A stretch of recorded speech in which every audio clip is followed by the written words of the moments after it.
fight, and that's where, of course, Yataro, not Yataro, okay, whatever, I can't pronounce. I was trying to mispronounce it on purpose, but anyways. I think Spirit Breaker will always set up the perfect fight for Faceless Void, so I think the later part of the game, sure, it's good, but I think VP's got a really good shot to just be super active around 20-25 minutes. They just need to try and close down Spirit and don't let the Spirit Breaker just reign supreme.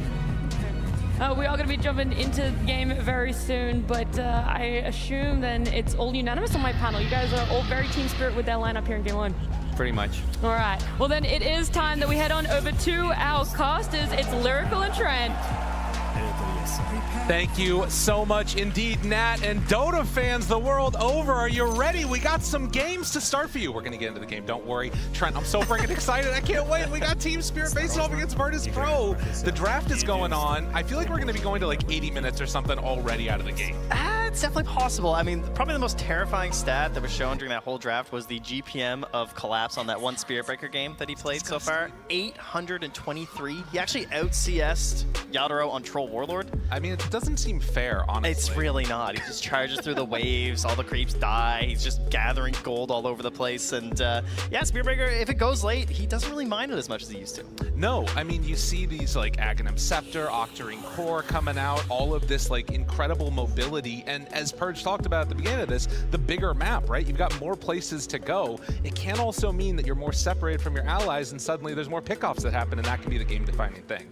That's true, it's true. But like the panel said, we got options here for VIRTUS.PRO. Certainly the underdogs coming in this matchup, but classic thing, regional rivalry. You know, they know their opponents pretty well, so they got a little bit of history. Oh, yeah. Maybe they can do better against someone who's a little bit more favorited over them compared to someone coming from a different region.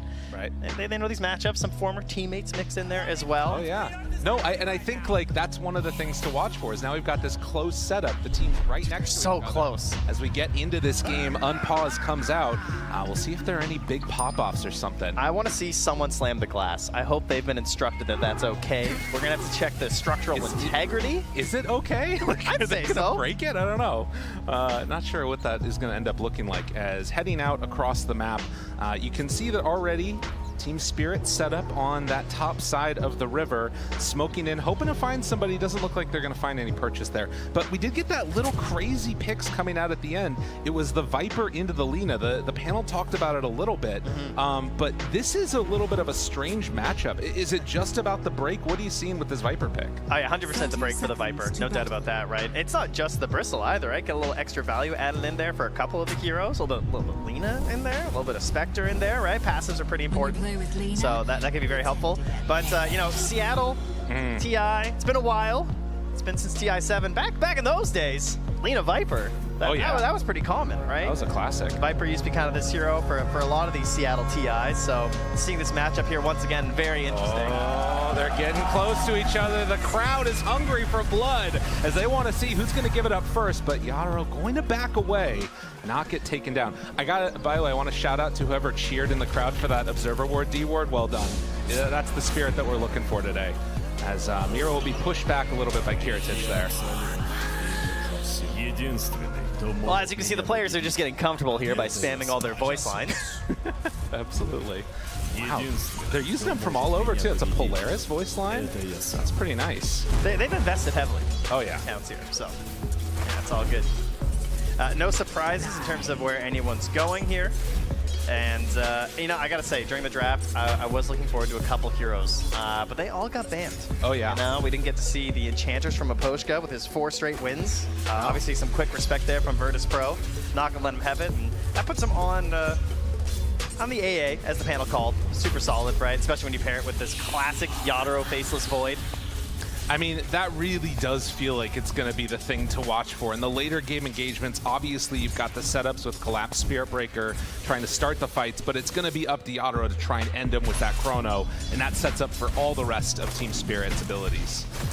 So something to watch for there. But yeah, Team Spirit coming in undefeated throughout this entire event so far. They've been looking really good. And now a little bit of pressure there on the Sage. Not going to be able to do that much to this Pugna, who's so quick and annoying to play as. This little skeleton man. Yeah, he's super frustrating. I mean, even if AA has a decent pairing, sometimes the movement speed of a Pugna can actually still get out of any sort of attempts at like a cold feed or something. So early on, it's just lots of poking and prodding back and forth. Oh, yeah.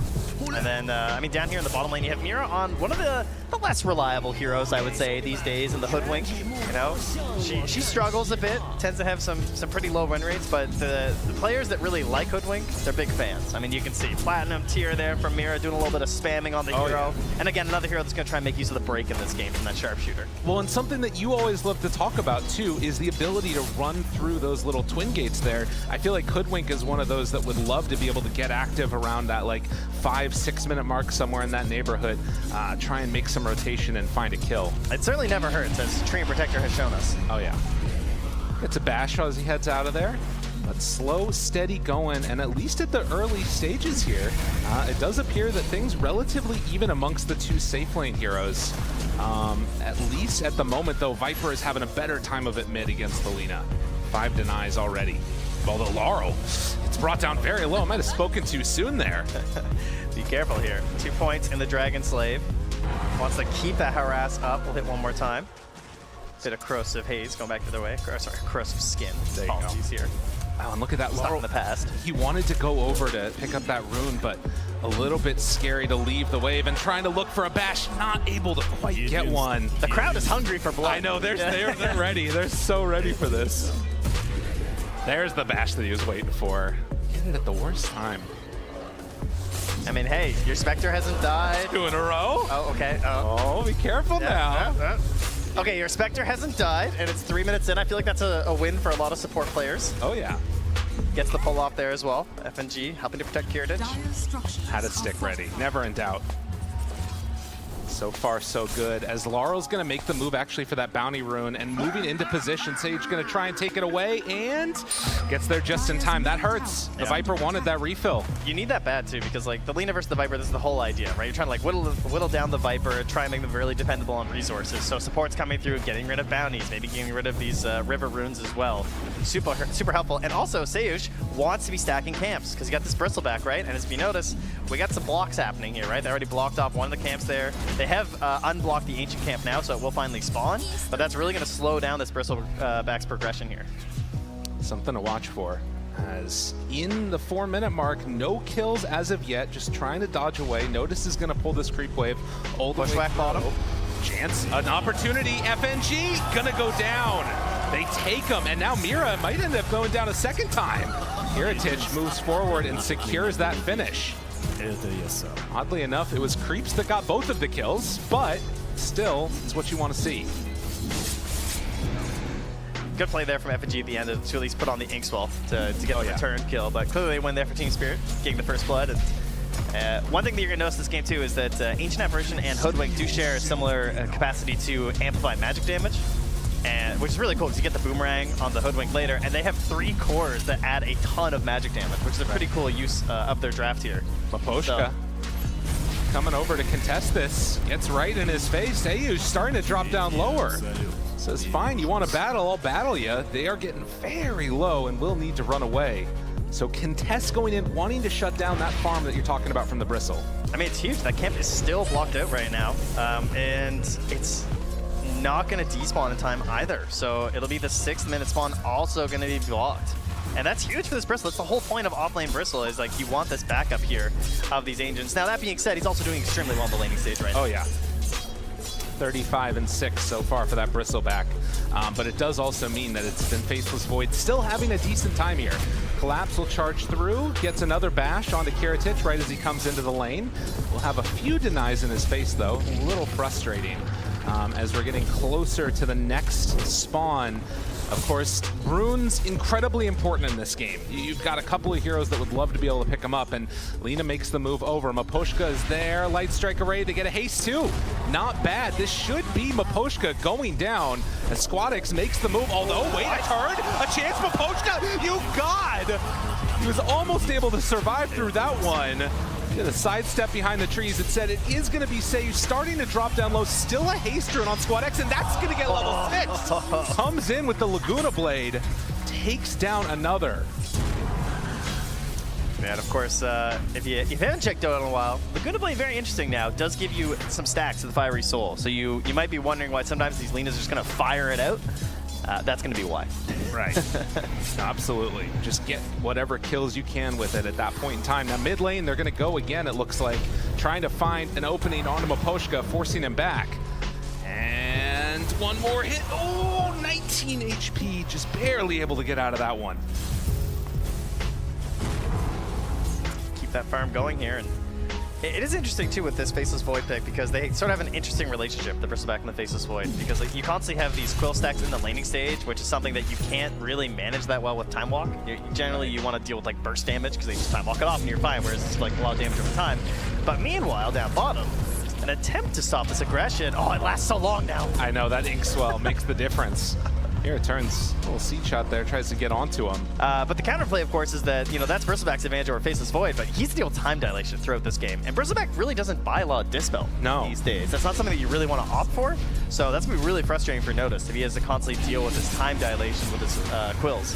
Right, might need to get a little bit of help from some of his allies there. And of course, you have the other nice little pickup, which is going to be the Grimstroke Inkswell later on with that Dispel. But it's something to watch for, no doubt about it.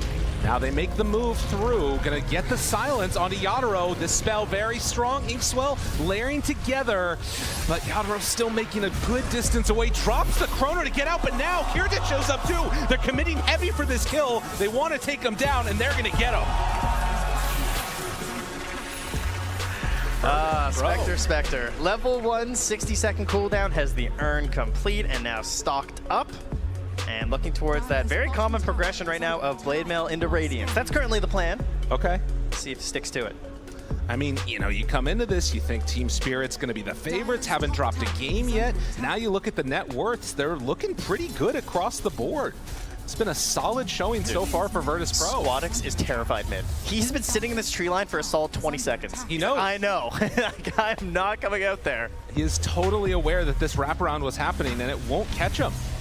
So dodging the movement, there was a ward that's placed down just out of vision. Not sure if that one was scouted out by VIRTUS.PRO or not, but at least for now, they're going to keep him fine and dandy, and Squadix stays in the mid lane. Yeah, the tower stays up. Sayush is nearby, ready to help, but also gets off another double stack here. So despite a lot of blocking out early of these camps, there's a sizable bank here for this Bristleback to come back to, and that's going to help progress you into that Aghanims on the earlier part of this game, which is, of course, one of the main reasons why you're seeing this hero so often now. So close right now to a couple of really key levels that could set up for a kill down bottom.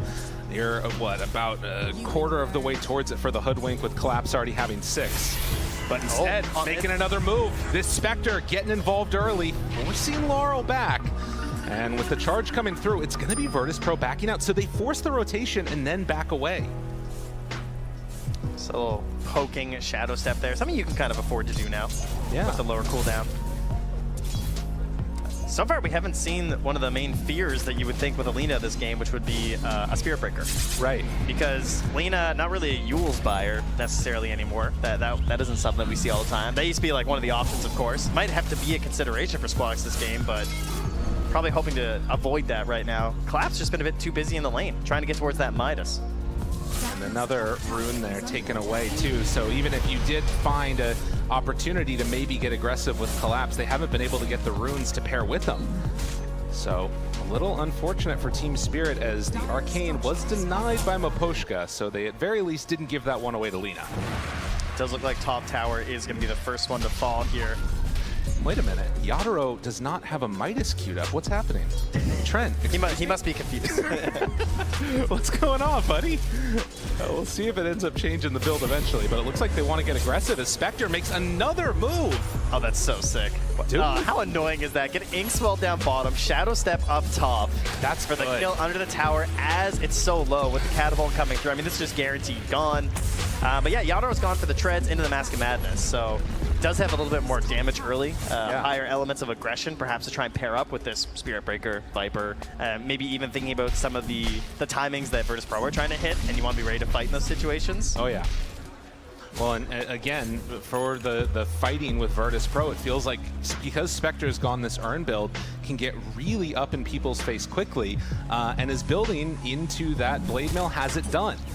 So ways for both Notice and the Spectre to kind of take stacks now. VIRTUS.PRO are really starting to cook. cooking indeed here. You can see 3 points into the nasal goo. The single point bristleback has become pretty common on Bristleback lately. Sometimes you go for 2, but if there's multiple instances of break, I mean, obviously you want to put as few points as possible because you're just going to get more damage the more points you have in goo. It's kind of the dream right now. And the stats too. We've been seeing a lot of people just steal them up consistently, but now finding notice. Good LSA though to turn it, and the life drain to heal him back up. Can't get anything out there. Viper's in trouble. Mapochka trying to run away. Team Spirit went up the wrong hill.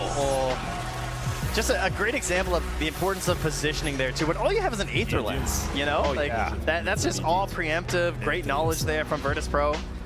Because that's not like a blink save or something, right? It's just Squadix understanding what kind of moves are going to be coming out here from Team Spirit. To defend your Bristleback while getting that giant bank of gold, everything is just going right for VIRTUS.PRO right now. Collapse feels like he's not even comfortable going on to FNG because of the threat of the Spectre showing up. I mean, why not? Give him the tip. He knows the danger could be coming the other direction. Man, I like this too from VIRTUS.PRO because it feels like they've set themselves up to be in a position where just play defensive, get into our items, and then we'll hit our timing. And it almost feels like Team Spirit are the ones that kind of need to be playing on the aggressive foot. I think we might see that soon, right? We got level 6 on the Ancient Apparition, level 6 on the Hoodwink. Could see some smokes down bottom perhaps trying to chase the Spectre. The worst thing that can happen is if you try and make a move towards Spectre and then she immediately like haunts somewhere else for a kill. Right. Got to be wary of that for sure. Currently, Kurtic pretty static down bottom at the moment. Scan from the Radiant is going to connect. And I've seen, like we saw in that little graphic a few minutes ago, a lot of stacks being built that are now going to start to get claimed. But yeah, 13.5 minutes. VIRTUS.PRO still sitting pretty, just farming, but they are going to smoke now. Yeah, and he's going to leave that bottom lane too because he actually got a little peek at Mira as he was swapping between the trees. So Kurtic has moved up top. Perhaps they're gonna try and see if that'll be a bit of a bait here, perhaps. Yeah, I mean Yatoro is up here. He's back over near the little hot tub area. This has been his heat map. Has just been this jungle. I mean, but everybody knows that this is where you end up going. Squadix is just gonna instead head on over to farm, not feeling like they want to make the dive behind the tier 2, and instead just going to play for the farm. Taking over the Mighty Mines here. And then immediately back to mid. Yeah. Well, 2-7. Again, a bit of a slow one with VIRTUS.PRO picking up the majority of those kills. Every move that Team Spirit's made over the last few minutes has been rebuffed. And it feels like they're, at least for now, somewhat content to keep farming and try and get into their items. Charge down bottom. Looking for it. FNG. Makes the move, but this is the problem. You go immediately. Collapse needs to keep his distance from Mira now, goes for the TP out. That's going to keep him safe. But this is why you can't make those dives. Even against this support, like the fact FNG can sit here is huge for them. Although now, no haunt. Okay, Mira comes in to clean up. All right, trying to get something going here. Squadix already up to the boots Mid of travel. And jumps, Chrono down. Whew. I mean, they're chronoing for the pug though. Yeah, but they got him. That's right. Yeah. Fair enough. Okay, not great. That's true. Bit of a long cooldown. To be fair, he's also just been hitting neutral creeps this whole time, so yeah, finding something here for Yatoro. And Squadix is currently looking towards that Yules as well, which makes sense, right? Yeah. Super solid versus Spirit Breaker, and just a quality item. And eventually, you know, he'll be able to build Wind Waker too, right? That's right. We got progression on that item now. I do love that item. That one's pretty cool. We saw quite a few, I'd say, in the road to TI so far. Poor Mapochka. They try and turn. Actually gets the Ice Vortex off. Will it be enough damage, though? Lina in trouble. Charge through onto 3. Collapse. He's got to get out of there. The LSA is going to connect. Stun for a while. Collapse turns. Wants to get a bash. Not going to find it.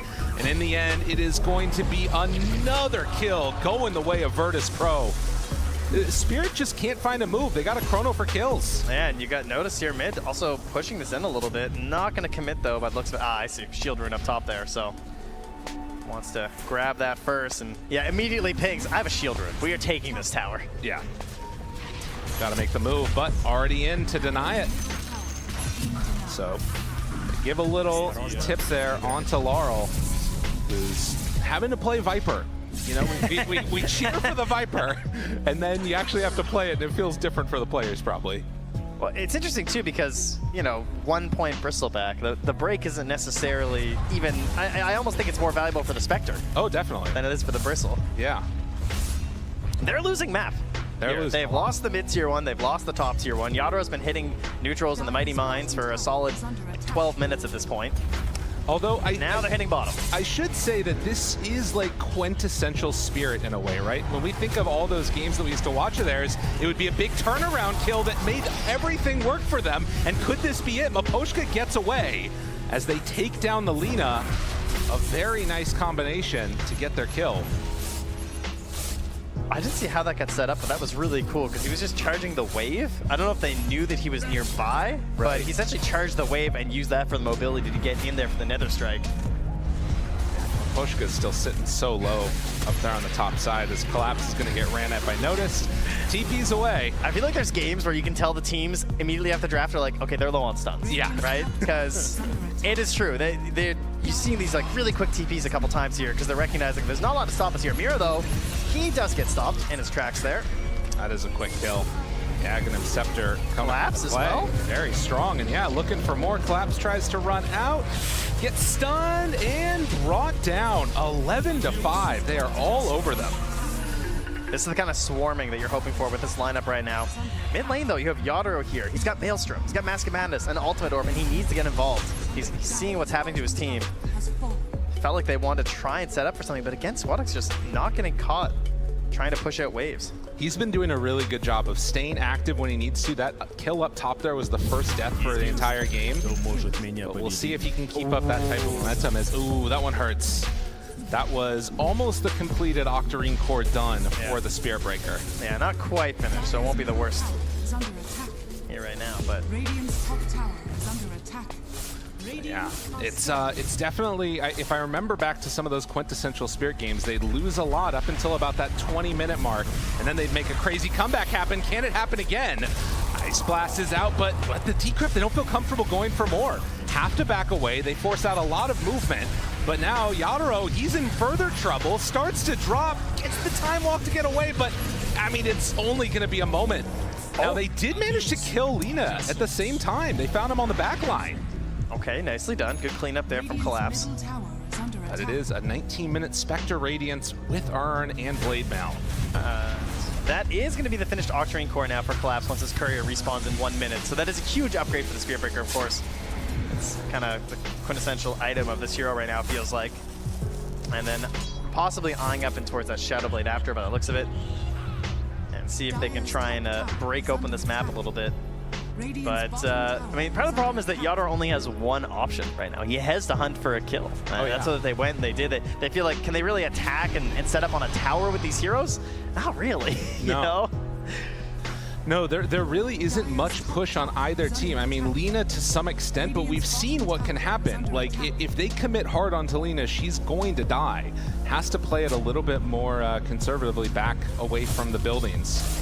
As 20-minute mark comes around, still only a 3,000 gold lead. For doubling their kills, VIRTUS.PRO haven't been able to create that separation you want to see yet. Certainly true. Oh, there's the Midas. We're good. Yeah, now we're sorted. Okay. As they hold down this bottom lane and VIRTUS.PRO take the top side of the map, the other thing that you might start thinking about would be a Roche play. Obviously can take it to some extent with the Bristleback, having that minus armor, but not a great Roche taking lineup until that Spectre gets into Manta, really.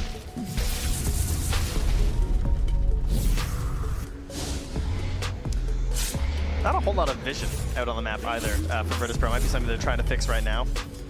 Not sure if they have some words coming out. There's tons of vision currently for Team Spirit, which is really important for the Spirit Breaker, of course. Look at this. As soon as he shows up on the wave, and then Collapse is just sitting there, taunting as they go on him, realizing you can't actually go for that kill. And then they back away. Yeah, they barely tickled him.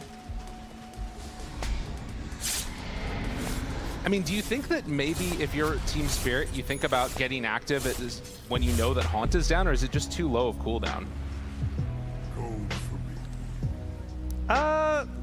I think you might want to wait until they feel pressured to like go for towers or set up for Roche. Like, I wouldn't want to waste Chrono right now, is how I would think about it for Team Spirit, right? Like, if you could find a fight maybe near Roche, that could be worth it. I think they're definitely capable of taking it if they get a significant kill. But then you have to worry about things like, you know, is it going to be valuable enough for a buyback Shadow Step?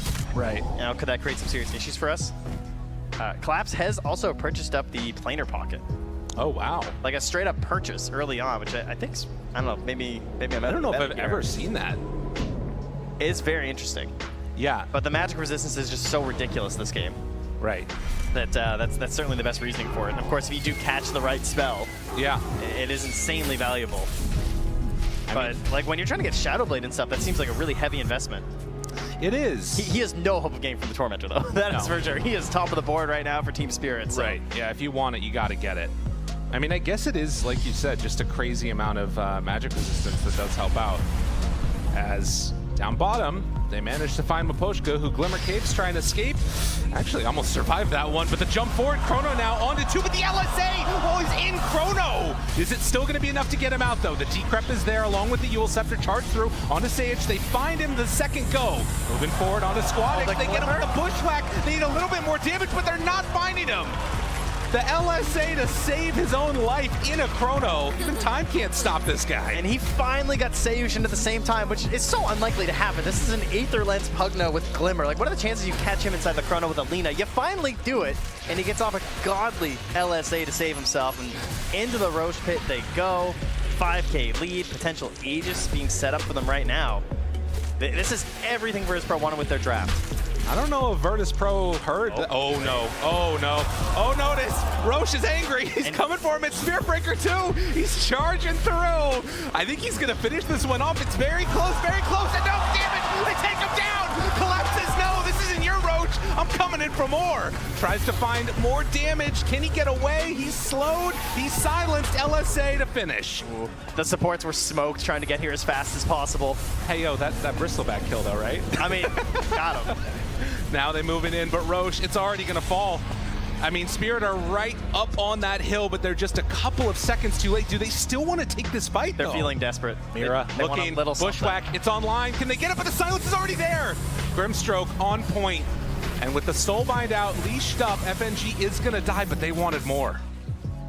Hoping to get a bigger kill there. Jeez.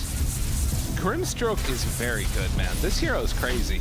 Yeah, Silence has been really on point so far, as well as those Inkswells too. But yeah, 4 points in Phantom's Embrace, 4 points Inkswell. Looking really good here. I mean, negative win rate, so it must be bad. Apparently. Yeah. Yeah, not bad. That's how it works, I think. Well, to be fair though, it is on Radiant, so you know that was a positive win. Fair. Right? Yeah.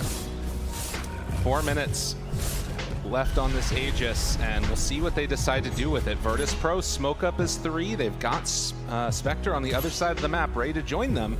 Now Spirit, they're also very grouped together with the exception of Collapse. Depending on how this fight goes, could turn their fortune slightly. 10 seconds until Chrono. Yeah, and they can't go for that deep dive right now.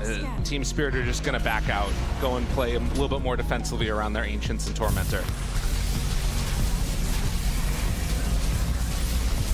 But I think to feel comfortable and like, I mean, you can never feel comfortable against Team Spirit, but I really want to see VIRTUS.PRO pull in the lead out further over the next couple of minutes here. Well, we'll see if they can fight back here.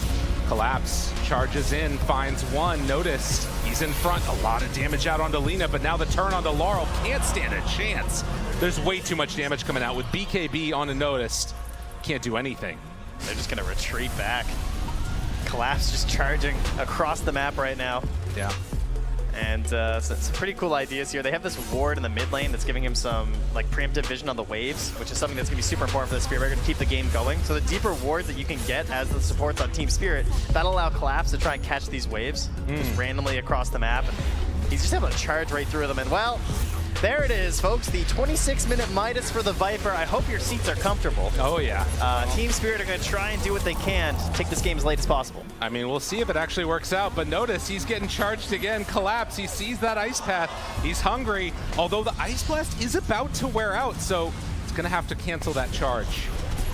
It's Kiritich. It's going to get connected by the Bushwhack, and Collapse runs right by Squadix, as he's just going to head out across map. But yeah, I mean, you can see Laurel, like, obviously late Midas getting picked up for the Viper. He has not had a great game. It's been feeling pretty bad so far for the old Viper. It's a risky pick. I feel like every time you see a Viper, everyone kind of thinks it. It's like, oh, I wonder if they'll pick Viper this game. They never really do, but grabbing it here. Not working out so far. Yeah, got that courier though. I mean, this is the kind of stuff you got to do. That was actually the completed Aghanims right now, so no Flame Cloak for Squadix. Oh, yeah. Collapse. Oh, he got caught. They find him, although charge through, tries to escape. Yule's long range, gets caught and will be punished. That's what you get for ulting my courier. And noticed right now. Oh yeah. Insane move. Buys a Blink Dagger. Because how do you start these fights right now as VIRTUS.PRO, right? They don't actually have these like normal initiation styles, right? No. So he's just gonna get in there. That's gonna start a fight. Oh my goodness. And now Maposhka tries to escape. There is no escape. The old pig man takes him down. Oh, it's such a good read on the game from Notice. He's like, I can't die. Yeah. So I'm just gonna blink. Whatever like objective we want to take, I'm just gonna blink on it. And then that's gonna give vision for my Spectre. It's gonna give lots of space for my Lina. I might get Inkswelled and saved with the hard Dispel, right? I got Pugna backing me up here as well. We got 2 Yules, we got Glimmers, we got Decraps.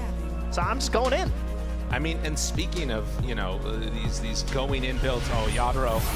Yeah, I mean, he gets the Wisdom Rune, but he's going to pay for that. No, time walk. Gets away, time dilation. Chrono now on to 1, wants to find that kill. Okay. Says, yeah, I'll take that one and get out. Why not? All right, he's gaming. Crowd likes that. Team Spirit fans in the building. I mean, that's what you need to do to get back in this game. Oh, he's getting the Lotuses. Oh, there's so many. 1, 2, 3. Laurel. He can't even get them all. Laurel. Oh, going to drop. Notice is too strong. My God. Yadro has found a bounty of Lotuses up top. He actually couldn't even keep farming them all. There were too many. Yeah. Leave them be. They need whatever they can get at this point in the game, not gonna lie. You know, he actually did get the Vindicator's Axe too, by the way. Which, okay. Kind of the luckiest thing with the build that he went, of course. That is the dream. Dude. That is terrifying. Dude, blink Ags Bristleback in every game, please. I want it. That is awesome looking. I mean, he gets overwhelming. But I mean, he's going Lotus next. He doesn't need anything else besides this. He just needs to stay alive. Yeah, finally finding a way into a lighter Dispel other than like the hardcore BKB. So I won't have to BKB for like time dilations every single time or something. But right now, nobody home on the side of Team Spirit with no Aegis for a while. They're still feeling I mean, we've seen a lot of high ground pushes go badly. Oh, VIRTUS.PRO, is this going to be a little bit too bold of a move, or are they comfortable just continuing to make this? They'll force out the glyph. Do they stick around for more?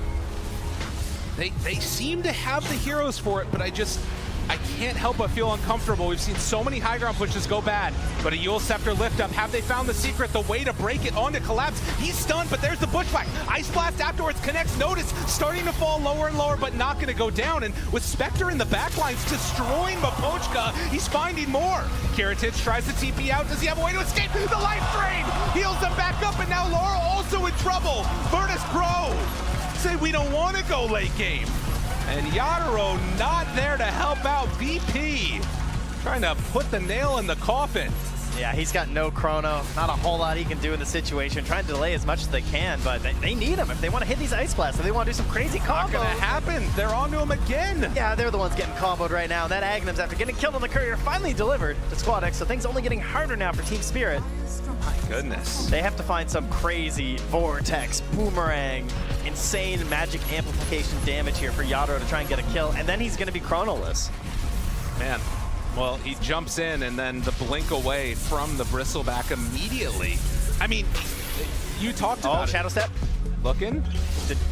Oh, Spectre players, no dust. All right, everyone relating right now. Oh, gotta run away, run away. Those illusions are gonna kill you, Mira. Oh, run, keep running, scurry away from there, a little hoodwink. Dude, she's going down, oh my God. That was, that jump in at the last second there was almost enough to take down the hoodwink. Just a little bit of panic. I really like this Blink Dagger on Bristleback. It was so good. It was a great pickup. Blown open the game as we take another look at this. fight and what could have been something from Collapse, but just gets absolutely demolished there inside the base. It's tough because what can you really achieve with this defense, I guess, right? I think they were maybe just hoping they could dissuade them a little bit because they know they can't win a full fight without the Chronosphere. But Roche may respawn in 5 seconds here, so that's definitely what Virtus.Pro are playing for. They just want to get the Aegis, go back towards the high ground. Pretty simple for them at this point. And it's going to be a 2-minuter here. So some time for Team Spirit. Can they get anything that can change the game for them, though? It's a tough one. I mean, yeah, it feels like it needs to be better fights, but Virtus.Pro are playing such disciplined Dota that they're not giving them those opportunities. Now, a smoke up and finding one separated might be the answer. Yadaro right in front of Kiritich, but Sayush right next to him too. Jump in, bushwhack there. They find Notice, already dead Miposhka. No Ice Blast got out, and now they're in trouble. They gotta run away. Kiritich onto him. Chasing, looking for more, leashed. Now trying to escape, Collapse, gets the charge through, connects onto him, another bushwhack, jump back from Yadaro. Laro, he can't get away as quickly. They're gonna run down this Viper, doesn't have anywhere else to hide. Notice, the charge is going out onto him. Collapse needs to get away, but he is gonna die. The Flame Cloak bonus, the blink forward from the Lina. They're just finding kill after kill after kill. Virtus.Pro will not be denied. This game number 1, they want to take the lead as they head straight on in. But these tier 4 towers, as a matter of fact, say, yeah, we don't need another Rax. Man, we don't get to see a lot of Lina these days, but what a game from Squadix. Just perfectly positioned this entire game. 9-2-9, and then utilizing the Flame Cloak as well to just fly right over the wall. Just hiding in the trees, lurking behind all of his allies. A Spectre and Bristle up front, making it so simple. And the backup saves of FNG. They've had enough. I mean, what a game. They can't do anything. Absolutely perfect performance from Virtus.Pro. This young squad of players led by one old head in FNG. A very similar formula to how Team Spirit won TI just 2 years ago. We'll see if they can make it happen again, but already Virtus.Pro off to a great start as they're gonna claim that victory, and that crowd, let them hear it. Giving it up here. I mean, yeah, TI, very unpredictable here. All right, no game is ever easy on the stage here. Virtus.Pro making sure that Team Spirit are going to have to fight for it here, despite being some of the defending champions of the Aegis. I mean, and again, I can't shout out enough. Noticed, I mean, how many of these games at this TI, and even in the lead up to it, have we seen where there's been like consistent, you know, the game gets delayed, the supports are pushing out lanes, constantly delaying, Midas.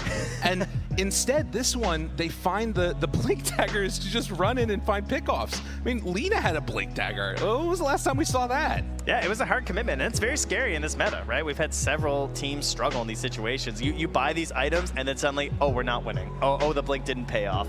And now it feels like maybe I should have committed for the late game instead. Right. Just a fantastic job here for securing things here for Virtus.Pro and knowing they had to win. Well, they knew that they had to win. We'll see if they have what it takes to pull it back in game number 2 for Team Spirit. For now, we're going to head on back to the panel, let them break down all the action. Thank you guys so much. I mean, Virtus.Pro, they had a monumental task against them. They've done it in game 1. It is a best of 3, so there are still some chances for Team Spirit to be able to come back. But in this game 1, there was no space for them. This team is known for creating space for themselves. Yutoro being able to farm seemingly off the map, out of nowhere, coming into a team fight and being one of the most farmed cores, but it didn't happen this time around. Maybe the changes to spec. Kiritich on spec is all that needed to happen, Sheep. I'm sorry, VP, I wasn't familiar with the game. I mean, holy shit, they played so well. They played their timing perfectly, they built their items perfectly, like they were just on it. I think Team Spirit struggled so much to ever get any foot in the game. Like this Bristle free farmed so hard. You know, like when he's coming out at such a high level with all the items that he wants, and you can't do the damage against him because of like this Pugna and all these items. It's just Viper does not like being ran at, and he struggled. Who would have thought? I mean, I think a lot of, you know, we mentioned that they have no really active heroes on the line side, you know, on the side of VP, but Spectre early on, Kiritich, he made so many space by himself, just, you know, haunting onto heroes and killing them, and then killing towers by himself and creating so much space for his team, along with the Notice. When he got his timings, he bought a Blink and he made a pickoffs on Bristleback himself. Like, who is doing pickups on Bristleback ever, you know? Like these players, they're so in state of like this flow where they would just like not have any fear playing against Team Spirits, you know, the TI champions. They just won Riyadh as well. They won another tournament. And look at this VP, they're just so confident. They're just doing their plays. And even by themselves sometimes, like alone completely. And every move that Team Spirit had to make, like VIRTUS.PRO was ready for that. Their supports was already there, preventing that move from happening. Yeah, and for me, I feel like VP, they just perfectly understood how to shut down Yatoro, right? He's finishing the game 2-3-2. Think about every chrono. 8 minute, he chrono to run away from a fight. Or at like 22 minutes, Lina preemptively LSAs to prevent the chrono from being effective. That was the most beautiful line tracker I've ever seen. To be able to get the positioning, the timing, knowing everything that was about to play out, saved him. It was phenomenal. And then on top of that, 28 minutes, he's chronoing again to keep himself alive. And 29, they lose rack. So I feel like they just perfectly understood if you prevent the chronos from coming off correctly, from connecting with the AA blast, with the toxins, then they're going to be in a difficult spot. So yeah, VP perfectly understanding how to just shut down Yatoro on this Faceless Void. Not a single chrono, which was actually kind of impactful at progressing the game for Team Spirit. I think the big issue was that Laurel has a Viper, right? And if you're not buying some Royal Faedos on that hero, you kind of like, you don't have any like space to make moves. And this is what they were like in this trio that could run around and make space for Collapse and Yatoro to farm, but they didn't have that. They tried these moves for a few times, but VIRTUS.PRO prevented that, and from that point on, like, it's very hard to come back into the game for Spirit. Viper does not protect his carries farm. Like, he's just not that hero unless he's owning. So it was just very difficult for them to ever do anything. And I also want to point out, like, when you said he used his chrono defensively, I really loved them being so in tune with like the timings of the map. They were using like the wisdom, it was the wisdom rune bait, right? Like Yatoro showed up on their side of the map, they set up for it, they took advantage of that. I think VP were just very, it felt like they were very clear-headed in everything that they were doing that game. Look, that could have been, we talked about the 4-day break, right? That could have been the factor as to why they're able to come so prepared of different VP than we saw at the early stages of group stage. But we're not going to be talking about just this game. We got to check in with the crowd. We got to check in with Tsunami. That's right, I'm here to give you all a lay of the land as we are here in the Seattle Convention Center, referred to as the Summit, and I want to take you on a brief little tour. Right now, standing behind me is our foreign language panels. We got Russian, Spanish, and Chinese up there on what we call the Fortress. Now, why is it called the Fortress? As you can see, it's got some castle-y imagery, the stone wall, we got these flags, and we've got a barrier encouraging us to show respect, show deference, because this is the road to the international after all.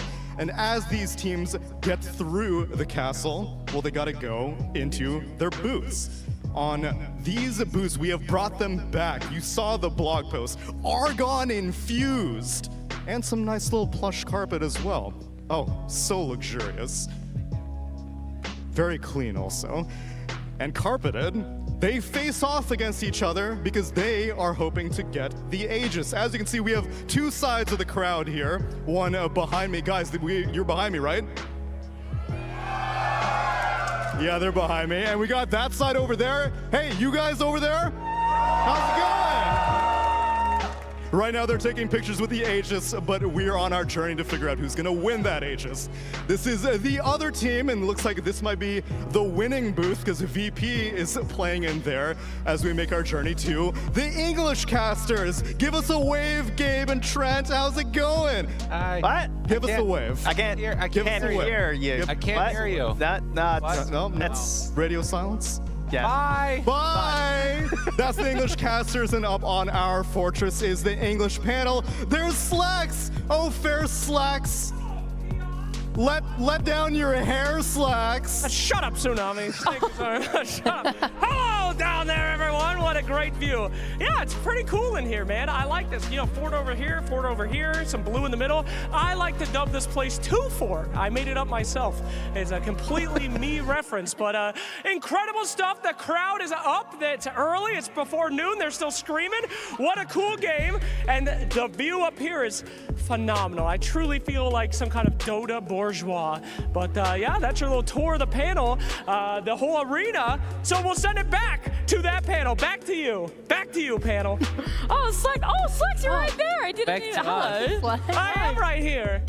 Oh, bugs around here, Slacks. This man has absolutely no respect for the fortress. Did you not hear Tsunami?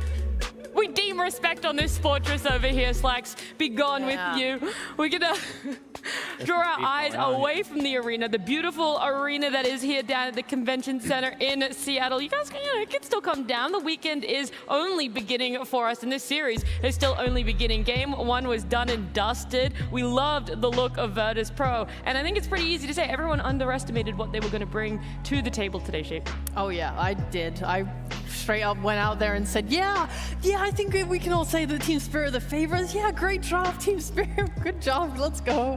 No. Yeah, little did we know VIRTUS.PRO were actually the Megaminds all along. And look, it's not your fault. Maybe there's just not enough information out there about them. And if you're falling in that category, that you don't know much about VP, then listen up, because we got a video giving you all the details about this team, VIRTUS.PRO. For second DPC started, manager approached me and basically asked me, do you want to play? I kind of wanted to play, but it's hard to start from the zero, right? You need to get players, you need to get a slot into DPC, and obviously it was a good chance to come back and teach new players. They don't have experience, so it was like my main goal. We kind of succeeded in the end because we made it to TI, but the results weren't the best. Consistently placing 4th in each tour meant VIRTUS.PRO missed out on the majors. However, their fortunes turned in the Eastern European qualifiers. Under FNG's inspiring leadership, the team clinched the coveted remaining spot for the international.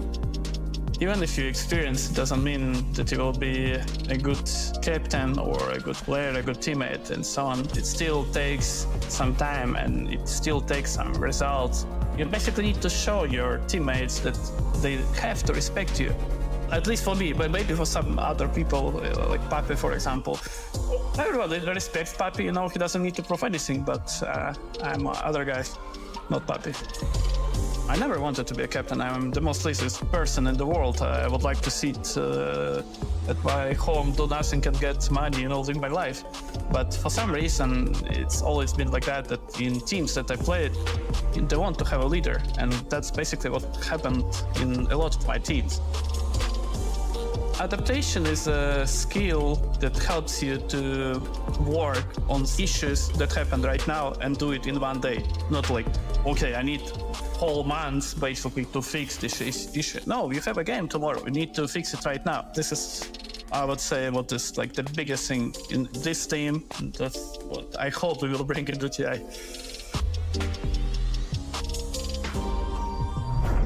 I'd say they've done a pretty good job of adaptation. Reza, I mean, how would you feel? You had it last year, you had that week break, but now there's a whole nother week between groups and going on. Like, what did you guys do during that time for last TI, and what do you think VP did to be able to come in so strong for this series? I mean, you're usually trying to figure out the best heroes for the meta and like figure out the things that people are not using to beat them. For example, like you see this Viper, people probably thought about like how to counter the Bristleback and Spectre, so they found this Viper, but Viper doesn't really fit into the overall strategy, right? Where you have 3 heroes that are running around together and making space. So I think teams most of the time, like they're playing pops and trying to figure out like to be ahead, a little bit ahead of everybody else to, you know, come to here and make their own stuff happen, and not like, you know, for other teams not to expect that.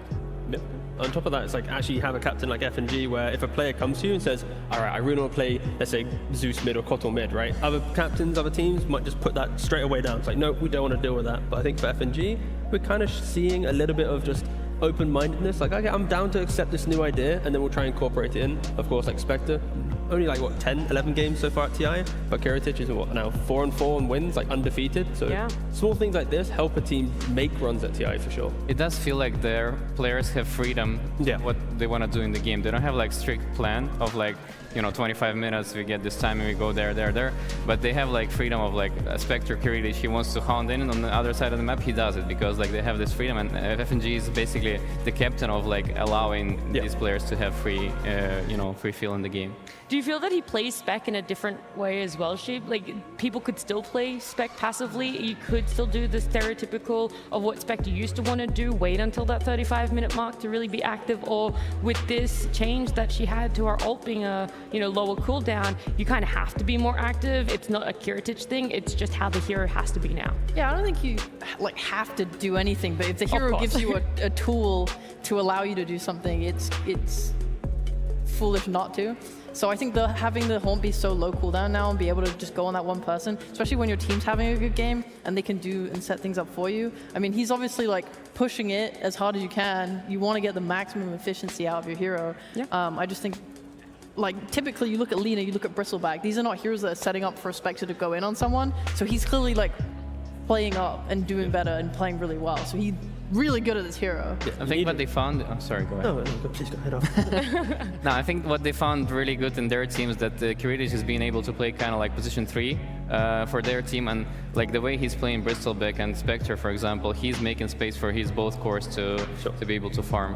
Yeah, and I think that Curitis is just showing really good just minimap awareness, because when you're playing Spectre, like in that previous game, he's haunting on opportunities that presenting him. You know, like he's finding like the AA who stepped slightly far away from tier 1 tower, boom, you're now dead. You know, like a second, Void's now farming jungle. Let me go take that tower. Like he's looking at his own game. He's not waiting for his team to say, please come help me. It's like he's just playing his own little mini games as well, which is exceptional to have for like the first type of TI. You know, like you have no pressure already. Yeah, he does create those opportunities for himself. That's very true, and it takes like a lot of brain power to understand where the heroes on the map and to be able to go to this AA and know that there's not going to be TPs and you're not going to die for it. Not going to feed, yeah.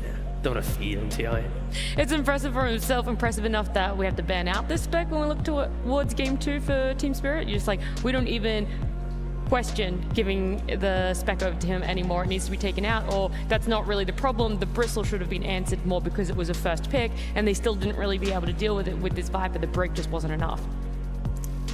I think giving away Spectre and Bristleback is Both of them. Yeah. You just take both of them out. No, just at least one. Just take away one.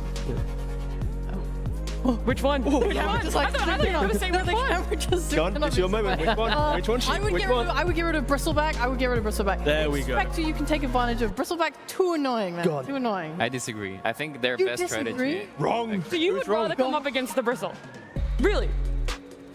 Yeah. Oh, we can see those teams there, they're prepping themselves. They're going to be coming out here so everyone can put their hands together as we see our teams returning to stage at Team Spirit VIRTUS.PRO game number 2. We can still keep talking about these teams. They're going to be hearing you now, Shiv. You're going to be nice to them. I love these teams. Let's go.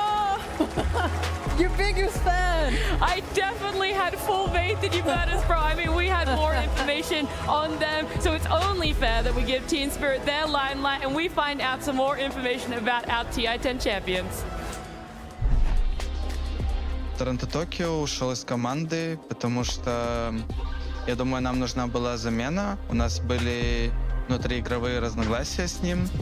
Нам нужно было освежить команду к этому еще, потому что мы 2 года играли одним составом, и нам нужен был новый человек, свежая кровь, так сказать. Я думаю, все это сложилось вместе, и мы приняли такое решение. Мы искали разных мидеров после того, как кикнули Торонто Токио, но остановились на Ларле. Все очень легко находили контакты с Ларлом. Нам он очень нравится и в плане мужчины, и в плане игровом, так что я думаю, что у нас очень позитивная динамика.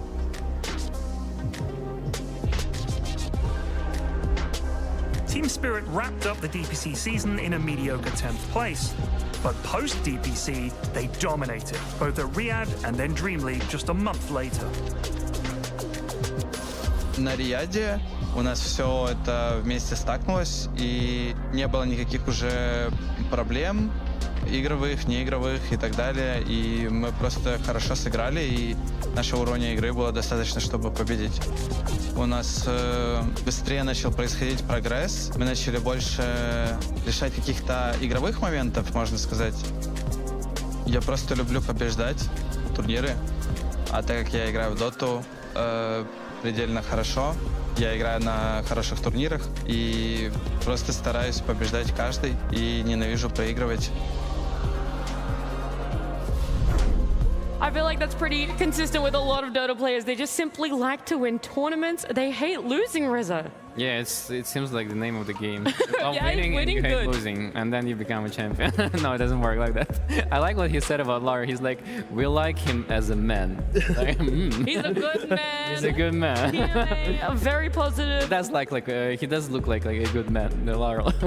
No, but it's been a tough road for them. Like since the beginning, they had to put so much effort into making this team, work together, and like they had to go through the patch of Collapse not being able to play summon heroes, and hopefully this patch is not there anymore, so he's fine now. He can play his Spirit Breaker, and the Lara also, like he made such a big improvements, like fitting to this team and like adapting for Yatoro and Collapse on, on side lanes. Dude, I'm very passionate about LoL. I loved LoL on his old team going into Spirit. Like, I was very excited for this. And I know a lot of people like talk down because he's not super flashy, but like that's kind of the name of it. When you listen to his teammates talk about him, or other players like GPK talk about it, it's like he is stable, he does what he has to do, and that's what I love. Apparently he's just really nice to play with. Like, he's disciplined, calm, understands what to do. He's got better macro, which has improved since joining the team. Like, he is just improving and playing well, and everyone's happy with him. And he's good as a man. I want to jump in quickly because this series has to continue. Our game number 2 draft is almost ready. Team Spirit versus VIRTUS.PRO. Game 2.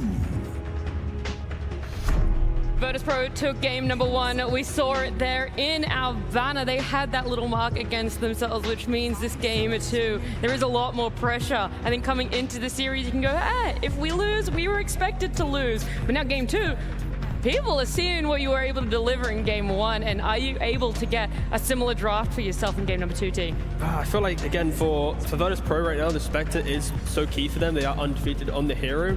This isn't going to be something we're going to talk about first phase, but second phase, maybe it's something that you have to consider. If you're that one ban available, do you throw a quick, bit of respect towards it? If not, like, what are the heroes that you're going to start picking up to preemptively prepare yourself for this? We were arguing. Prezzo, you thought the Spectre was more important than the Bristle? I think the Spectre is more important for this team, yeah, because they like to play heavily, like, greedy on the notice, and for that to happen, Karidic needs to be an active hero, like, CK or Spectre, and Spectre just, like, tends to be everywhere on the map, and it's like he's been playing this extremely well. I don't know what his KDA on the Spectre, but it's like beyond 20 or 30, I think, in this tournament. So the ability of Spec being active, being everywhere, having that global presence is more important than just being a tanky body like Bristle. That hero could almost be replaced by anyone else in your eyes. Yes, I think especially for this VIRTUS.PRO, I think they're the only one team that actually playing the Spectres, and they're playing very, very, very, very well. So you have to address it in a way. Will Team Spirit think that Bristle is more of the issue? That was the hero they couldn't deal with, so it's taken out. They don't even want to run back the Spirit Breaker for themselves. They're a second pick, maybe afraid that VIRTUS.PRO are going to pick it up in that first phase, and that could be a question mark that they're not willing to deal with. Maybe.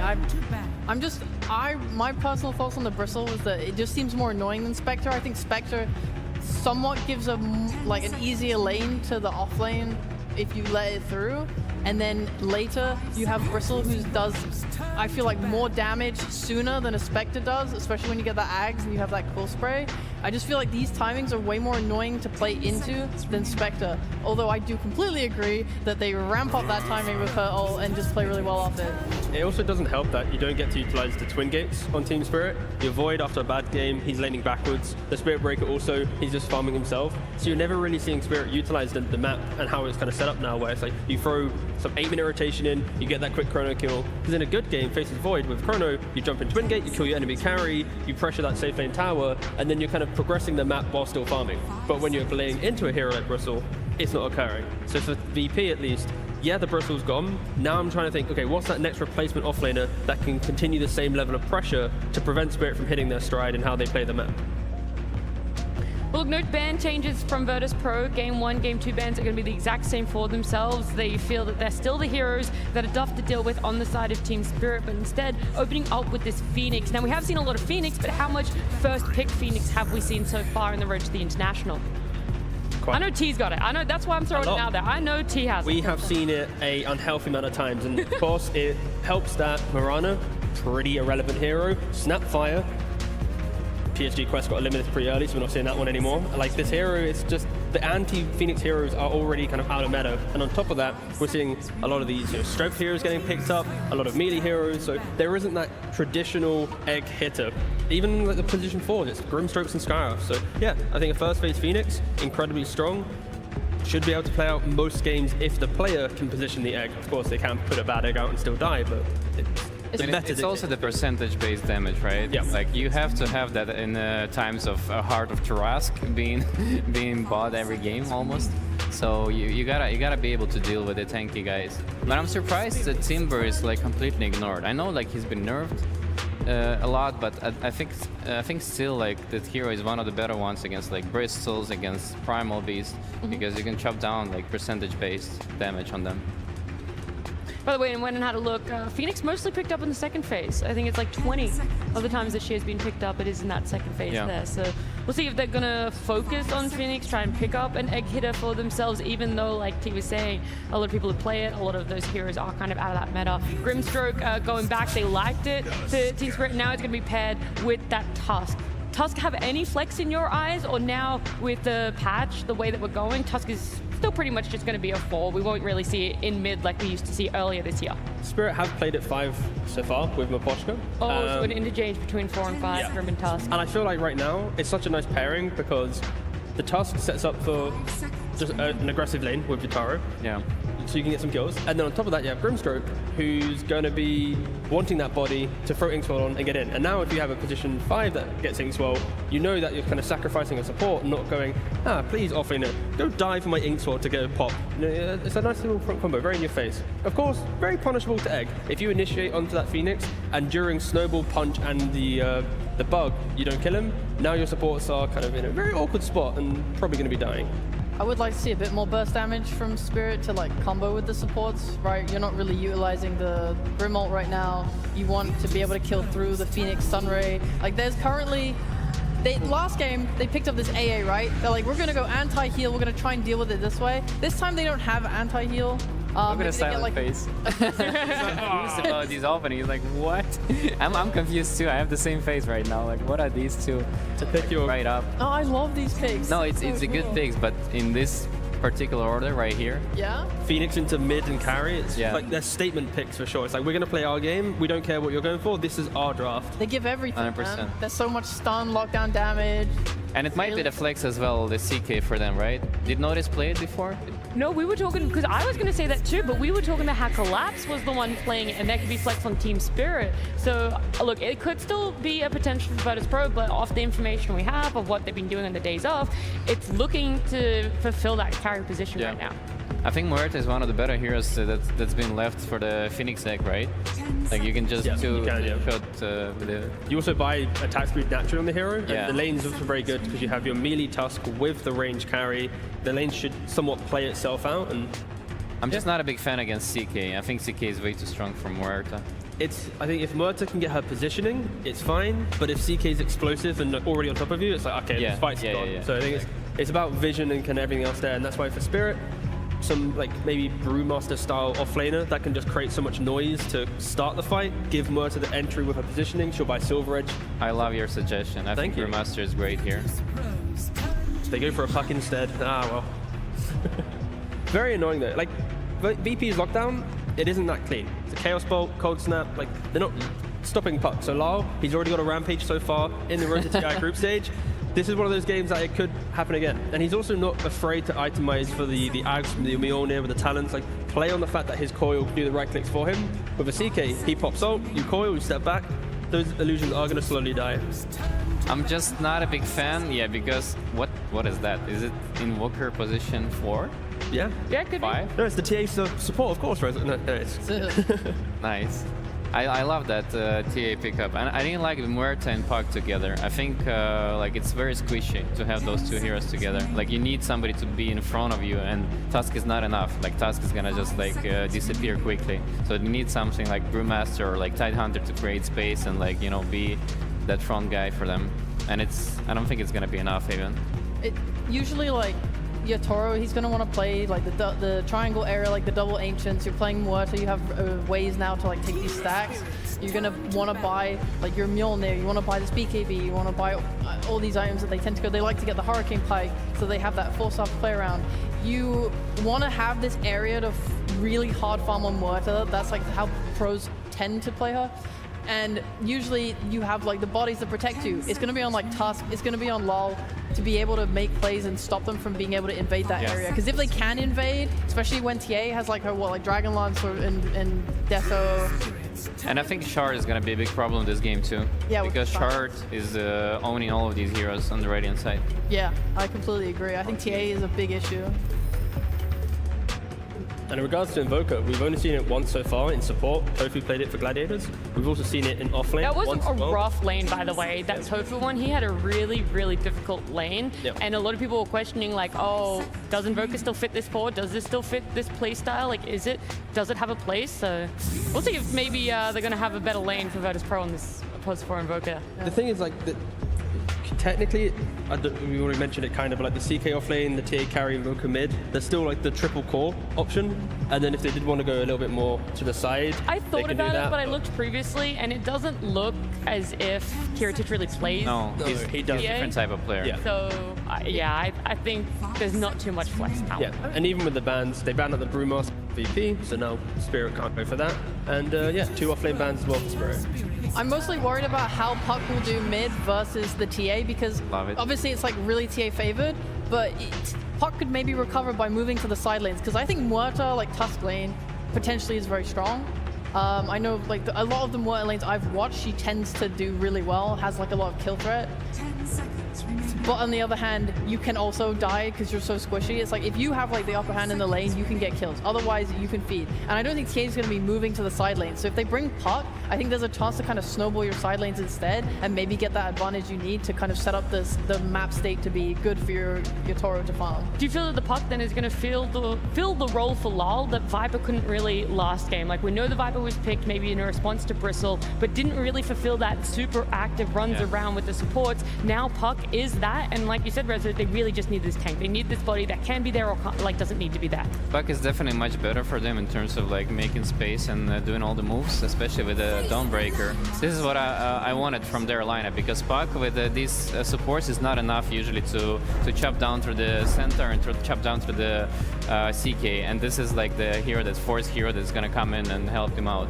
Yeah, VP, they're going to be super aggressive, but the thing for them is if they blink incorrectly, they're going to blink into a Solar Guardian or a Coil. It can get a bit awkward, but VP, once again, are going to be the aggressors in this second game. Well, look, I won't put you guys on the spot this time around. I won't make you pick a team draft that you favor more. Instead, we're just going to let it see it play out. We're just going to enjoy it for what it is. It's game number 2, and our cast is Lyrical and Trent.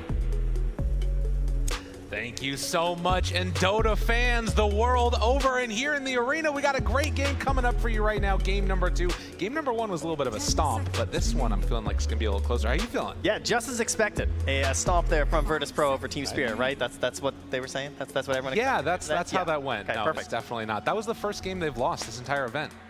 That's crazy. Road to the International is on easy mode for Team Spirit, and now they run into a little bit of a roadblock. Well, I love their draft in Game 1. I feel like they really addressed a lot of things that Team Spirit were going for. I mean, Team Spirit, you know, they talk a lot in terms of their vlogs. They talk a lot about heroes that they like and stuff, and a lot of those heroes got removed. They didn't get to play a whole lot. Miposhka, this guy, like, after every Enchantress game, he's just, like, slapping desks, slapping walls. He's like, Enchantress is so good. I knew it. Enchantress without Miposhka is, like, 30% win rate. Miposhka was 100% win rate. I know. He hadn't and he's lost just bragging.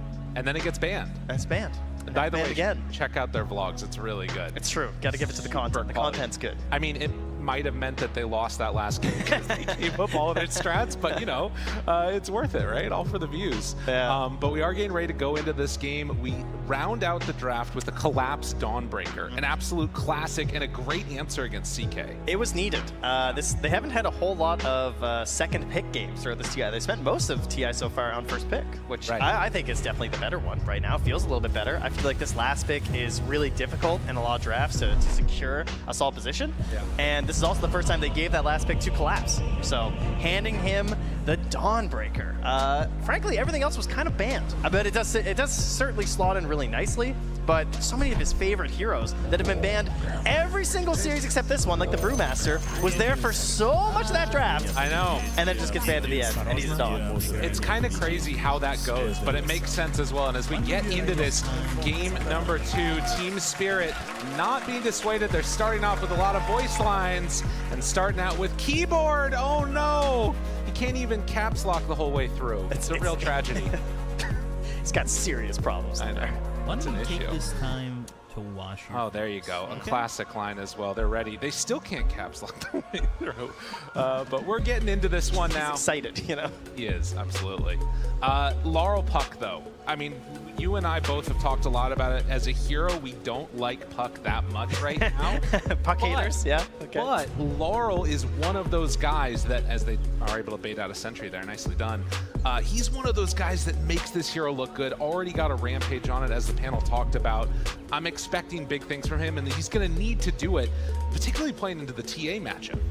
The reason why, you know, I'm a Puck hater is certainly that you need a lot of things that work together with you to make the hero do well, you know? Right. And they have that in this draft from Team Spirit for sure. I think that this whole idea of like Dream Coil setup, if the Dream Coil latches onto the target you want to kill here, the follow-up is pretty ridiculous. You're going to have like an Inkswell partnered on top of something like the Tusk, snowballing in, continuous control. It sort of centralizes the fight in one spot, and then that's going to allow them where to try and position as much as possible. And then, of course, that final pick there of the Dawnbreaker to cement it all in, because Puck these days just doesn't quite have the damage. If you look at Puck's damage numbers on the spells, they haven't gone that much over the years, gone up that much, despite how much tankier everyone is. Everybody else gets talents and cool aghanims, neutral items, stuff, right? Like, and for Puck, it's been these right-click builds coming out with the Dream Coil combinations that hasn't really been that explored yet. But maybe that's something that we'll see eventually, as both teams are going to be able to claim a bounty rune apiece. And Mira is on in and takes one away, easy peasy for Team Spirit.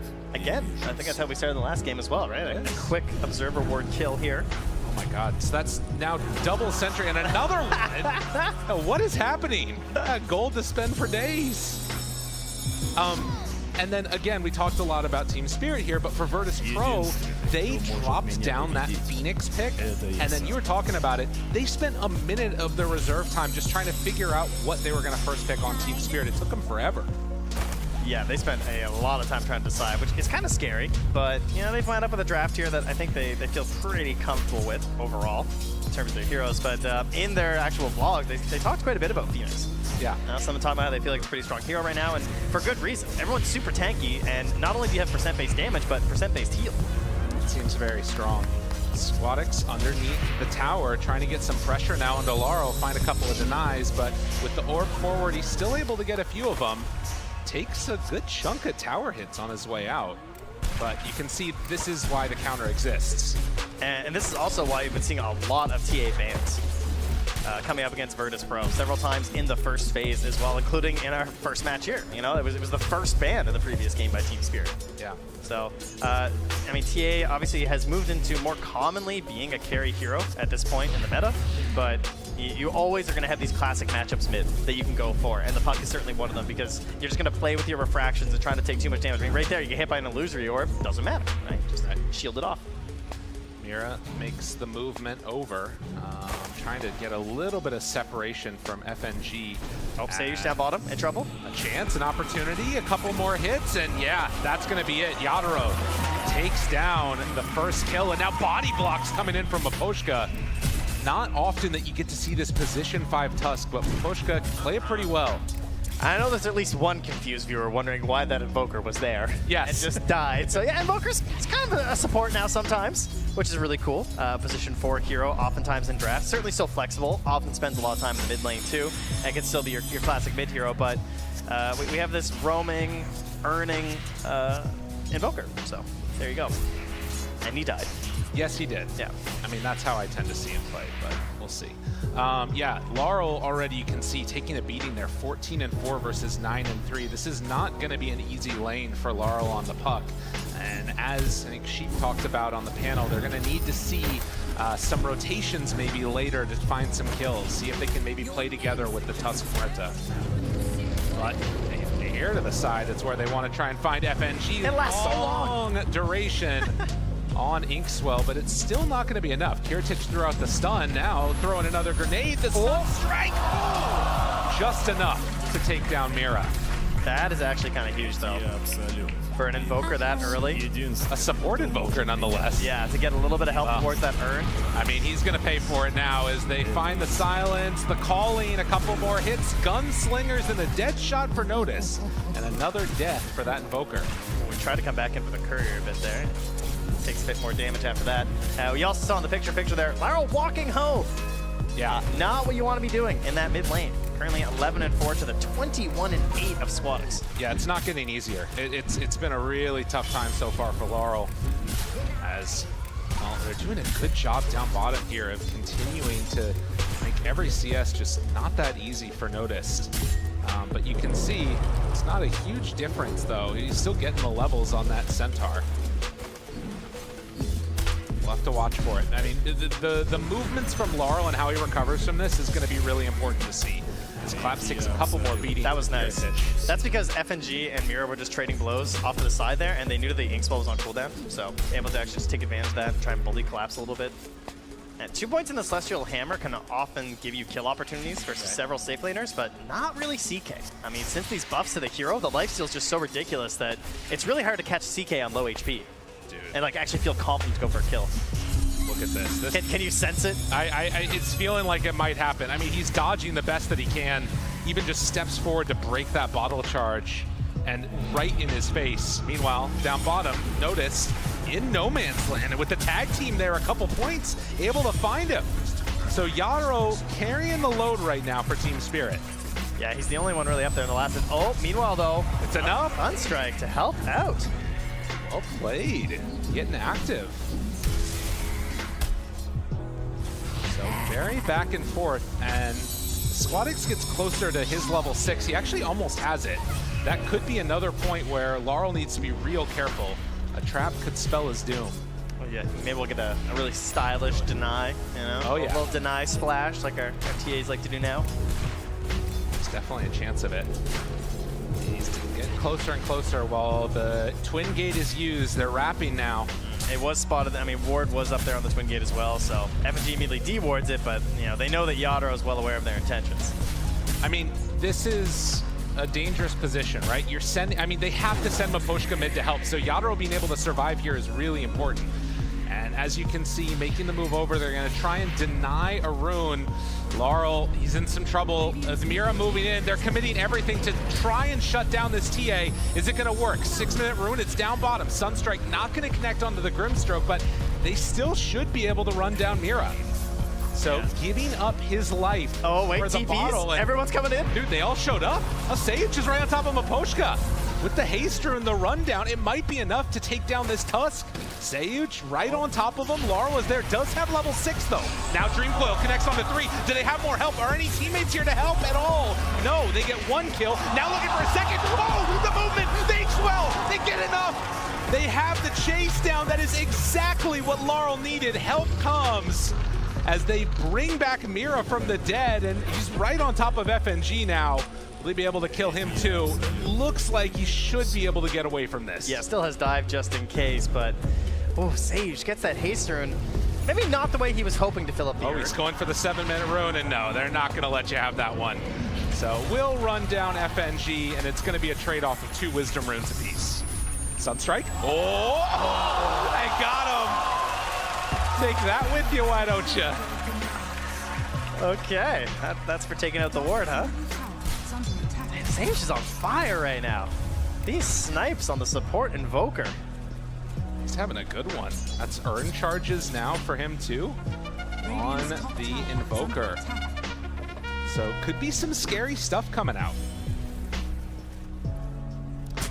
As we take a look, 7.5 minutes in, it's still Yadro that's up at the top of the net worth board.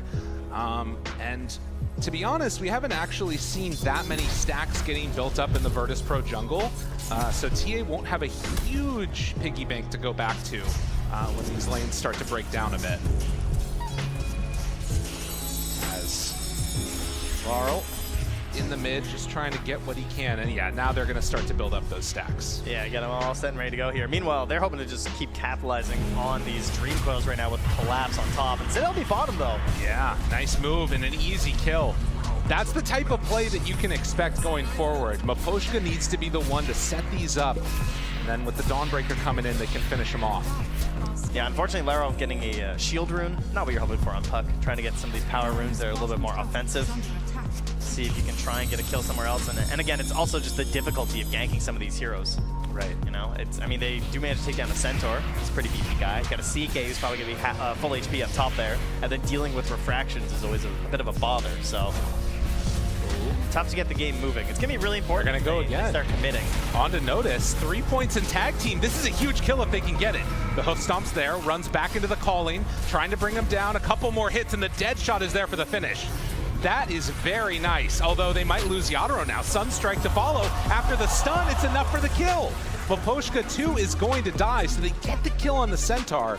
But VP, they bring numbers. That's not a good trade, that is for sure, because not only that, the Sunstrike didn't get the kill, it was the final blow from Kiritich as well, which means he gets that big streak bonus on the CK. Try and catch him back up towards Yadro, and then Squadix picks up the other one onto Miposhka. So lots of gold going to the 1 and 2 right now for VIRTUS.PRO, but 511 just infused into a CK. And this is one of the most important parts of the game for the CK, because he's trying to get into those like big early items. But look at this. If they can catch him right now, they don't have Dawnbreaker ulti though, so it's too much to ask to go all in for that play. Yeah, I mean, the armlet's getting delivered as well. You try and kill this guy right now, he's turning and burning on you. I mean, you can see Mira's playing up here with Collapse. They want to make a go on somebody, but nobody's showing up to give them an option. I mean, again, I feel like you have to have the Tusk here. This is the Puck struggles. This is why I'm a Puck hater. Yeah. Watching a Puck run around the map right now with a shield rune, like, who do I kill? Yeah, there's nobody. I'm the, only core below me is a Centaur. It's going to be an Arcane, and you look at this. Collapse just gets ran at, trying to dodge the Sunstrike. Nicely played by Collapse, but now the Stampede, the roll, the turn, they find him. Laurel onto Kiritich, Armlet still going, sitting pretty. Inkswell, they break it. That's TP taken away. That is the buff for Grimstroke and why this hero is good. Huge plays from Laurel. Needed that so bad as well, right? After all that movement across the map there, to finally help pick something up there and get a save onto Collapse. Try and get him moving a little bit further into this game. Get some space on the lane as well. Oh yeah. With Kiritich just being dead for a little while is really nice. FNG. He does have level 6, but he runs back into the coin. Gets the supernova off, and that's going to be the turn that they need. Tries to back away. Pig pull, escaping, and now the Dawnbreaker ulti. It's going to be enough to keep him alive. That was close both ways. Yeah, Collapse still sticking around as well, right? I mean, he has 4 points in the hammer, so wants to help clear through these waves. Doesn't want to give him any free damage onto this tower. Miposhka also nearby, 3 points in that tag team still with the Walrus Punch. Come on, 800 HP. That's a tough kill. This game already feels... Oh, they're going for it down bottom. They're going to try. Attempt. Easy, okay, never mind. Nice connection. No help there from FNG. He was on the way out. Yeah. Well, they managed to get out of there. I mean, and like I was saying, this game already feels so different from last game. Like, Spirit, it feels like they can actually make moves on the map pretty consistently. Obviously, you want to do that more with a Puck, but playing together with the Tusk, it feels like Miposhka's really helping to boost up that damage. As FNG goes on to Collapse, doesn't have any friends nearby, and in fact, with the turn, realizes, hey, been a bit too deep. They make the move with everybody, and VIRTUS.PRO, they get that kill. They keep bringing just 4 heroes constantly. I think throughout this game, Stampede is going to look like one of the most powerful abilities. Yeah. Because just breaking the backline towards a Muerta is like worst case scenario for a Muerta. You know, Drow players, they've kind of lived this existence for a long time. Now Muerta, our new hero, she's not going to like that very much as well. Well, good deny. Kiritich comes in just to secure that. Is there any concern at all that VIRTUS.PRO are bringing too many heroes to these gank attempts? I keep on seeing like 4 of them in a lane together, and obviously you can run through the Twin Gate, you can TP elsewhere, but it does feel like they're pretty concentrated. It can definitely be a concern, but there's also the fact that they're not really farming like crazy on any of these Radiant heroes, right? There's no like Bristleback who is on the off lane who's like getting super farmed or something like that. Yadro is the closest thing, and he's, this isn't the most intimidating ancient farming I've ever seen. No, it's true. It's taken him a while to get through it, no doubt. Does have the Maelstrom. It's just unlucky, you know? He's trying to hit some gunslingers here. Exactly. And yeah, you can see that Radiant side does tend to have a little bit higher win rate, a pretty decent win rate across the board from Huerta. At least it's this road to the International that we've been seeing. Great flex as well. The supports have looked great. When you hit those saving deadshot plays too, it can be so impressive. I mean, obviously you can do that as a core as well. Oh, interesting. So move in immediately. Gets the Supernova off. They didn't time the stun right. Doesn't matter. Still dead. Stampede. Try and save it. Laurel caught. Doesn't get hit by the Sunstrike, but pulled in and killed off by Kiritich. Now Mira, he's running away. Collapse. Does have enough distance for the moment, although a 2-second stun. And now the Tornado. Blade Mail is there. They're bringing in help from Aposhka. Tries to turn it now onto Kiritich. Yadro there as well. They have the dead shot, the connection, the Gunslingers. Great shards. Catches now on a save. They're going to bring him down too. Squad X turns. Wants to bring down Collapse, but it's still a bit scary to chase forward, and there's the blink away. Collapse, wondering why they didn't learn their lesson. You know, that's a bit of a greedy play. Yeah. First time gets chased under the tower, Dream Coil save, Collapse survives. Now this time, like, they had already gotten their kills, and it was a good rotation for VIRTUS.PRO, but they wanted to add a few more on there. They get punished once more. Interesting. And this is kind of Kiritich at his peak right now, at least for his like early game peak, right? He's got Armlet, Echo Saber. He's supposed to be very terrifying. You watch how he just grabs Laurel, smashes him to smithereens, but to immediately fall right after definitely hurts. Well, and we talked about the Laurel needing to go for, you know, he had queued up at least for a second the Aghanim Scepter. We'll see if Puck decides to go for that further. Right now, actually, it's switched over to the Blink. So at least feeling like they might need some more damage as the game progresses. Aposhka finds himself a ward. Good job of that by Team Spirit. They're approaching this top tower. There's no egg though for 30 seconds, so I think FNG's just, they're not going to try anything again. Yeah. They already had their fight up there. Spirit won it. That rewards them the tower a little bit later. Puck having a DD too, probably. But on the 15-minute dot, it got that shard delivered here to Squadix, so. Okay. Or at least on its way, sorry. It's on the current, it's in his stash right now. But Panel was mentioning it, extremely good shard game here from the TA. Absolutely terrifying, right? You might be looking for a save or something as the Tusk. You get silenced up. Puck obviously hates silence a heck of a lot. Dawnbreaker, I mean, you could predict her movement too. She's coming in with an ulti or something, just lay that thing down. Oh yeah. And what do they have for Dispels right now? I mean, there's nothing basically. Yeah, it's just nothing. I mean, Inkswell eventually Grimstroke, but I mean, that also is not super loud. He did actually buy the shard just now on the Grimstroke, so they'll have that at the very least. Best item. Yeah, definitely needed. So Inkswell, of course, giving that hard disable as Dispel, excuse me. Got you. Stop the hard disables. And now the silence, the Dawnbreaker, the Walrus Punch. Easy bring down. Notice gets just to the other sides of that shard as they bring numbers up top. Has his Blink Dagger now. It is support Invoker though, so although it is a classic combo of Invoker and Centaur War Runner, because it's support Invoker, the Exorts aren't that high at the moment, only got 4 points. So it'll be 350. I mean, that's still fine, 350 pure damage, of course, globally, but you're looking for that Blink, Hoof Stomp, into the big damage. Smoke breaks. Notice wanted to play together with Sage right there. Not gonna quite find an opening. Squadix, they're right on top of him. The calling connects. Now the control, they bring down. Notice before he gets a spell off. Sunray doing a little bit of work, but they don't have that control now as soon as that Centaur dies. That was a Centaur War Runner? Yeah. Did not look like it. He exploded. I mean, they're hitting hard. They're feeling very, very good on the side of Team Spirit now. 17 minutes in, and they've started to assert a little bit of dominance with this deep ward in VP territory. At this point, they're just kind of hoping for BKB, likely on Yadro. I mean, he's just doing his thing, farming up as much space as he can on the map. The rest of the allies of Team Spirit trying to provide that space, and a big item for the Dawnbreaker. The item that truly brought her back into the meta was the upgrade to this. Oh, I say that. Collapse. Collapse turns. Now the spin, the damage. Squadix right on top of Collapse. No, the heal is going to be enough to keep him strong. Tries to TP out. Do they have any way to break it? Yes, they do. Notice comes in clutch at the end. So VIRTUS.PRO take 2 kills. Yeah, much needed there. And that was, of course, the Deso just getting delivered to this item that the hero absolutely loves. Aposhka in a bit of trouble. Oh, yeah, that'll happen. I mean, you talked about it. This is the window where Kiritich starts to really come online. Echo, Armlet, almost at BKB. I think actually can't do it if he wants to do the disassemble trip. Yeah, he could. I don't think he needs to be honest. He can just kind of chill until he's got it right. Laurel, they find illusions of him. It's now an invis for Squadix on the TA. Seeing that the rune did spawn up on the top side, though they might not know what it was. The thing I would like, if he is going to go for the disassemble, I think then I would like to see him push the towers. I think trying to get mid-tier 1 with this BKB would be really nice for them right now. Notice blinks in.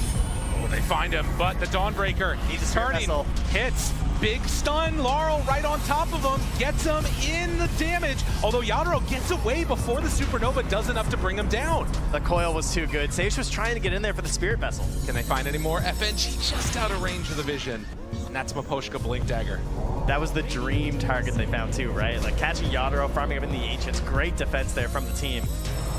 And although they've gotten some of these answers, they're not all there at the right time.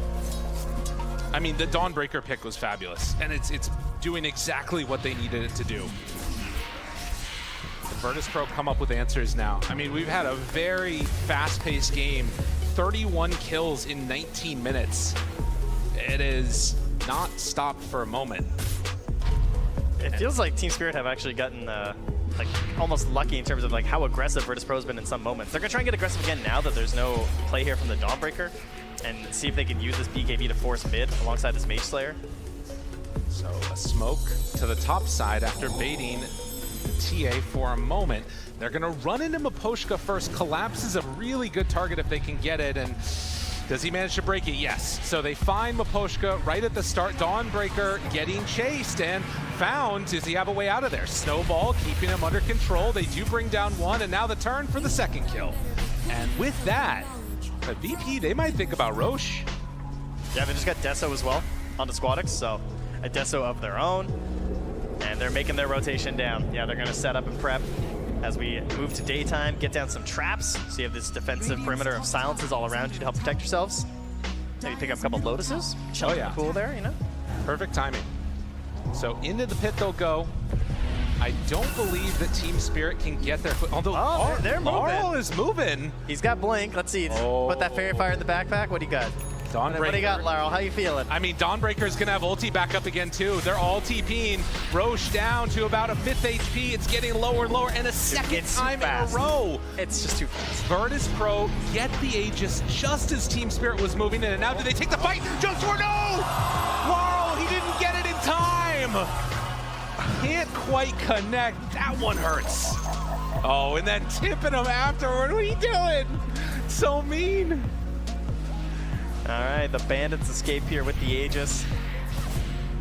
Oh, that's frustrating for Team Spirit. They want to find another one, but Kiritich a bit too far away. He can sense that just desire to go in right now by Team Spirit and take that fight, but they're not getting it. I can tell you who's really happy is Collapse, because he's got the Deso, he's got the Orbit Destruction, and he is just farming. He's like, you guys call me when you need me, but I want to get near the top of this board right now. Like 2K behind the CK. That's fair. Hoping to close that gap right now by just farming nonstop. I mean, it is a good point, right? It's not a huge issue, the fact that they, like, for Team Spirit's game, that they didn't get that Aegis, but it would have been nice to be able to find a fight. Take it away from them. Well, part of the problem is that it feels like they also still need to find a couple engagements because they have this puck. And so trying to fight into the Aegis is a bit tough. So what do you think then about this decision by Puck to be going in for both the Shard and now Maelstrom into Aghanims? Do you like this decision? Have you guys seen too much of it? Has a certain flavor, doesn't it? Yeah. Maybe a little bit later, you know, kind of preparing for the game to go perhaps a little bit longer. Yeah. I mean, thought maybe that's where we're going to wind up last game, but VIRTUS.PRO certainly exploded, and they have the opportunity to do it again here. Okay. So I think it's really solid, though. I don't think you want to rely on any sort of burst damage in a matchup versus a TA, right? You want consistent damage over time. Same thing versus a CK and everyone else. Well, this would be a nice pickup. They keep finding these little snipes as Miposhka gets the snowball, the walrus punch, and collapses there to clean up and get another charge on his Deso. Miposhka, the captain, to keep steering them towards the right areas, and also has the Philly Stone. You'll have to see that one. Sage hasn't seen a tier 2 yet, actually, on the Invoker. But up top, they're hunting. Find him. Yadro pulled in. No! Doesn't connect. Pops the BKB. They back away. Wow, just like that. Now the walrus punch. He's going in too far. Kiritich thought he had a fight. He did not. Now everyone's kind of rotating over a little bit late. You don't want to get caught on the way out. Got to be careful. They have the silence. Going to bring down that Phoenix. Easy as pie.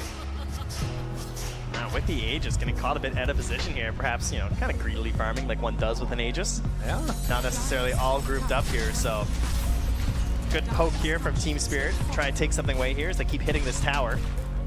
I mean, you can see they are still very confident in their play and where they want to be on the map, covering each other's bases, and now taking this tier 2 tower. VIRTUS.PRO gonna need to get their feet under them a little bit after that slight mess up there. And I love this gem here, purchased by Miposhka, just on Larol. When you're moving around the map like this, obviously, yeah, you're gonna have to be dealing with wards, but also it's the traps versus the TA. So it's just super important to have these because he could easily just die if he's just on a trap, right? He has no way of dealing with that right now. So Larol has to have this gem, or he's just gonna perish. Right. Playing it safe as he goes up there, gets the Invis rune. Not necessarily the greatest of runes for a puck, but with the next round of runes coming up, we'll see if maybe they can make some action happen there. But look on the mini-map, right? Down here bottom, you've got all of VP that's kind of in this concave formation, really close to their base. They don't feel safe out on the map at all. It's basically up to the CK Illusions to push it out. Yeah, I feel like this Aegis is essentially just going to help Squadix get in towards the BKB, so that he's going to have a little bit more confidence in these engagements. Well, this could be big now. Team Spirit getting together. They're hunting. Are they going to be able to find anybody just in range? Nice jump away, but can he get out after? Still chasing. Miposhka wanted to go for the TA, but not going to be able to connect. So VIRTUS.PRO, they dodged that one. And quickly, Kiritich just draws down the lanes. Yeah. Push mid, push top. Get it all away from us. And they'll buy a smoke of their own now on the Invoker. I mean, it's something to be considering, right? Like, Invoker is going to start to scale. Has the Spirit Vessel, has the Solar Crest, trying to get towards Aghanim Scepter, almost maxed out Exorc. He's gonna get some good damage. The items are quite large coming out of these two supports, right? Yeah. I mean, you got FNG going for the KRE Classic here, heading in towards that immediate scythe. Oh, yeah. So very good versus the puck in this situation if he's going to go for this greedier build of like high DPS because just no defensive options. Once more, it's going to come down to essentially just Mira as well as the snowball saves from Miposhka, trying to keep him alive. Here we go, another global play here. Attempting an ink swell through the twin gate, but no one to be found. No opportunity. VIRTUS.PRO made it look a little better with the shadow step, I gotta say. No, it's true. I mean, that's cheating though, right? That's true. No way you get to make that happen. All right, so BKB for Noticed is delivered. BKB for Squadix is there. VIRTUS.PRO, their positioning is very strange right now. Playing around the rune. The rune ends up spawning down bottom. Miposhka gets found right on a trap. That's what you want to see. Can they find more? Silence now onto Mira. Control there. Larol tries to back away. Collapse, isolating Notice, but not able to bring him down. Mira Soulbind now onto Kiritich. They back out. Link up two of them together. Yadro wanting to chase. Inkswell there. Larol chases. Finds the Silence. Ojo! The Cal Larol! They got him! But he gets away! Phase shift at the last second. Trying to escape, but they shut him down. Yadro! The chase, the continue. Yadro, does he have enough damage? 3 seconds stun. BKB wears out, still stunned. Now Squadix onto him, but he gets caught. Dawnbreaker comes back in for the final connection. Miposhka back into the fight, 2 second stun, in trouble, still gonna fall. Triple kill for Yadro as they hunt for more. A back and forth battle with Miposhka buying back. Man, he was understanding the limits of his hero there. Just in the middle of the river, waiting for so long and understanding that the coverage is there and the hero's got the strength, holding on that ulti for quite a while as well. And they did not have the damage to bring it down when it really mattered. It does feel like Kiritich, I think, needs to be a little bit careful at this moment if he doesn't have BKB, right? Because, well, yes, CK, big tanky hero, he's gone like Armlet Bloodthorn with BKB. Yeah.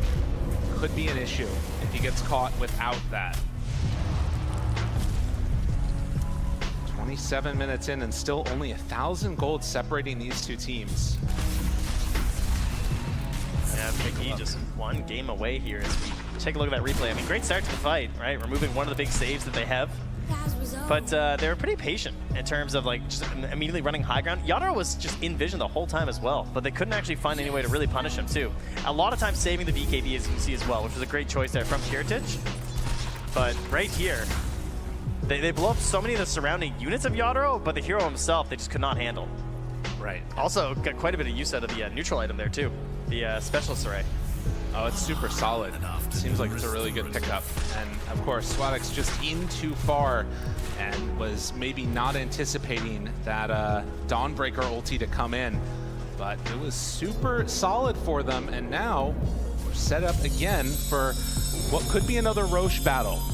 We've got 8 seconds till it's capable of respawning. We'll see if it's going to be up here. They're going to get an instant spawn. It'd be pretty lucky for them if it is. No, 2.5 minutes. That's about as long as it gets. Yeah, I had a Sunstrike check there as well, just to make sure. Interesting. Speaking of Sunstrikes, it's getting there. 1,400 gold away from the Aghanims. I mean, it could make a difference. They don't have a ton to keep people in place for a Cataclysm. No, they really don't. But if they can get a nice stun out there from Noticed on the Centaur, as things get a little bit wild, it could be the way that they make it work. Man, Kiritich really feeling the struggle here in terms of the mobility of this game, though, because despite having the Centaur Warrunner on his team, he still commits for this Blink Dagger. Yeah. Which is something that you'll often see CKs avoid anyway, like even without a Centaur. So having to commit for it here is kind of frustrating, but it's a Muerta, so definitely makes sense, right? Right. It's just all about being in the right spot and positioning. He just needs to get the most out of his BKBs. I mean, I think that this long spawn on Roche has definitely helped out VIRTUS.PRO a lot. Team Spirit was basically stuck on one side of the map for a very long period of time while all of VP was farming it up. And you can see Team Spirit are slowly going to meander down there south. It's a really cool game for Kiritich with the Vindicator's Axe, right? Versus a Puck, versus a Muerta, versus a Grimstroke. There's a lot of opportunities for that big damage. Smoke up as 4. Laurel still down bottom, so they won't have their Puck with them if this battle does take place. Arcane Rune picked up for Yadro. Noticed. Ooh, buddy. That was very close, but doesn't break smoke. So they'll still have that coming down as Roche is finally going to respawn in a minute. Got him. Right? Dude, Laurel's almost got Ags, too. These fights are going to start to become pretty scary. I feel like if he dies and loses his gem, he just buys BKB. You think so? This is a pretty big fork, I think, for him, depending on how things go, you know? Really? I don't know. It's kind of scary, isn't it? I mean, it's true. It's just nothing. He really does not have a lot at this point in time. He's just completely dependent on his allies. But, I mean, we saw how well that worked out for VIRTUS.PRO. I think Sage and FNG were insane on the saves last game. True. And, super dependable. So I'm sure that Miriam and Poshka can be as well. Well, and we saw in that last fight, right? Like that one errant trap that popped out, it caught him, and then he basically died from it. All it took was one ability. And it's going to be up to the rest of the squad of Team Spirit to find the visions. That way he can take that fight. So now into the pit they're going to go. It's going to drop so quickly, and they're making the move from VIRTUS.PRO, but it's going to take too long. They're not getting the veil. It's just too much. Look at this. They're moving down, trying to run in. It's too late. Can they take the fight after? Dawnbreaker's still ready to jump. VIRTUS.PRO together. They just got Aghanims on the Invoker. They have the Scythe on FNG as well. If he sees the right target. Looking, hunting. He's still in vision. No, they jump forward, find him. But Poshka off to the side. They get him with the Hex. The Cataclysm. Yadro jumps away and now turning. Wants to hit onto that egg. BKB already out. Collapse in. Brings it down. Now they did kill off the Muerta already. Laurel tries to back away. Eats the seeds. Tries to escape. Yadro gunslinging away. Does he have enough damage? Can he get out of there? Survives. He turns it around. Triple kill. Yadro goes for an Ultra. Oh, it couldn't have been worse. Just a second away from no pierce the veil. He pops it and immediately pops them. Oh, wow.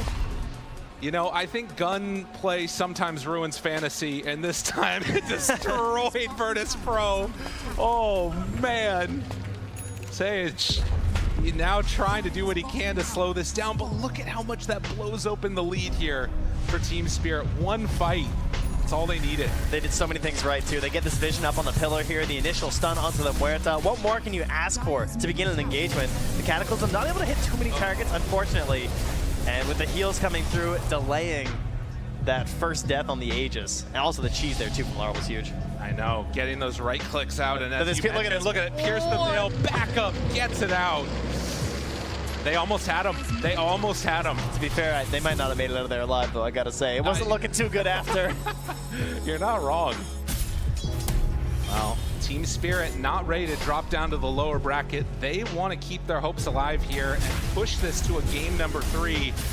As you can see, the damage totals in this one off the chain for Yadro. This is why Muerta has been so highly prioritized at times. When it looks good, it's really good.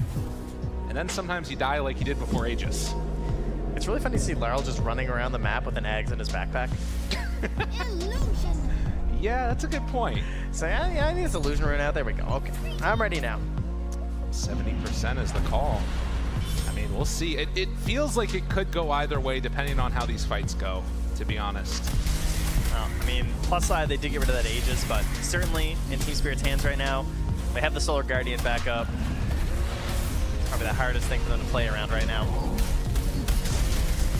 Ready to go with the Dawnbreaker ult. Who are they going to find on the top side of the map? They're running right into Notice. And they're using this illusion too with Maposhka nearby, so that's nice. Yeah.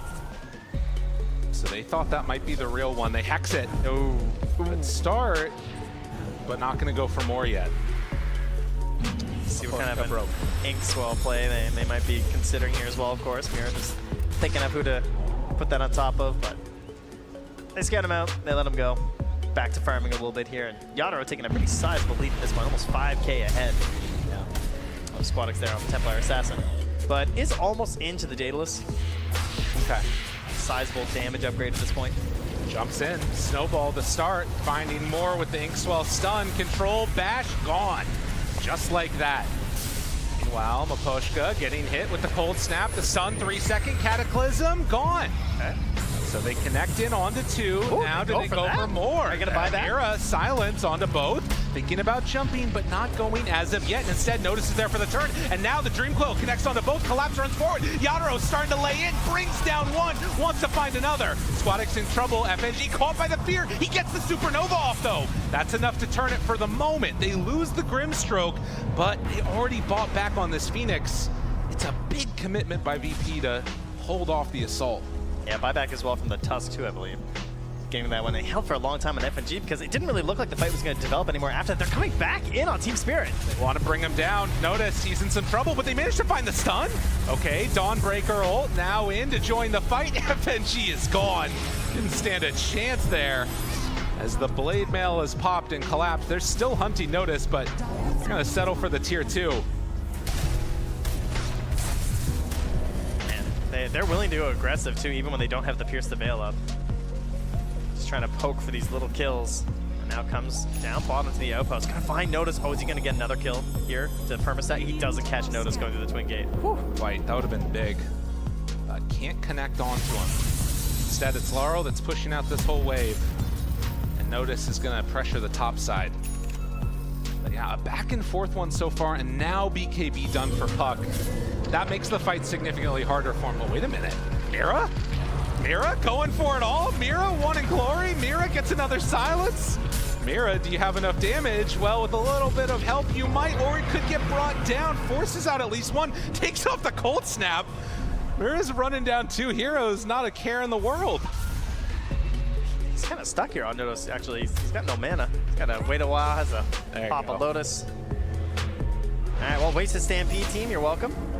Nice work, but there is now a heart on that Centaur, so getting a bit beefier. Still, strength hero, 16 armor. Gonna be a bit tough. Well, I do feel like they have the damage now with soon-to-be Daedalus online from Muerta to really tear through. Oh my god, he got a Mindbreaker too. What the hell is that?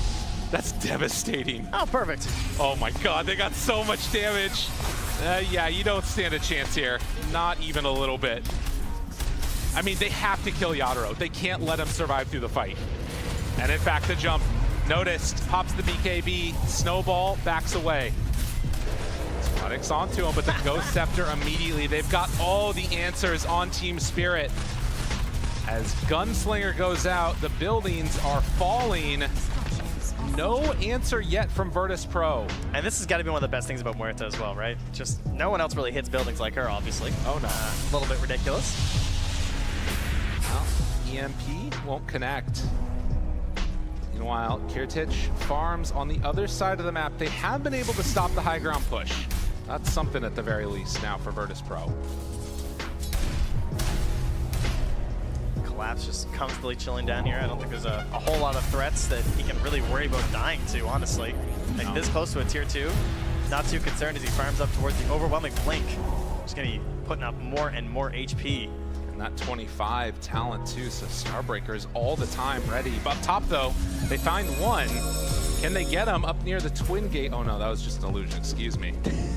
I was sure that they had him. Those illusions, you know, they're tough. Well, smoke instead. That's what I was looking at. They're gonna smoke. Right, yeah, that's what I it got was. you, yeah. I just like ESP scaring the observers, that's all. Keep them on their toes. 38 minutes in. And hoping to find somebody farming down bottom, or maybe to bait out Kirtich. It could be an interesting play, but Team Spirit, they don't care. They just want to push mid. Or at least force them back on the side of VIRTUS.PRO. Looking, opening. They're not going to go for it. I mean, this is a decent play by VP if they can catch somebody, and there is going to be a TP down bottom. I almost feel like with their blinks that the Stampede is essentially going to be kiting Pierce the Veil, and they're going to hope to like blink back in afterwards. Okay. You know what I mean? And just hope they don't get coiled. Yeah, pretty much. I mean, that's obviously why Puck's very solid versus Centaur War Runner. Right. It's one of the better options versus those just runaway Lycan-style heroes. Definitely. I mean, again, a 12K gold lead is pretty significant for Team Spirit, but if the context of this becomes find Muerta, kill Muerta, suddenly 12K gold lead is gone. So it does still come down to how these fights get taken, and Team Spirit, they can't be too cavalier with their movement. Gonna wait now. Roche is back up in 26 seconds. So will be Aghanim Scepter for them, I believe. Could be, yeah, they got cheese last time. They did indeed. How good's that X, too? I mean, I guess probably Tusk, I feel like, makes the most sense. I'd be down for it. Even just kicking some people away if they get onto them isn't terrible. So yeah, they move on in. Now the TA trap is there, so they see what's happening. Although, where's the gem? If they don't have it, Tusk has the gem. He doesn't see that the TA trap is, I mean, it doesn't matter. It drops so quickly. It could have been important, but it turns out to not be. They kick it away now. Oh, let's go, the kick. He's ready. Maposhka's got it. Everyone wants a walrus kick, right? Well, suddenly he's higher net worth, or so. Feels a little bad for Noticed. Oh, and he's got ninja gear too. Oh, man. Sneaking around looking for some big kicks. Everything that he wants. He feels bold with the Shadow Blade. The smoke, the move forward. Does he want to jump onto anybody here? Up high ground, smoke breaks, blink back. Doesn't get caught. Oh, instant smoke here from VIRTUS.PRO as well. They're going to go mid. They saw Maposhka bottom. That's why. Going to try and run it collapse. They're just going to try and kill Maposhka. He's the dream right now because he has this Ghost Scepter, but there's now the Nullifier on Kirtich. So just like spot the Tusk, get the kill, and they might be surprised to see he's the gem. I'm not sure if they've noticed yet. That'd be a huge one for them, but yeah. Collapse is the closest one.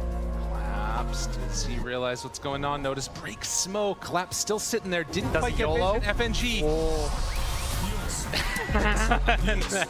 A little bit of chat wheel there. Crowd appreciates it. Yeah, he's got a smirk in there, yeah.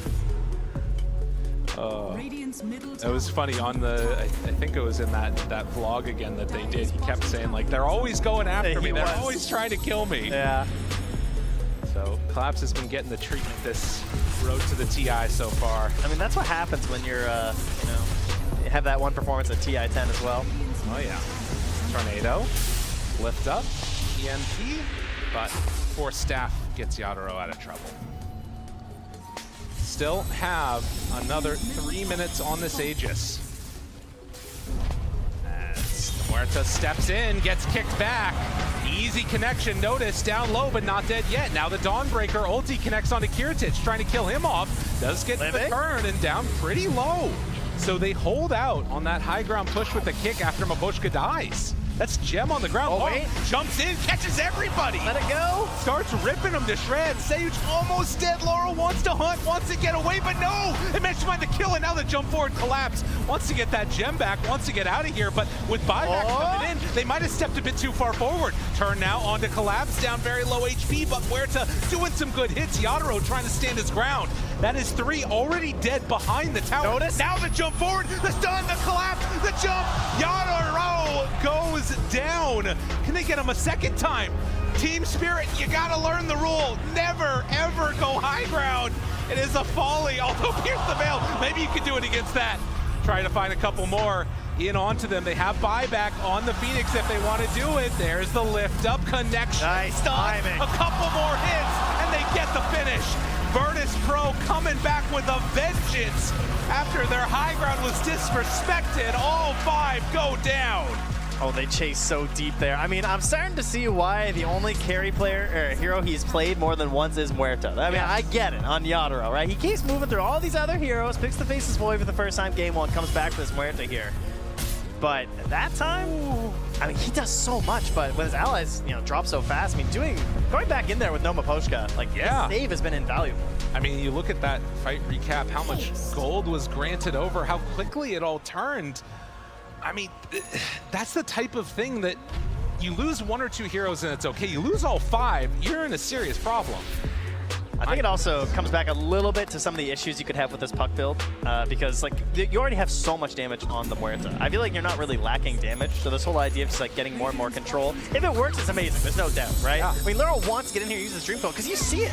Like he Dream Coils here, look how much damage he does. Yeah. But it's just that tiny little bit he doesn't get, right? Say you lives. Oh, okay, this is a creative situation now. Then he just dies. Like, oh, he gets off 1 more spell. It's like, oh, well, I have to go in now and collapse. I want this free kill on the Invoker, and now you die. Yeah. No, exactly. Clean up each other's messes, and in the end, there wasn't enough paper towels. You know about that as a dad. That's right. As, man, a big turn, and, you know, 8K gold lead at this point in the game means a lot less. Oh, yeah. It pretty much means nothing, especially when you've got things like hexes and these combinations. that kill was really funny. Oh, yeah. They just get shot and blown up. I mean, the thing that does matter a lot more is going to be the buybacks. They only had to use 1 on the Dire, on the Invoker, and something that could be there to watch for later on. Right now, on Team Spirit, only Mira has the buyback on the Grimstroke. And you can see FNG, hope's still high. What a turn. Just 1 more game. Right? 1 more. I mean, you got the first one. Making a little comeback here. Can they do it? I mean, it's very possible. We've seen comebacks from bigger deficits before, and it all happens around high ground. I mean, they only got a tier 3 tower. The kiting was superb as well in that fight for sure. That is something they're going to try and address here, trying to go for the big stun there with the Abyssal Blade on Collapse. Because they only have force, I think, on the TA, right? She's Hurricane Pike. Right. So, like, if you actually just stun someone, they're not going to move. We don't have any other options for that. So, see if they can chain a few together. Well, and the way that I thought about that, the fights we're going to go for VP was like, find the Marta, pick her off when she's out of position. But that was a much more like measured, find 1 pick off, then wait for them to overextend, find another, find another, find another. It's just little piranhas chewing you up, as opposed to the 1 big bite. And people barely surviving. Also, the Cataclysm. Yeah. Did come in as well. He's got a Hex now on Invoker. That's a big deal. Double Hex. This is not support Invoker anymore. This is level 23 Invoker going for Refresher. We're 46 minutes into this game. Yeah. Didn't realize. It's been a fun one. I mean, depending on how it goes, if I'm VIRTUS.PRO, I'm still sitting high ground for a while though, right? Oh yeah. There's nothing to gain out here right now. You know, 25 on puck too for the Dream Coil. That is a huge opportunity. Yeah, very big talent. Obviously, some of you used to be able to buy. Now you gotta earn it. Right. Unless you buy Midas, then you can kind of buy it. There you go. Buy an experience always feels good.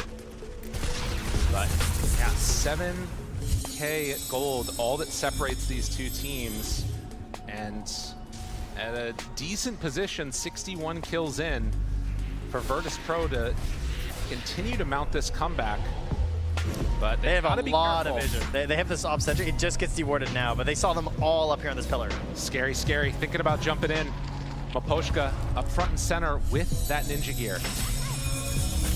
Can he find anybody? FNG is stepping pretty far forward. Drops down a ward. That scouted Collapse is going to see the hammer retreat back towards him, and they're going to try and force back VIRTUS.PRO by going to top. Maybe looking for a Maposhka kickback play here, hoping that someone's going to be here. This is a nice play. I mean, if they don't get back quickly enough for VIRTUS.PRO, or even if they do come back, they still might go for the kick. If someone shows. Yeah. Got to be so careful there. Nice play by Team Spirit. Yeah, nobody even coming close, right? Just putting in the forward spirits, catching the wave. If they notice, they're going to see that he's smoked up, but it's just ninja. Looking, Maposhka, Tornado, lifts. Still looking for that jump and kickback from Maposhka. Noticed is a scary target to go on. They're thinking about it. Kiritich waiting, FNG waiting. They're all ready for an over an extension. They even popped the Phantasm now. While mid is pushing in, they have an illusion there.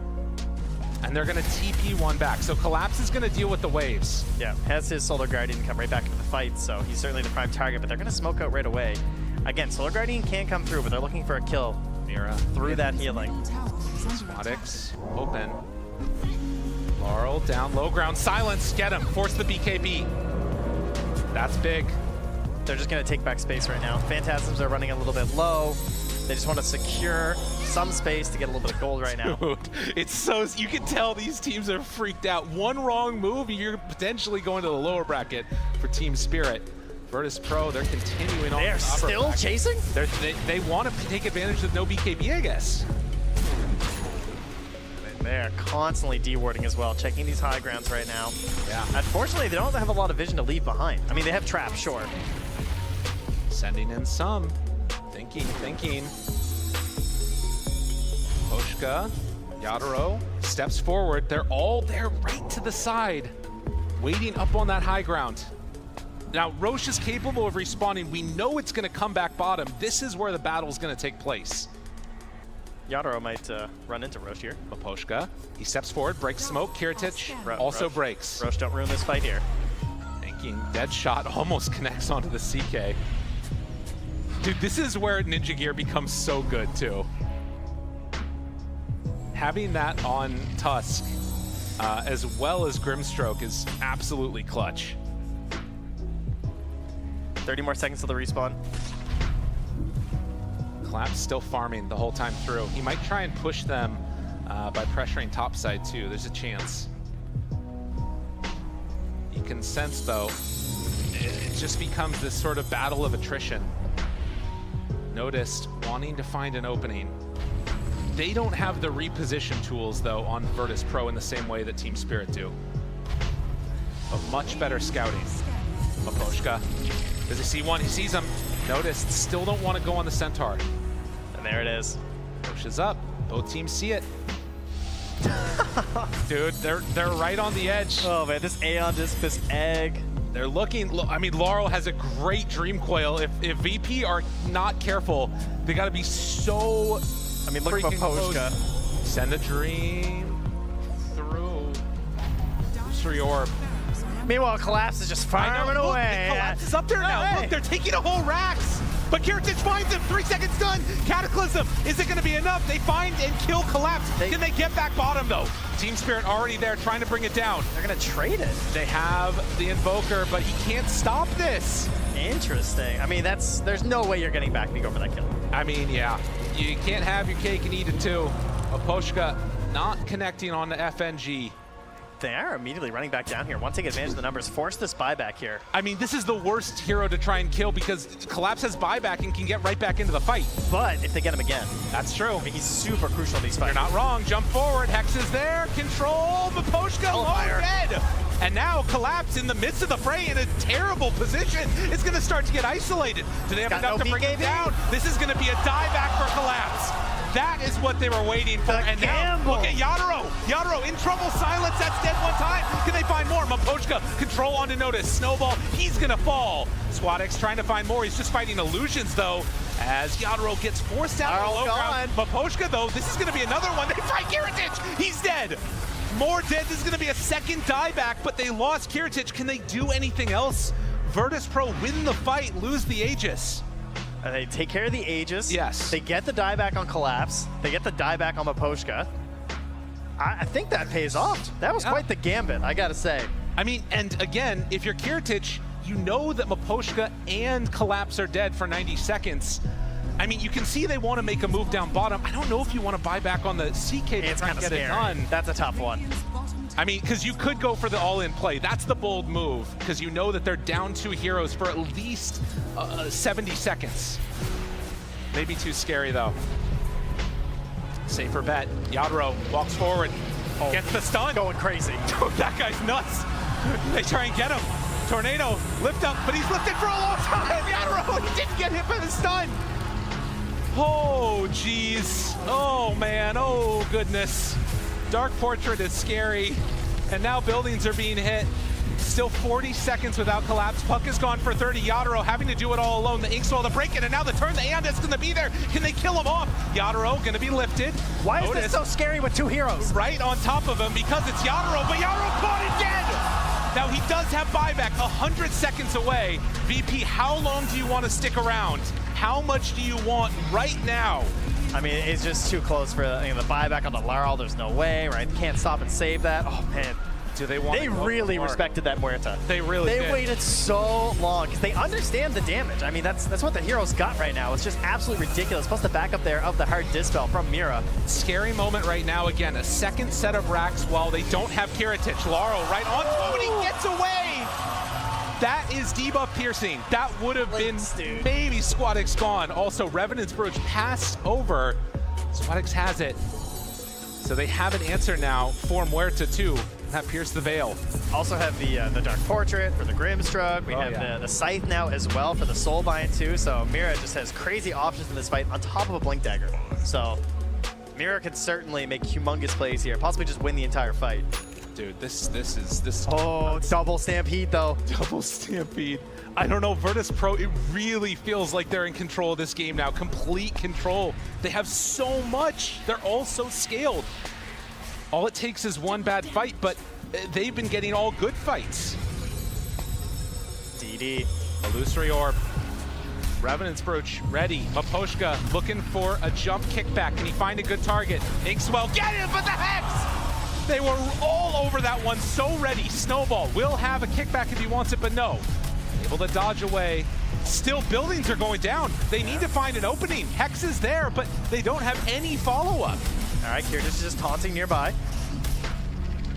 Back out after getting the buildings here. So tier 2 still stands in the top lane. What the hell was that sound? What the heck was that? Just intimidation. He's popping the Revenant's Brooch for fun. Dude, that opens so much base in this here. What the heck? You know, when you get the newer items, I like to make them flashy. That's fair. All right, 56 minutes in, and we're 4 away from tier 5 neutrals. Team Spirit still looking for that magic fight. VIRTUS.PRO not giving him an opportunity to get it. Yadro walks high ground. They're under a ward here. Catches Deadshot. Hex again. So ready. Stun. Now onto 2, but there's no follow-up. Kiritich now tries to get onto him. Yadro turns. Hasn't popped that much yet as Collapse tries to back away. Laurel under control. Silence. Disarmed. Still fine. Maposhka plays the cheese. Now the kickback. He kicks him away. Splits the uprights. And dead in an instant. That's TA gone. That's more. This might be the fight they were waiting for. Kiritich starts to die. The Supernova's out. Notice under control. They're gonna get that stun. No! The snowball save! Maposhka, the man, on top of it.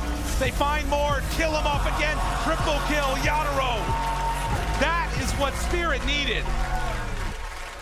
And immediately the buybacks all just ring out here from VIRTUS.PRO. There was no buyback timer left for the Centaur. That's why he committed for the refresher. So he is gone right now on notice. A big lead opens back up here for Team Spirit. Down 2 racks. But the gold moving in their favor. And as well for that fight, I'm going to guess level 30. Oh, it's so close. I mean, Collapse was close before the fight as well, but almost there. We also have 29.5 here for Squadix. So some of those huge talents about to come back one more time. I mean, and look at this one again. It starts so well, but the fight is so separated. It's all over the place, and in this one, it really felt like it was those supports making the key plays. Oh yeah, I mean, Soulbind Walrus Kick. Not something you get to see too often right here. He just breaks up the whole fight right there. See ya! One north, one south. Oh man, that was cool to see. And now cleanup is just there. I mean, back in this game, we actually might need to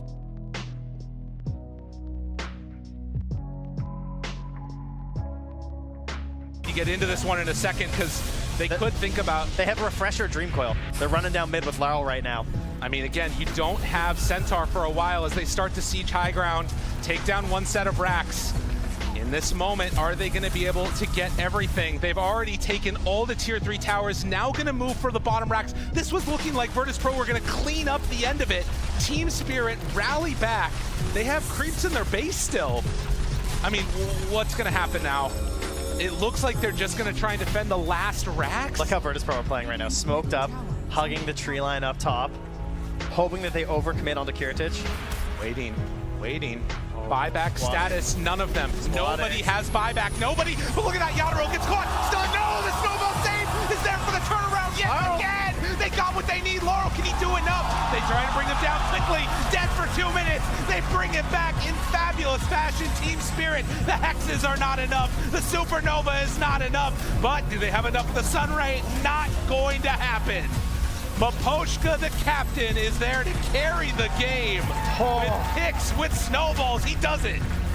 That damage is not coming out if it's off of that snowball save there from Maposhka. They're still trying to get a couple kills here, but there's still a buyback on Yadro. There's no buyback on the CK or the TA. They're going for more. Phoenix does have buyback himself, so with mega creeps already claimed, can they stop the hitting on the tier 4 towers? Team Spirit, they want to close this out right now, but they're playing it even still a little bit safe. Their hopes of staying in the upper bracket right there, and there's the jump forward. The Hex onto 2, collapse onto him as well. They can't stomp, they can't do anything. Stampede won't get him away. FNG is gonna fall. We are going to a game number 3, Seattle. The map movements here from Team Spirit throughout this game, really abusing the global possibilities of the Dawnbreaker. It was a great last pick there for Collapse. Coming in clutch, helping out on some Dream Coils, and the heals in the mid game, where it felt like maybe VIRTUS.PRO were going to win some of these fights. They just barely squeak out survival there for Yadro, and of course, he was just so much of the damage throughout this entire game.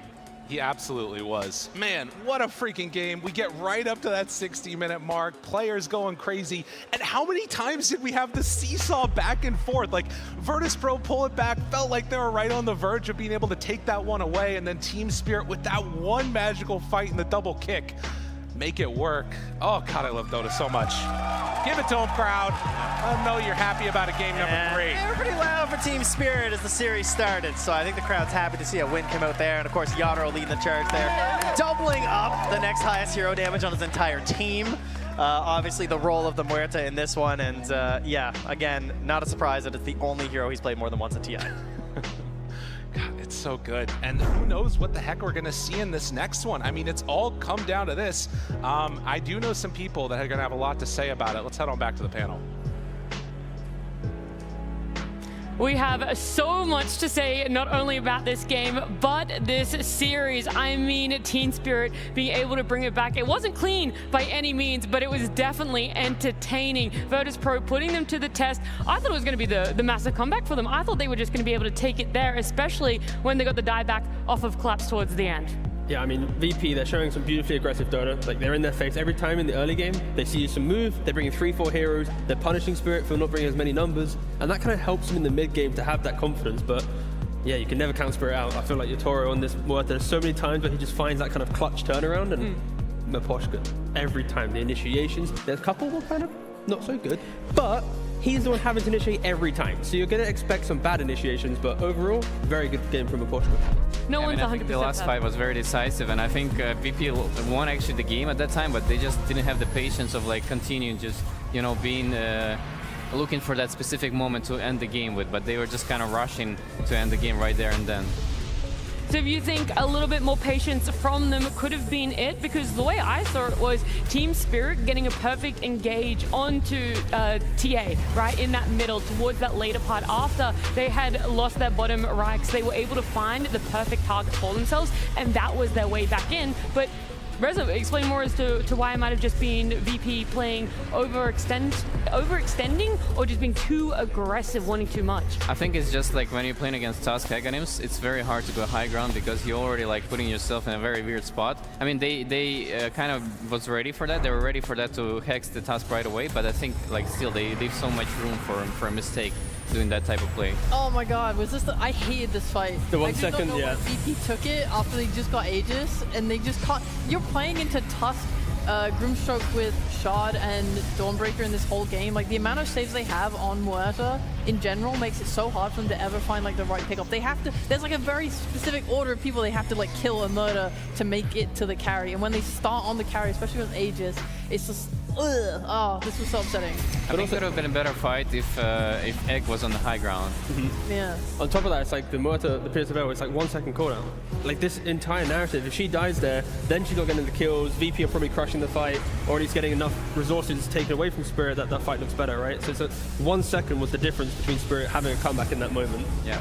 It's also like a theme throughout the game of them maybe not understanding the priority. Sure. Like when Okay. they're going bot to try and contest this Roshan like near the end of the game, right? You're just letting this Dawnbreaker farm all the way up to the top side of the map and then push in your top lane and then go for that Rax. He maybe got a bit greedy there when he then did die, but like if he pushes that up, maybe the creeps take the Rax. Like VP end up having to go back anyway to kill the Dawnbreaker. If they'd done that like 2 minutes earlier, then their Roche fight could look way better. Instead they have to give up the Roche for free. I want to talk more about that high ground, right? VIRTUS.PRO trying to defend their racks there because Team Spirit, it was really difficult for them to be able to push earlier. They finally break that. They get that tier 3, and then all of a sudden they've dived too deep. It did end up going in Team Spirit's favor. They won this game, but that little bit there, if it had have gone the other way, do you think that would have been the make or break? And do you still think that is the make or break as to why VIRTUS.PRO even had an opening back into? I mean, for sure, it gives VP a lease of life, right? Because the entire game, Spirit, they're playing on the concept of Miposhka. He jumps in, he starts the fight with Tag Team Punch, and then you follow up. The one time he initiates and he gets instantly CC'd and dies, then Spirit's still taking the fight after. So it was kind of a little bit of a blunder from Spirit. But yeah, it was enough to get VP back in the game, and then you had, what, another 15 minutes of that awkward back and forth, a lot of respect being shown. But yeah, Spirit showcasing how they can just win games from all points. Yatora 23, 4, and 11. I'm looking at these stats. I'm like, oh, which one really sticks out to me? You cannot look past that one. He is phenomenal in this hero. I want to see his damage output this game. I think it's like around 100,000 or something, maybe even more. He has 76,000 damage. Yeah, it's a lot. Oh my god. Look, we're going to highlight Collapse though on this Dawnbreaker. Very different style to Spirit Breaker. Or actually not so much, right? Spirit Breaker still has that global potential, but on Dawnbreaker, it's in a different format. Yeah, I think that hero actually made their lineup work because there were so many engagements when Dawnbreaker just saved the Muerta from going on top of her, and he turned so many fights around. And he was the force that, you know, would bring damage to the puck and Grimstroke initiation as well. So I think it was like a very clutch last pick for them. Well, let's break up this talk about game number 2 with some Slacks action. We're going to head on over to him. Thank you so much. Hello there. Hell of a game there, Tsunami. My blood is coursing, my man. I can't believe we're starting off the playoffs this strong. 3-game series right off the bat. That's what I like to see. In fact, I was watching the game with these guys. Now, I told these guys, they said that Team Spirit was going to win no matter what. And I said, if they lose, I'm going to come in the crowd and make fun of you. They didn't lose, though. They didn't lose, so you're right. Why you hear that? Why you hear that? But you were sweating, though, weren't you? Just a little, just a little. All right, they can hear you right now. Would you like to thank them for not letting me mock you on camera? Honestly, my parlay is still in. So let's go, Spirit! There we go, fantastic. Miposhka's the best! Hell yeah, all right, the boys are alive. Now, we found a very special person in the crowd. This is Sar Potato. Now, if you're a North American Dota enthusiast, this guy's been in your chat about 1 million times, but he's banned from my chat. Stream sniping bastard. But anyway, this guy's fantastic. Now, you have riddles, right? Indeed, and I've made about 30 of them, though I'm not gonna go through all. Just gonna double choose some for the crowd and for you to guess at. Fantastic. Now, this guy has been walking around asking everyone Dota 2 riddles. we're not paying him. He's just choosing to do this. But we have some riddles for you today. Can you give us an easy one? I'll start with an easy one here. Okay. Tsunami, you ready? I'm listening. All right, he's listening. With name jokes aside, half of one, speed and might in stride, part of lot of fun. What the hell? One more time for me. Say that again. Say that again. With name jokes aside, With name half jokes of aside. one, speed and might in stride, part of lot of fun. Okay, does anyone know the answer to that? I'll read it one more time. Any hypotheses out here? With name jokes aside, With name jokes aside, half of one. half of one, Speed and might in stride, speed and might in stride, part of lot of fun. part of... Okay, oh my god, we got Fun. snapped. My boy God, snapped and raised his hand. All right, this is Dota Hero, Dota Idol. It's just Dota related. All right, what do you got for me? It should be quarterstaff. Quarter staff. A quarter staff! Oh, well done. Quarter for half of one, speed and might in stride. All right, give us a hard one. One more hard one. That and we're done, wasn't all a right? hard one, is what That you're was telling me. very hard. I That stopped. was novice level. My brain shut off as soon as he started talking. I'm bad at riddles. All right, give me a really hard one. Here's one for you, for all the challenge. The worlds I create, full of fear and of hate, but all in a vulnerable state. My obsession is real with the terror you feel. Before me, even gods kneel. All right, Slacks, one more time for me. What I'm the gonna need to hell? All right, process all right. that. The world I create, full The of world- fear and hate, The world I create, all fear and hate. full of fear and hate, Full put of- in a vulnerable state. My obsession is real, with terror you feel. Before me, even the gods kneel. This is nonsense. Are you a crazy person? What the hell? Anyone got an idea on this one? Oh, there's Oh the my hand God. way off in the distance. That guy's way out here. Run, Tsunami, run, bro. Push people out of your way. I don't want to do that. Come on. We're off. Spirit breaker I through want to be this. very considerate. Run. I stepped on a Wow, foot. that I'm is so far. sorry. That is so far. He is really gonna step, Tsunami. Go, he's running. Oh, no, got? now he's running. Okay, last one. Let's hear it. First of all, go Phils. Let's go. I see the hat. It's gonna be Bane. It is! All right, well, fantastic. Well, we got some smart Dota players here. Congratulations, everybody, for solving your riddles. If you see this man around, he'll be there. But Nat T and the fans on the panel, do you guys are you smart? I didn't get any of these. I'll ask you guys, did you get any? hate riddles. I love riddles. I'm with Slacks. My brain just shut off, but you did good. I did get both of them. I got Yeah, Quarterstaff and Bane. The second one, I guess, Nightmare, which I guess is Bane. Yeah. Close enough. I was gonna say I got like World, Fear, and then I was just like Terror. I think the other one was. I'm like, it's got to be Bane. Yeah. And the Quarterstaff one I only got because half of one is a quarter. I'm stupid. I don't know math. Half. I got the quarter, is- but yeah. it's quarter like. I just put it together. I was like, quarter stuff. No, great riddles. You can go around. You can ask for an easy riddle, a difficult riddle. T's like, I'm not going to ask for a riddle at all. They just don't tickle me. I'm good. Well, look, maybe talking about the teams will tickle your fancy, something that you're more than capable to talk about, because Team Spirit brought it back into game number 3, our first series here in the upper bracket, and VIRTUS.PRO could have taken this 2-0. It could have been that clean sweep for them, but Team Spirit are adaptable. They're one of the most adaptable teams ever, and they were able to make those quick changes between game 1 and 2. It wasn't clean, so what needs to be changed for game 3?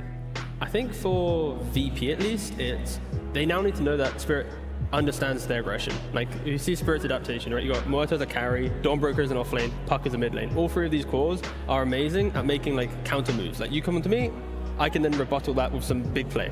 And now for VP, like, their entire play style is just find hero, kill hero, rinse, repeat. So I think if they can just put a little bit of, I guess, class to this third game, kind of tone down just that raw aggression, then they might be able to quickly close out the game rather than giving these moments of brilliance for Team Spirit. For yourself, Sheep, is that's the same idea that you have, or have you seen this growth of VIRTUS.PRO, obviously not just from groups, but today in this series alone?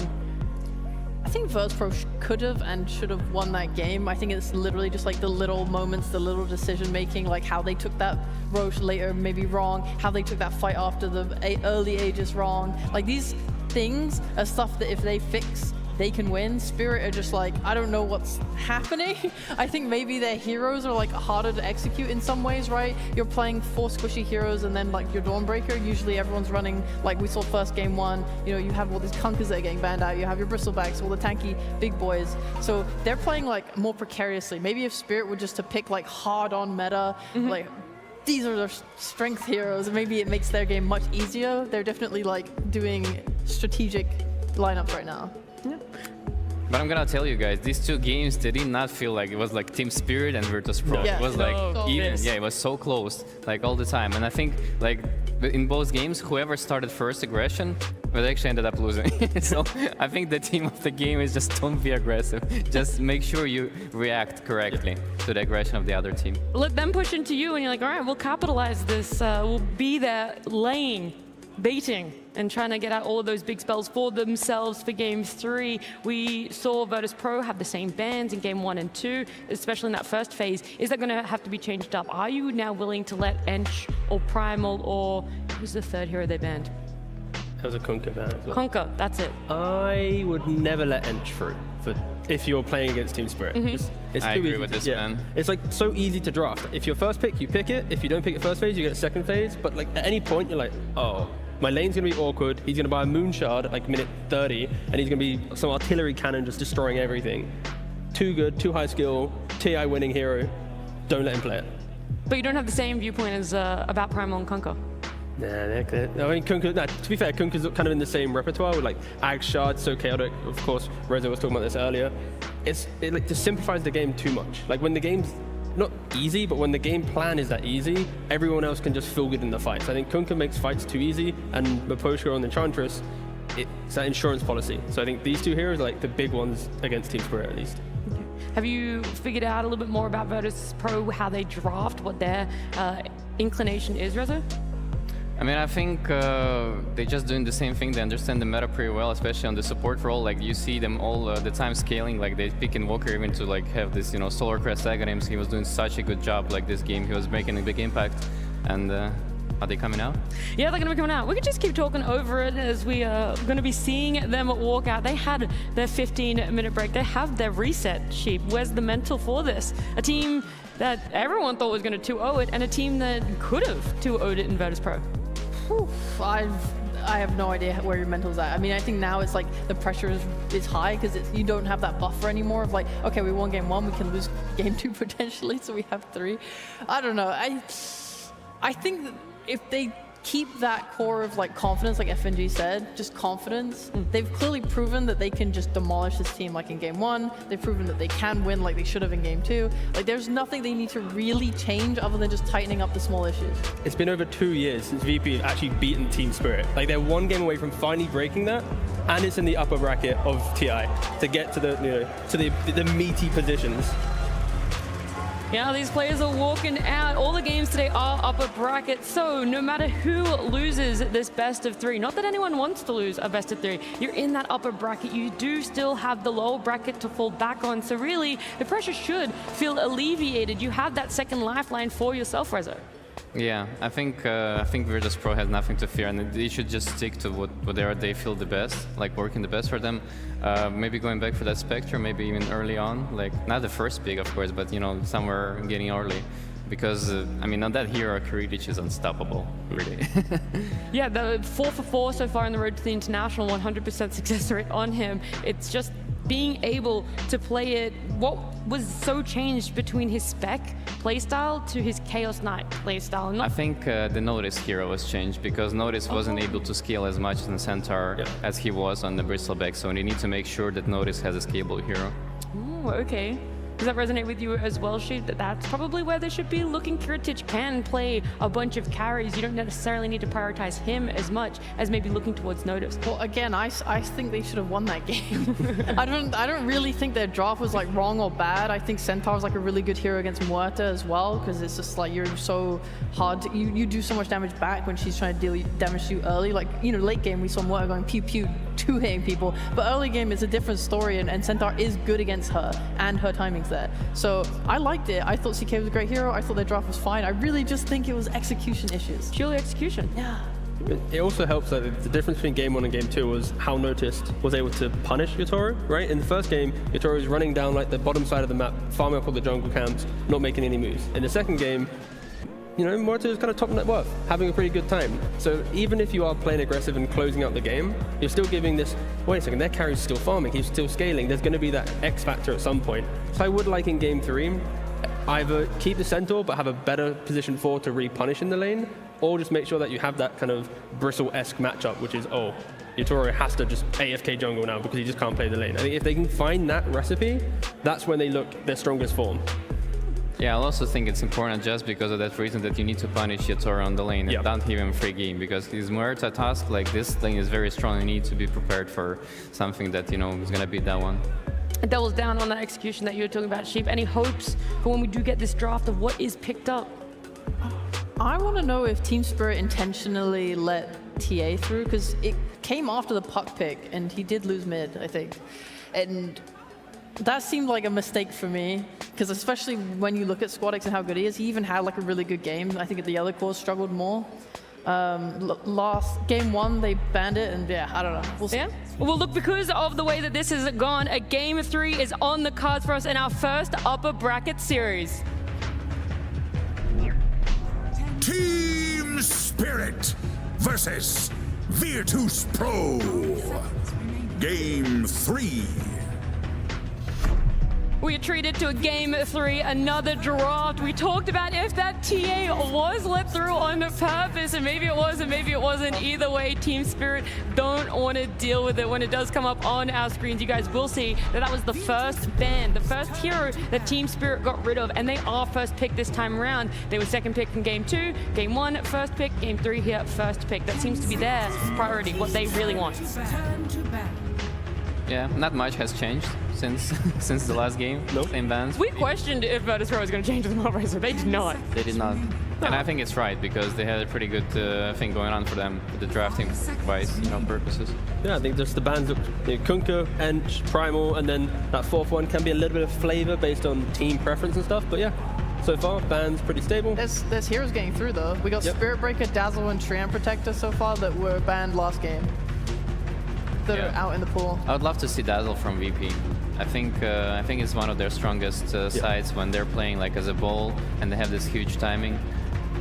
Just don't put it 5, please. I love it in the core. I want it in a core role. I don't. Yeah. I think when they do this flex, I think VP are clearly showing that they like to flex some Invokers for support, some Dazzle as well. But I think Dazzle is that statement hero that when you pick it, it needs to just be the offlaner. And also, interestingly enough, VP ban out the Phoenix, but then allow the tree to go through. Phoenix is the counter to tree, because when you press the overgrowth, if you press egg, you have to disengage as well. So to ban out one of the good kind of drafting counters.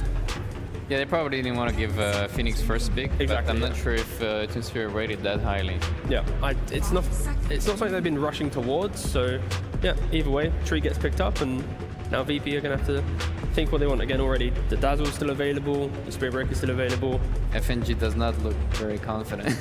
Going to the first thing, he's like, what did I do? Oh no. What did I get? He's like, oh man, we forgot about this hero tree. Oh shoot. Slapping the Spectre right now, that's the statement. Right here? I mean, sometimes teams do this.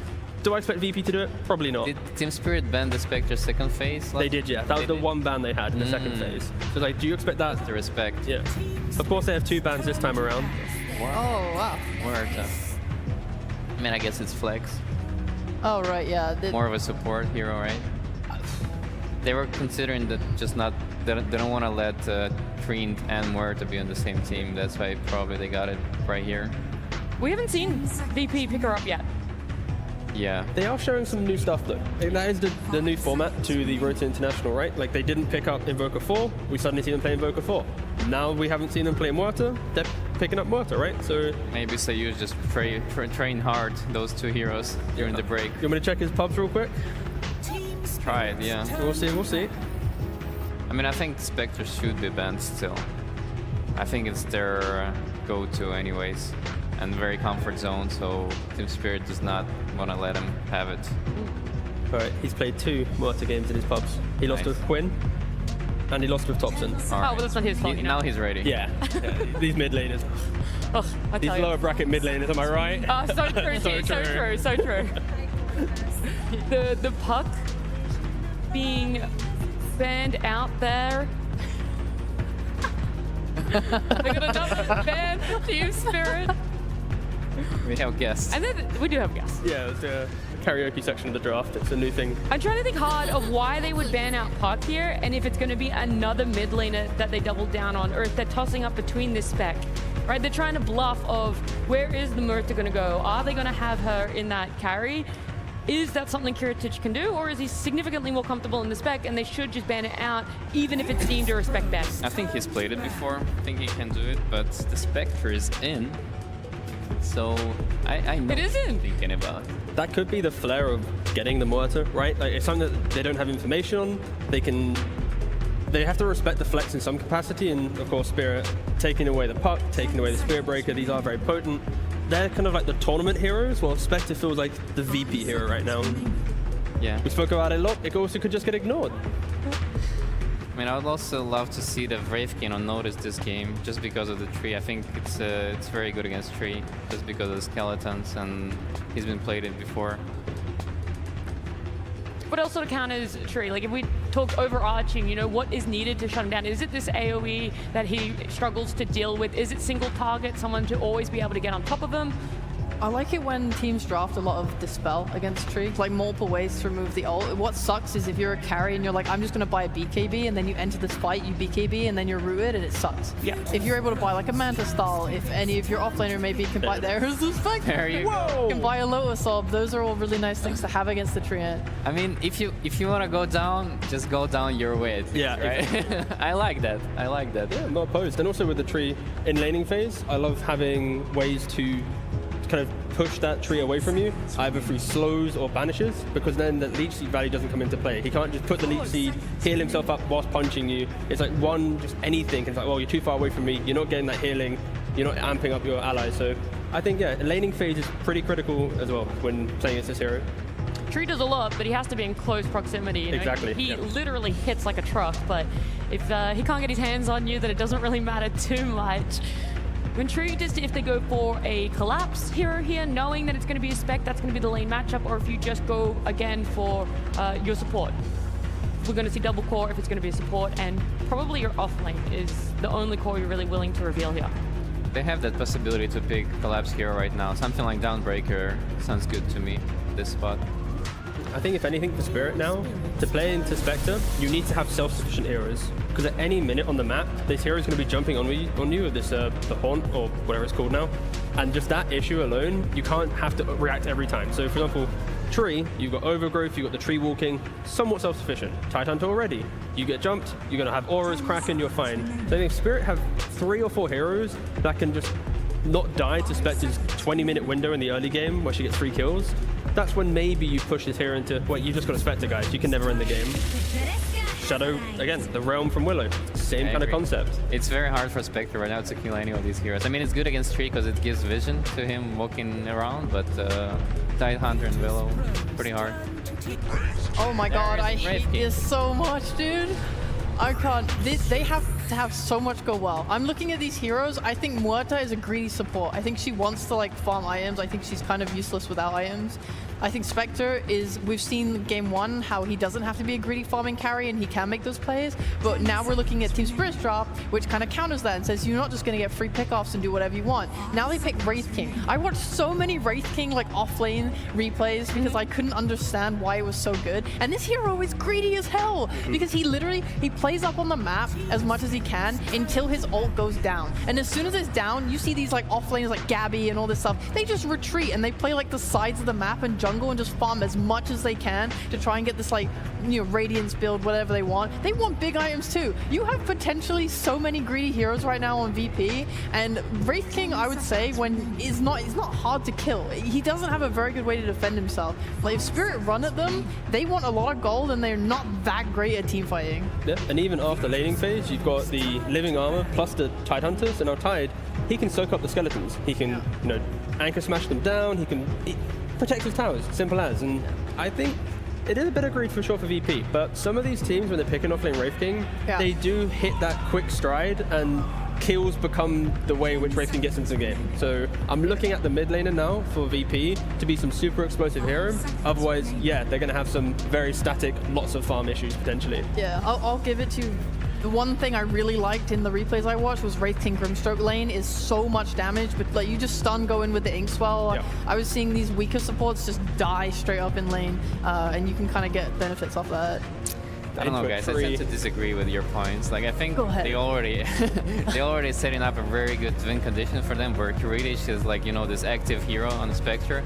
They have really good supports to follow up with, and this Wraith King is gonna like notice gonna have like the time of his life. I mean, it depends on the core matchup, of course, like what Yator is gonna play. But at this point, like whether he buys like Blade Mail Radiance, and it's gonna be like super hard game for Team Spirit.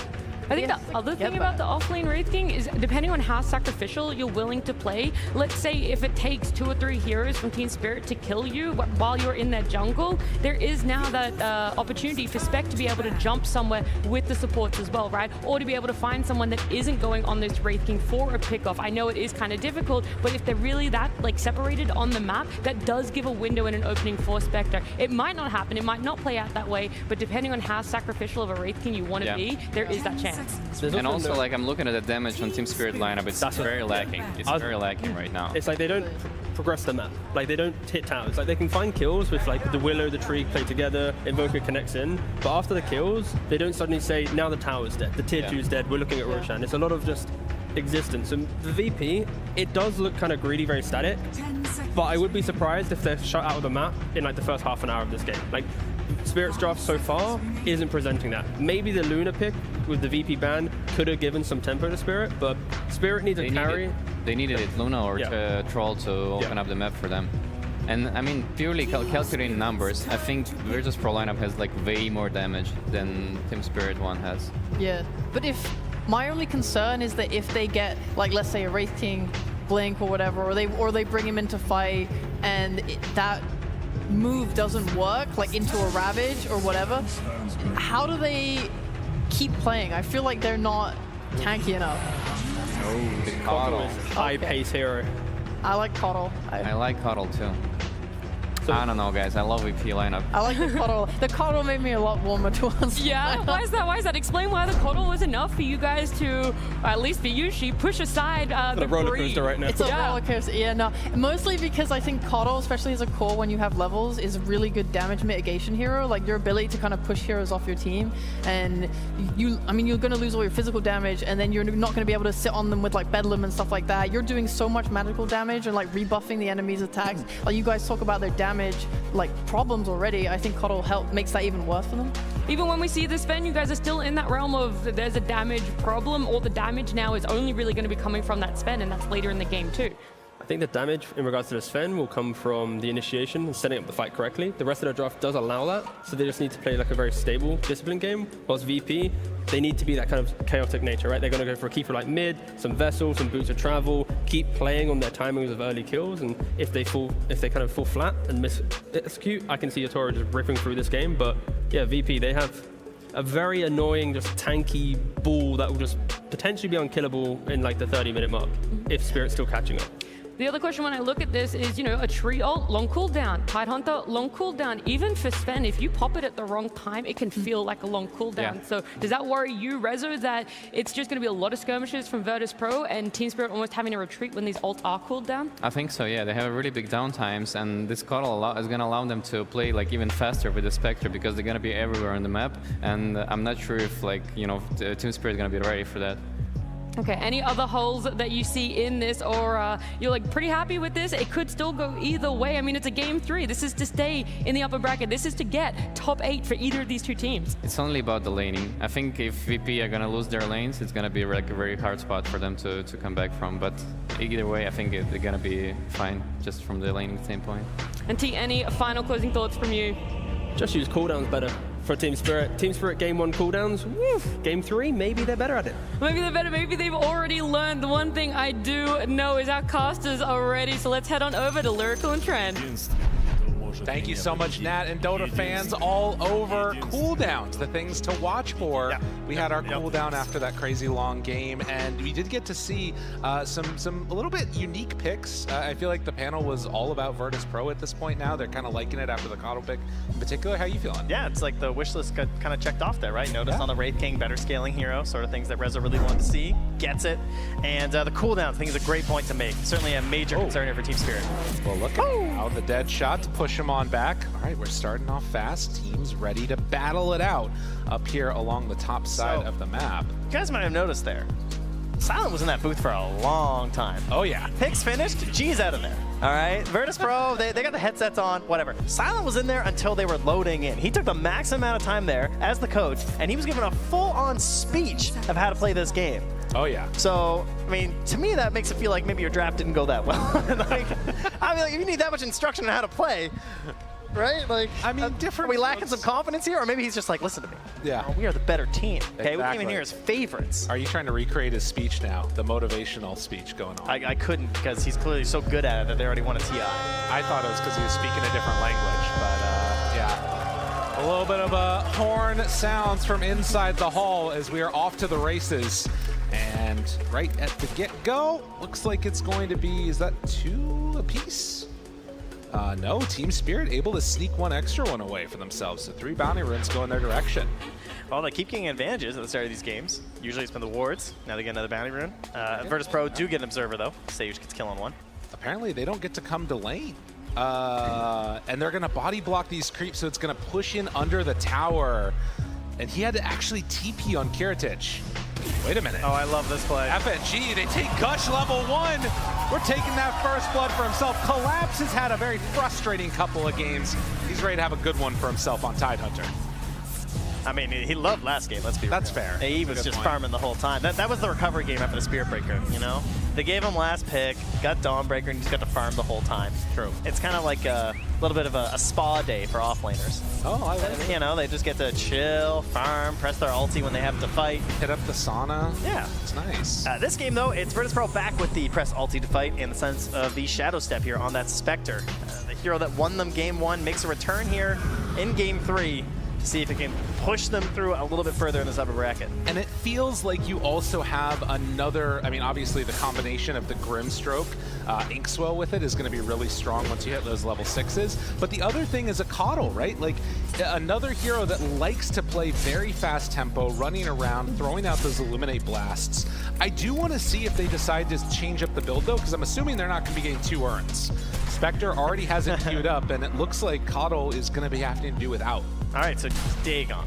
Yeah. Obviously. Yeah, that's what makes the most sense. I mean, I'm kind of down. That'd be fun. We have a Tree Protector in this game, which I know everyone was so excited for today. Yeah. I mean, you haven't seen enough of this guy. So, Tree not getting banned makes it... All right. Sage.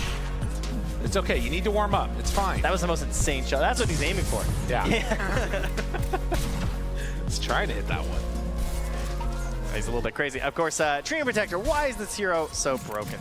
Really good at moving through the twin gates. Very frustrating the laning stage, especially against a lot of different melee heroes, but they have the Wraith King. That's part of the reasoning behind this pick. Maybe like your Wraith Kings or your CKs, like these strong melee heroes that can also go in the off lane. You might see them several times versus these Tree Protector 5s. Up top, though, stun leading off here into the call. Good damage now on Yaro. He's in trouble, actually. Starts to fall lower and lower, and with the skeletons, everybody coming into play, Yadro tries to get away, and actually he's going to get some distance. He's taking a long the walk onto the other side. The skeletons aren't stopping. They're going to hit him a few times and then chase him back to the tower. So Yadro comes to lane with very... I mean, if he dies right now, this is awful for Team Spirit, but if he can get away with it, it's solid. Yeah, it's a serious concern here, but Sayushi, instead of going for the kill, you'll see over there body blocking the small camp. So they went for a D-ward to try and stabilize the lane, but he just puts the body inside. So make sure that camp's not going to spawn, and that's just more trouble from Maposhka. Still having good CS there as the push back behind the tower right now. And again, the nice little voice line spam that's coming out. They're big Jam fans. Oh, yeah. I'm noticing here. Cold Snap burns through all the mana.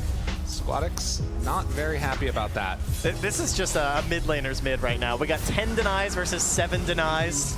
A lot of range creep denies when I've been peeking in here. Laurel taking the hits from the Coddle. Some good damage. Yeah, a lot of denies there. And Invoker for the moment coming out slightly ahead in that streak. But at least for now, they're kind of slow and steady, only that one kill given up at the beginning of the laning stage, feeling similar to what we saw in game number 1. Collapse is definitely off to the races. Currently topping the CS charts, trying to get into that Meteor Hammer as they fear back in. Yatoro able to connect, tries to escape, gets out the far side. So the calling not able to do enough as Maposhka just beats away at Sage. Great. Doing what he can. Collapse down bottom, goes back in, decides to fight into FNG. Now the hit from range, not gonna connect on the Brambles though. Barely able to escape there. This Collapse starts farming in towards that Meteor Hammer you often see on Tidehunters, try and push these towers down a little bit faster. Something we haven't seen a lot of today. It's going in again. The Inkswell is going to hit. Collapse still barely surviving. He is living on such little HP. And Girtich, actually with Gush coming back up, has to dodge away. Slowed down, but not enough for the kill. Man, that ring of health is getting value, but another hit, Mira. Not quite in range. Ouch. Throw out the dagger. Another one. The Inkswell moves forward, hit by the stick charge. Everybody's on such low HP. But the roll through the Twin Gate? No. That's his last tango, too. Pass it over to Kirtich. That was Roche through the Twin Gate. Sorry. That was the other heroes. Man, earn completed, though. Okay. Wait. Yeah. They went double earn. I mean, you know, sometimes it happens. I thought they weren't going to be going. I mean, they're both faster than average. It's great, right? Yeah. Teamwork makes the dream work here. Well, we'll see. I mean, it feels like most of the time Spectre should be the one getting the charges with the Shadow Step in, but if they could both get some charges going, I guess it could be worse. Honestly, with the fact that you get 2 and you get 1 if you die, it's not quite as bad as it used to be. We're just coping here. Cope. 6-minute mark coming around as the first power runes will spawn. And in position, Laurel's there to pick up the invis. They still just the 1 kill. Oh, well, maybe. Stun on the Yatoro. Damage from Squadix. Trying to kill him with the Illuminate Blast. Will find the follow-up stun under tower. Step forward, and it's going to be enough. Laurel made that move, and now Sage also going to be found and brought down. I just noticed it. Yeah, he's just out of there.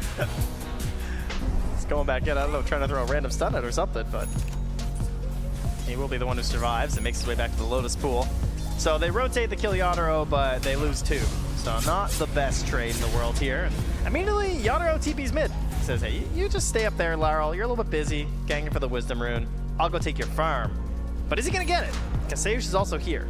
They're making the move with Maposhka and Toad. Oh, he's going for the stack at the same time. On top of him. Yeah, steps into no man's land. The dead shot, but a couple more hits. Will he survive long enough? Tornado lift up and stolen Wisdom Rune. Now, can they get out? Maposhka, he's going to get stunned and killed as denied by the neutral. Nothing going. VIRTUS.PRO's. Wait, it's a 2K gold lead at 7 minutes, and the Wisdom Rune is still there for them to take. Yeah, FNG rotated as well. Squadix 2, they don't get the kill. The TP out as well. Oh, and Ravage! Collapse just comes in, smile on his face, happy to see it. All going the way of Team Spirit here early. And there were definitely some concerns of a bit of a snowball runaway here from VIRTUS.PRO, right? If the lanes go a bit well, if you hit some combos. I wasn't sure where they put the Grimstroke because, we've seen some 5 Muertas, we've seen some 4 Grims, so there was a chance for like lots of like Inkswell stun combos or something with the Grim, but I think it's been a little bit more passive with the Muerta. And so that hasn't snowballed too crazily. And now going the other way, Collapse with this Meteor Hammer, like he's just going to be looking to constantly bully down this tower, and Kier just can't do anything. He's so farmed already. It's really going to be a problem for the side of VIRTUS.PRO. We'll see how it goes. And also with these stacks being built up that you're seeing. Yeah. That is going to be real nice for Team Spirit. As a smoke from 2, Sage just going to TP out. Now, that could set up for something down bottom. They're moving on to Collapse, want to connect onto him. No, there's no Ravage. Can they bring down the Tidehunter? They brought 4, dodge. Collapse sidesteps, gets out of there again. TP's in their face. Will it be enough to get out? No. It was a bold play by him. This is what he's complaining about in all the vlogs. Yeah. Yeah. They're always after me. 4 heroes rotate down bottom to the Ravageless Tidehunter. I mean, that's what happens when you're 1,000 gold of everybody else on the freaking game. Yeah, that's a fair point. Absolutely huge right now as the Faded Roach gets picked up here from Squadix. These mid keepers of the light, they like to run the early game, you know? They either want to be farming a bunch of stacks in the jungle, or they want to be making multiple kills on the side lanes, utilizing that solar bind. And so 0, 1, and 2, not really what you're looking for at 9 minutes. No. Let's see if Squadix can find some way to turn that around, but for now, it looks like it's just jungling time. I mean, that definitely is going to help them out, obviously, but there's a lot of stacks in the jungle as well for Team Spirit to try and build into and get their first couple of items. The interesting thing to see here is 3 heroes mid for Team Spirit. Maybe trying to make a play, or I guess just get set up for the next round of power runes. They know that it's going to be a good one that's coming up. They already went past the invis on that cycling round of them. Well, Notice is definitely getting space to farm, but I also feel like if they're going to make a Shadow Step play, it comes off the back of Notice just stunning someone. So I feel like if no one's playing near Notice, they're not actually going to be snowballing their Spectre all that much. No, it's true. And if the trade-off is that Yadro is just going to cleave the entire jungle of crazy stacks, it might not matter all too much. Well, but Oshka getting any extra time here just to sort of try and counter push out against the tower, they already had to deny the one down bottom. I mean, this is what Rezo brought up on the panel too, though. A lot of carries, they get pushed out by this. Yeah. Wraith King, he just throws the Skellies out and able to secure an advantage versus Train Protector that a lot of people aren't able to get. Then again, he's also only level 5. All right, well, no living armor. Double Earn was not a problem, but double Radiance would definitely be a problem, as both Spectre and Wraith King have it queued up. What we have here is a failure to communicate. There's a couple of issues going on with Virtus.Pro in terms of their itemization. We'll see if it ends up coming back to haunt them or not. But for now, Team Spirit still happy as clams, playing on a Tidehunter that is juiced up. We just need like medallions from both supports now, and we'd be set. Ready. Well, it's still going to take a while, as there will be a Blade Mail coming out first for the Spec. Well, Collapse has mission accomplished down bottom, and now that he's ready to come up here, again, they want to play around this idea of Notice initiating, not onto a Tidehunter, not who you're looking for the big Shadow Step plays. Immediately onto Yadro, and with the Shadow Step there, they're finding him. Silence, connection, nice blinding light pushback. That is exactly what they needed. Now retreat. Get out, run! Dude, they get out, and they forced a bunch of TPs. That's perfect for Virtus.Pro. Wow, that could not have gone much better. Meanwhile, Notice returns to the lane after retreating back a little bit there. And sees a Tidehunter there. Realizes, yeah, I'm just here for the farm, not the kills. But yeah, huge stuff there. Like there's one plan from Yadro. Looks like he did clean up a lot of those stacks, but hey, at least he got the kill after. Maybe try and get some vision down here too would be nice. They didn't have anything to drop, unfortunately. Currently, they have no vision across the river. Well, that is potentially an issue, as Collapse right onto him. And do they have enough to kill? Yes, indeed. Can just keep running forward for more. I mean, they really don't have an answer for this on the side of Virtus.Pro. It's basically just Coddle Blasts. And Mapochka, he steps up. If he's not careful. Good blinding light pushback. Well played. Nice save, but in the end, the tower's still going to fall here. It's 3 points in the Kraken Shell. Collapse has no concerns at all about being battered by this tower. The tempo that they're playing at on Team Spirit is presenting a lot of issues for Virtus.Pro. Yeah, Arcane Rune for Laurel. TP coming in immediately onto him. That's a good catch. The silence was there, right on point, but then the pushback, will it be enough to find the kill? Yes, it will. Oh, and that is what Virtus.Pro needed. They find him. Mira now in trouble. Notice right onto him, tries to get that kill, and they are going to get it. Collapse has to back out as Virtus.Pro bring forward. Man, it's showing why they value this Spectre so highly. Yeah. To pick it that early, I mean, they won game 1, but they're getting value out of this Shadow Step that I would not have expected with the state that they're in. Picking up humongous kills, like picking up the Sven, then picking up the Invoker. It's the only thing keeping them in this game, and now it gets them up to that Blade Mail as well. As they go right back to farming, try and progress to that next item here. Hoping for the Boots of Travel onto Squadix, so that'll obviously help a lot when it comes to actually playing off of Noticed, who has committed to the realm. Yes, I'm keeping my eyes on this, and Spectre still have Radiance queued up. I mean, it's not a great Manta Diffuser game. No. It's really not. I mean, this is an issue. If he actually commits to the full Radiance, I mean, obviously gold lead being built up already by Team Spirit, it'd be even more of a detriment doubling up on that item. It's fine. Everyone's just on fire. Yeah, that's okay. That's not how it works. They're playing opposite sides of the map. Well, smoke up now with 3 and having Shadow Step at the ready. Can they find anybody? Down bottom, VIRTUS.PRO, Dark Willow and Sven. They spot Yadoro and manage to get away. Nicely played by Team Spirit, escaping just in time. Good coverage there from Mira. Had one good Bedlam that unfortunately wasn't able to quite save him. Collapse, though, in a bit of a precarious position. Yeah, they move in. Stun is there. Collapse starts to fall. They bring in Squadix, connection, but it's too hard to bring down the big watermelon. The dead shot there. If Sayush hits that dead shot, he's dead. Yeah. That's, I mean, one of the concerns about the support Muerta. You know? Got to hit that skill shot. If you miss it, a lot of people are going to survive, and sometimes you're doing it in a saving mechanism as well. Right. Notice gives the tip to Laurel on the Misty MP. Notice is like, well, maybe it's not the best time for them so far. It's still a Spirit in a good position. Yeah, and any viewers who are unaware, he's currently holding a point. You'll see this a lot with Wraith Kings. So basically, you might notice he has no ultimate. He can skill it whenever he feels like it's the right time to make sure he's going to reincarnate. He doesn't necessarily want to take the point if it's going to be a bad opportunity for his teammates to actually follow up. So he's not in too much trouble just being, you know, as, again, like some of the panelists mentioned there, Sheep Six was saying, trying to play up as much as possible. You want to be like super greedy on this Wraith King. That's the entire point. Look at that damage. They pump fake the Ravage too. Wanted to get something out of them. And Team Spirit, they might be turning up the fight pretty soon too. You've got Blink Dagger just completed on Yadoro for this Sven. They already have a Spirit Vessel done on Laurel. And keep in mind that Dark Willow can throw the Bedlam on top of the Sven if he wants. Jump, find FNG, in trouble, gone. Just like that, Team Spirit start the movement. Now down bottom, they're also kind of Baboshka. He found himself a tasty treat. This would be huge if they could get him. Connection, Root, Overgrowth, Sunstrike, everything dropping low, but the turret Kiritich almost gets away. But they say no. Dude, what a great use of the 15-minute shard there from Aposhka, too. Just recognizing how they're going to be super spread on this map. They're going to have Wraith King over here, Spectre down here. I am just going to hunt Spectre this entire time. You know where she's going to play the whole time. And this is a strategy that I think it was VIRTUS.PRO that were using it, where they kept going for this this tree for FNG, and he would always set up for the Spectre. But instead, they're using it on Team Spirit to just hunt and skip the Spectre instead. It's really nice. And now coming in with such little HP on Aposhka, not feeling like it's going to matter. Does sidestep the Brambles, and that keeps him alive. On the side of the Coddle, as there was more help nearby. Fear tries to TP out. No way to break it. They force everybody down to the very bottom corner of the map, and then they all just TP out.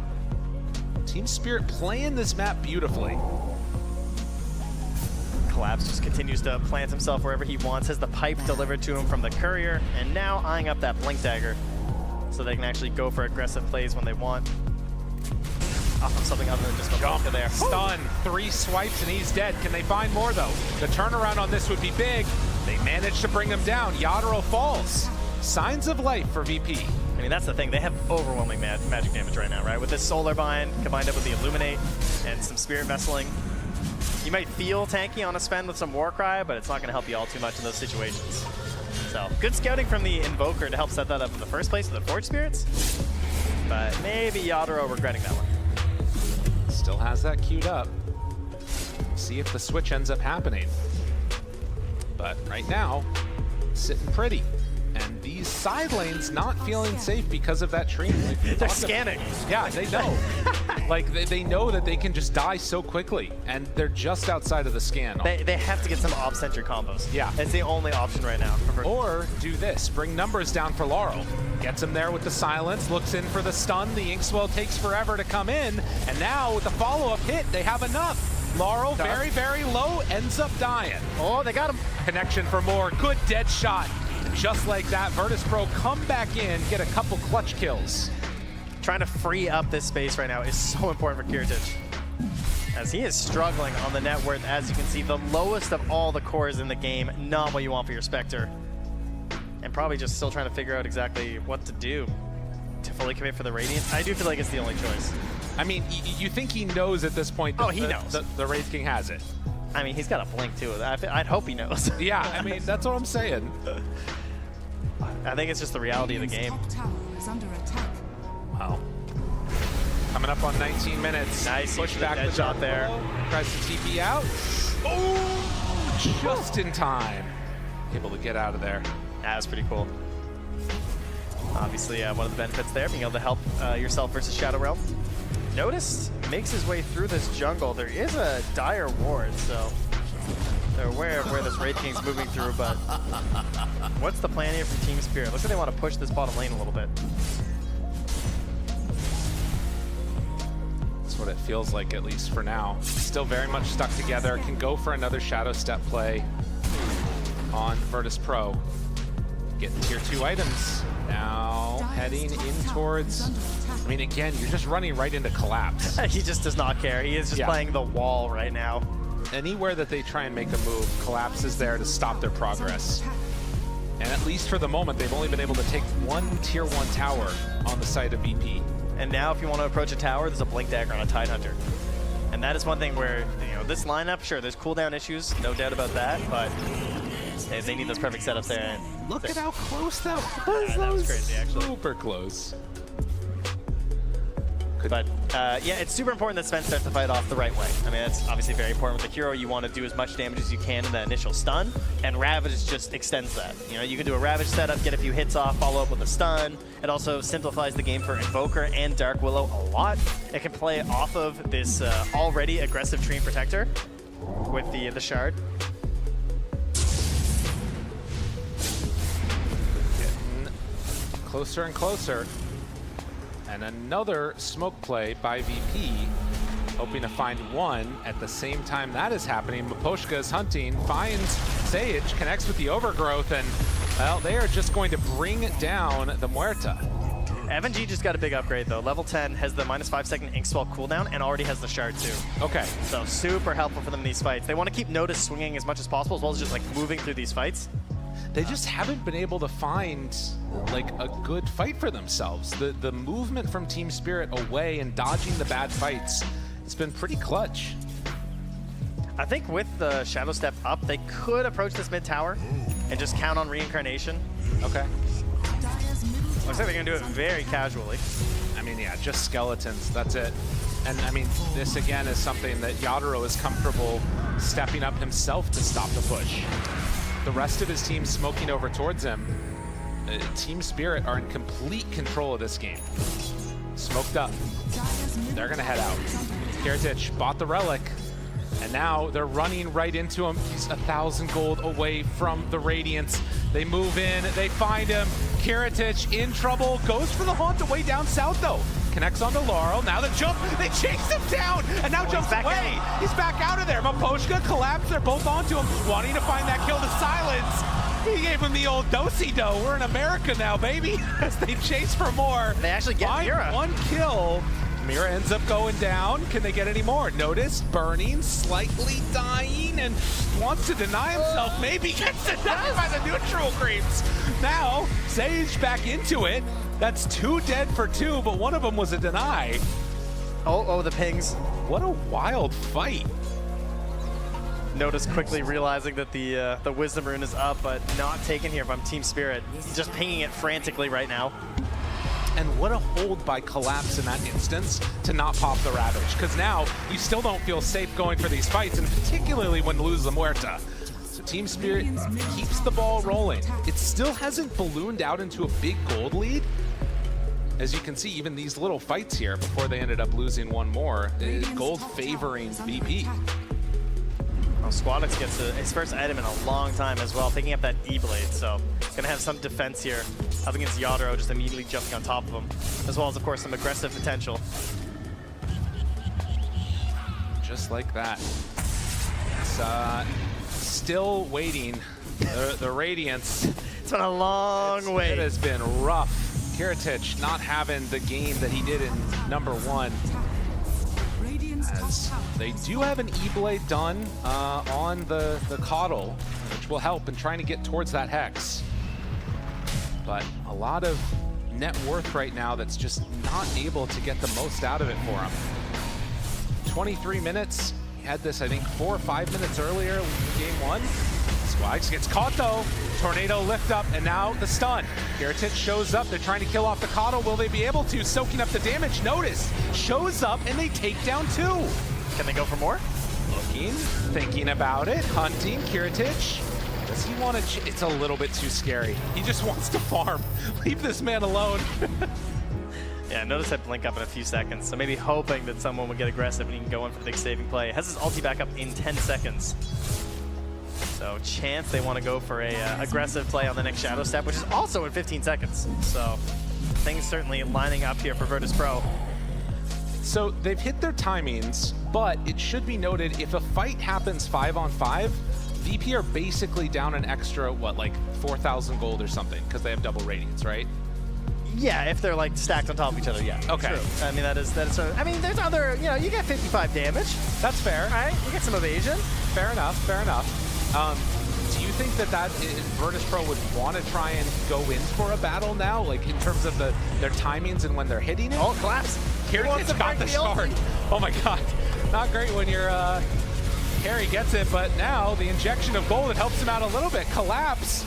I mean, he came in for 1 kill, wanted the Ravage, finally gets it now. Trying to escape, but the burn. Right, dead shot. Does he got the snipe? He needs another hit. No, it takes off. The Phantom's embrace.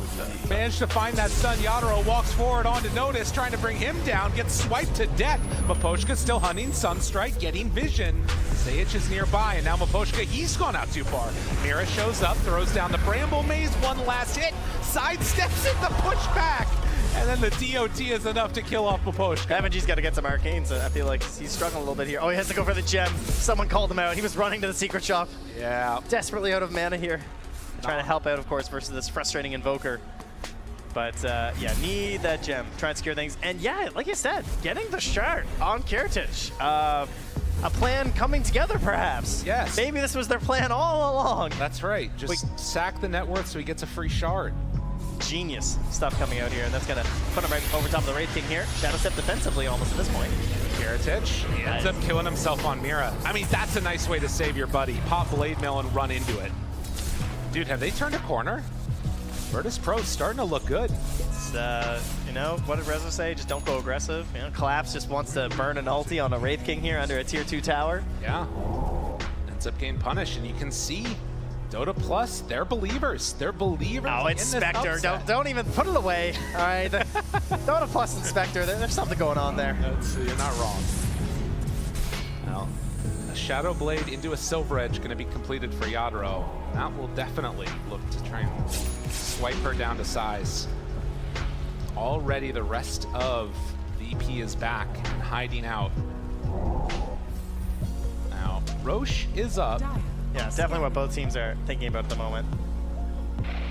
Still have a while before that's going to switch sides. Kiritich, Yasha done. After getting that Radiance, net worth has definitely started to bloom up. But they're going to go on into the pit. All right, not feeling like they have the opportunities here. They're going to scan just to make sure. The Radiant scan, they say, hey, they're doing Roche right now, but I mean, this is one of those situations, too, where obviously the old version of Haunt, or now the Agnum's version of the ultimate is kind of cool. Right. If you don't have vision, you can't do anything, but there's no way they're going into this fight anyway. It's only the first Aegis. And it goes on Yadro, who, I mean, Sen kind of notoriously not the best Aegis hero anyway. Yeah. Since you're not going to have a second transformation. It does sort of feel, too, as if VIRTUS.PRO are pretty content with just farming up on all their heroes. I mean, we talked about it a ton in the draft. Very greedy across the board. Yadro comes on in, cleans up those illusions, and now they manage to find him. Look at this. They're ripping him to shreds. Doesn't have God Strength, doesn't have anything. Can they kill him again? They don't even bother. Like it. Yeah, they're just happy with that. He's just gone. Yeah. Just get rid of him. You know? He's got BKB after. You don't have to mess with that. You don't know what kind of follow-up is coming from Collapse because he does have that Ravage. Just locked and loaded. Excellent use of the Shadow Step here and that Vision. Looks like Sayich also wants to kind of play around that Vision a little bit here too. I don't think they want to necessarily give it up. I mean, Shadow Step's back in 10 seconds. It just feels endless at this point in the game, right? Yeah. You never feel safe in these situations. It's such a scary hero, and getting closer and closer to the Manta being done, that's going to mean that, you know, your Treant or your Dark Willow, as you try and run away, you've still got these illusions following you that are going to take you down, and then into Haunt. Yeah. Having a way out of that overgrowth, too. Oh. Now, only 1,000 gold separating the two teams. Team Spirit, after having lost the Aegis, you can't feel too comfortable. It feels like they're wanting to make a big move here. It's going to be a tough game for them from this point forward, even though they have this very farmed Sven. If he can hit away, though, that could be their recipe for success. This gem as well that they've had on the side of VIRTUS.PRO. FNG just helping to clear up a lot of this vision, so they don't see all too much. They have one good ward that they've just placed up ahead of them. More chat. That sentry is spotting the invisible Sven running around there tier 2. Okay. Yeah, they know. Probably need to take that one out of there. But dodging, VIRTUS.PRO heads up to the top side of the map.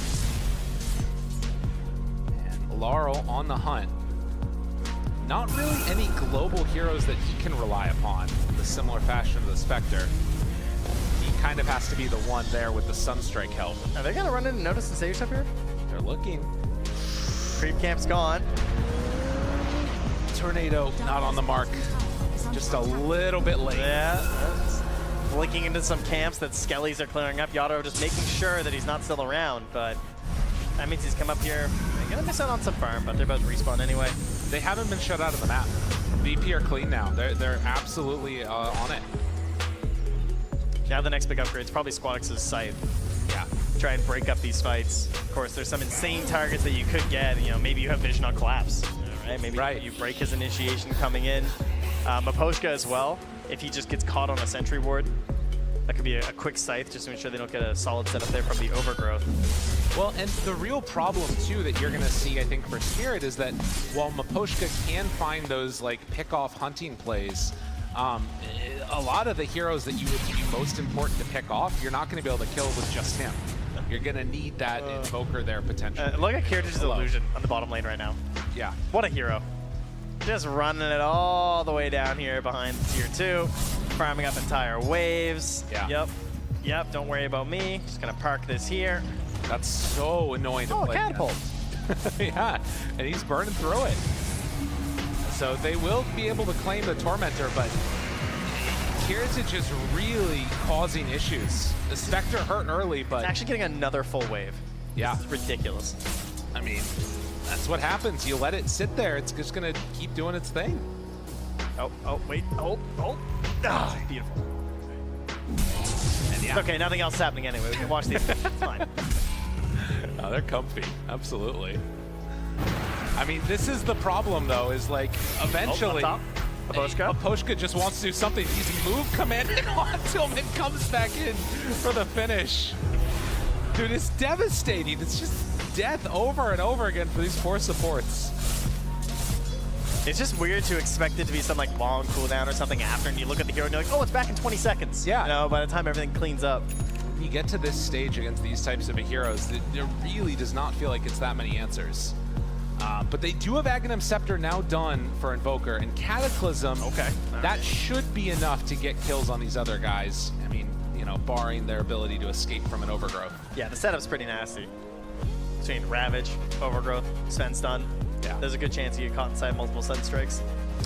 Muerta at least has a Force Staff, but Grimstroke. Oh, mid lane, Squadix out. There it is. Oh, they have enough to get him. They don't quite. Can't connect. Yadro now to back away. Notice is going to be there with the stun, long duration dodge, the tornado, but heals back up immediately. And now Collapse there too. Do they have enough to burn him down one time? They will. Everybody grouped together, 4 of them to the side. Notice still way too far forward as the fear connects. He's dead. And they will punish that hard. Now that is Aghanim Scepter done on Wraith King, so he's going to live a little longer, but Team Spirit, they got what they came for. Yeah, we're going to have to keep an eye on that one. If you're new to Dota, welcome. This guy gets an Aghanim Scepter, and then when people die, they don't die. They become ghosts. Then they still cast all their spells. It's very spooky. Yeah, I mean, it's October. That's right. It's kind of on theme. I like it. Halloween coming around. I mean, we did also see there the Yadaro Satanic start to become an issue, but mid lane. Oh, smoke. That got spotted by Obs. Oh, well played, Maposhka. Nicely done. They have Haunt now, too. Oh, they do indeed. No notice, though, so. Collapse got stomped by the Centaur. Maposhka still scouting, sees the rotation. Collapse immediately jumps. Jump in, drops the anchor on him. Laurel immediately caught upon. Yadaro, too. Kiritich thinks about chasing for more. Onto Laurel, taking a lot of damage, continues to haul around, tries to jump away. There's nowhere left to go. In trouble, Kiritich, buddies in the man. Force staff keeps him alive. And just like that, they might have gone in too far. But wait a minute, Yadaro, the E-Blade, he's still healing back up. FNG is dead. Can they look for more? Muerta also in trouble. Notice starts to fall, drops him into the Meteor Hammer. Notice is going to get burned down to death. Do they have enough to quite kill him off? Still trying to back away, but the Ag Scepter coming in. Wraith King keeping himself alive, but can't do anything. They end up finding 2 for 1. Team Spirit, they're just team fighting better. What an absolutely sick play from Yadaro. To come back in there with the Satanic. He must have been at what, 10, 15% HP? Right. Jumps right back in. Kind of a light panic moment there for a second because he tries to lifesteal and then someone got E-bladed. But he turns to the next target, immediately back up to full HP. I mean, definitely could have died rapidly if he did not manage to get off those couple of swipes. You can see he's doling out the majority of this damage. And it's always scary to get these big, huge carries alongside something like Alacrity, too. Yeah. Just get really out of control. And now, 25 seconds until the Roche. They've kind of secured a lot of their position on the map right now from Team Spirit. Unfortunately, we weren't able to drop too many wards again here at run out. Plus, somebody had been de-warded there from the gem they had for a really long time. I'm guessing that got stolen, though. And yeah, maybe? Potentially. I can't find it. Double, well, rather Wisdom. Oh, no, they got it. Okay, they got it back up. It was saved. Sage has it. That's 25 for Yadaro. So gets the God Strength damage. And of course, Roche, it's going to be a minute and a half away as he finishes off the MKB. So no more evasion issues or mischance. And they're immediately up here just setting and prepping. It will be a dire Roche. It's 35 minutes now, so there's no doubts about that. Dude. Warcry, Yadaro, moving forward here. They want to see if they can find somebody. Maposhka wants to be scouting up ahead. They're moving. He does. Invis, they just dropped that Sentry Ward down. They see him immediately. Yadaro turns, they already got the Hex. And now the dead shot, the silence, the chase, that vision, but turns it. Lotus Orb keeps him alive. Notice gets stunned back on himself. Catches him there with the anchor. Collapse still wants to bring down Notice. The fight off to the side. Can they find any more? He's dropping lower, but they get Noticed out of trouble. They have a Scythe coming on Collapse's Courier as well. It's on its way. Dark Willow. Mira in far. They have great vision, though. Ogre Seal Totem looking forward. Catches only one with the fear. Now Kiritich shows up, finds Mira immediately onto him. Yadaro dies, but the Cataclysm, the damage, it's almost enough, and it is! Squadex assembles the Aeon Disc, but the stun is going to be there. On to 3, one of them, and now the Hex onto both of them. Connection, the fear, starts to fall lower and lower and lower. They're going to throw out all their damage, but it's not enough to take down Yadaro.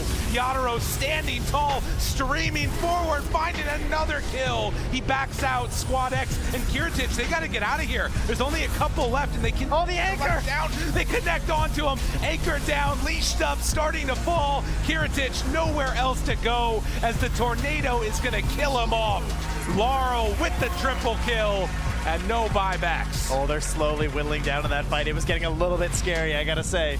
Kiritich just dodging all over. Roots in there, trying to control up Yadaro, but he consistently found the damage. And this time, though, as you can see from the damage numbers, it was time for Laurel to finally show up and try and help out there. Mostly with that Cataclysm, getting a good opportunity to start there. Great assembly from Squadex to manage to survive so long in that. That was super close. Yeah. Oh, the Martyr's play from Collapse. Interesting.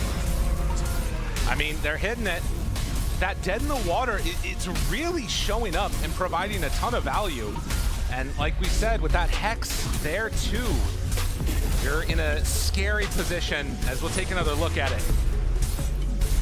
This whole fight is just so chaotic. Like, here just comes in at first with the Shadow Step, can't finish off Mira. He just goes into the Realm. Cataclysm absolutely nukes down FNG.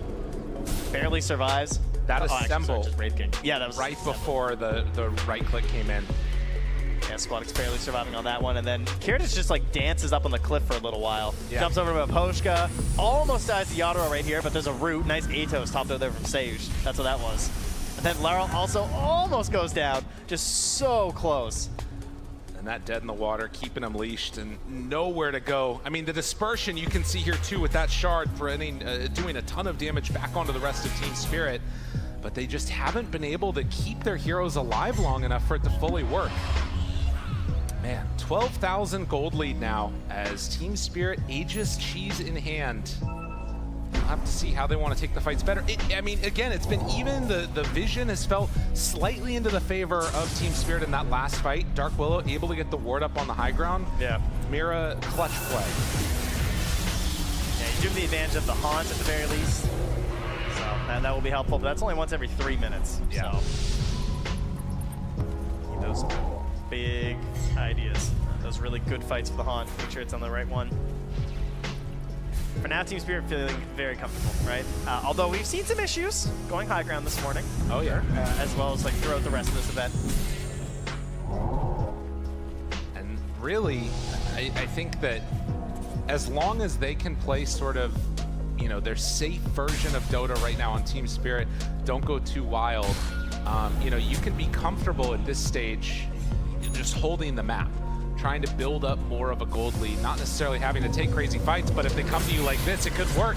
Maposhka, he's gonna be found. Can they get more? Collapse, notice, right on top of him, starts to fall. Yadaro, Hex, do they have any follow-up? Now the Soulbind onto 2, the root, the fear, the connection, the damage coming in already from Squadix. Kiritich is isolated away from the rest of his team. Now he haunts back in. Notice still hasn't died. So keeping him fine, another really solid dead shot. The burn, the cheese pass over Laurel, get it to him. Shows up for a moment. And that's gonna be the one life down. Tornado lift up. And in the end, a lot of battle, a lot of damage, only 1 kill. All right, you'll take that. I mean, it's only 70 seconds on the Wraith King ulti, so not too bad at this point in the game. Just throwing out the illusions down these lanes. And Team Spirit, they've been here before in these late game scenarios when it gets to a game 3 in a clutch series. Are VIRTUS.PRO going to be able to deal with the pressure and stand up against this as we get later and later? I mean, it's been a lot of Dark Willows that have had to go for the core build so far in the past like month or so, right? Lots of Midas, Aghanims. This game, it's kind of feeling like Sage might have to try and find a path there, right? Yeah. You already see the items queued up. Dragonlance, Hurricane Pike, going towards a Gleipnir later on after the Zathos. It feels like they need more damage. I mean, this is part of the problem of having that Coddle mid a little bit, right? Like, these late game fights, you're watching this Satanic happen. Oh my goodness, that was a DD spin, that was scary. Look at this Alacrity. It does, I mean, he's hitting what, that's 600 or so? Just base without popping God Strength? And they still don't have any dispels, right? I mean, this man is a monster. A little bit brutal. But flip side, if they can catch and control Yadaro and kite him away, that could be one of the avenues to success. He's a lot of their damage. And that's where you get the value of the dead in the water, but he steps forward and just absolutely chunks him down. Yadaro ready for a second life, but the dead shot to push him away and the stun. VIRTUS.PRO, they dodge from the hits. Yeah, you can see Yadaro doesn't care about anything. Squadix TPing into this tower, dangerous. Looking, he's in trouble. Aeon Disc wants to back away, dead shot to get him out of there, but Maposhka is right on top. Cataclysm, Force Staff, keeping him alive. Can he get out of there? Ravage connects, pushes onto 2, he's gone. They take down that Coddle, now look for more, finding kill after kill. And I mean, Laurel, he's taking some damage from the Wraith King Ghost, but it won't be enough to get the kill. Team Spirit know what it takes to close out the games, and they're doing it right here. No haunt for 22 seconds. Shadow Test about to come back up, though, but they're going to have to use these buybacks. They're going to need them. Team Spirit is going to do way too much damage to this high ground.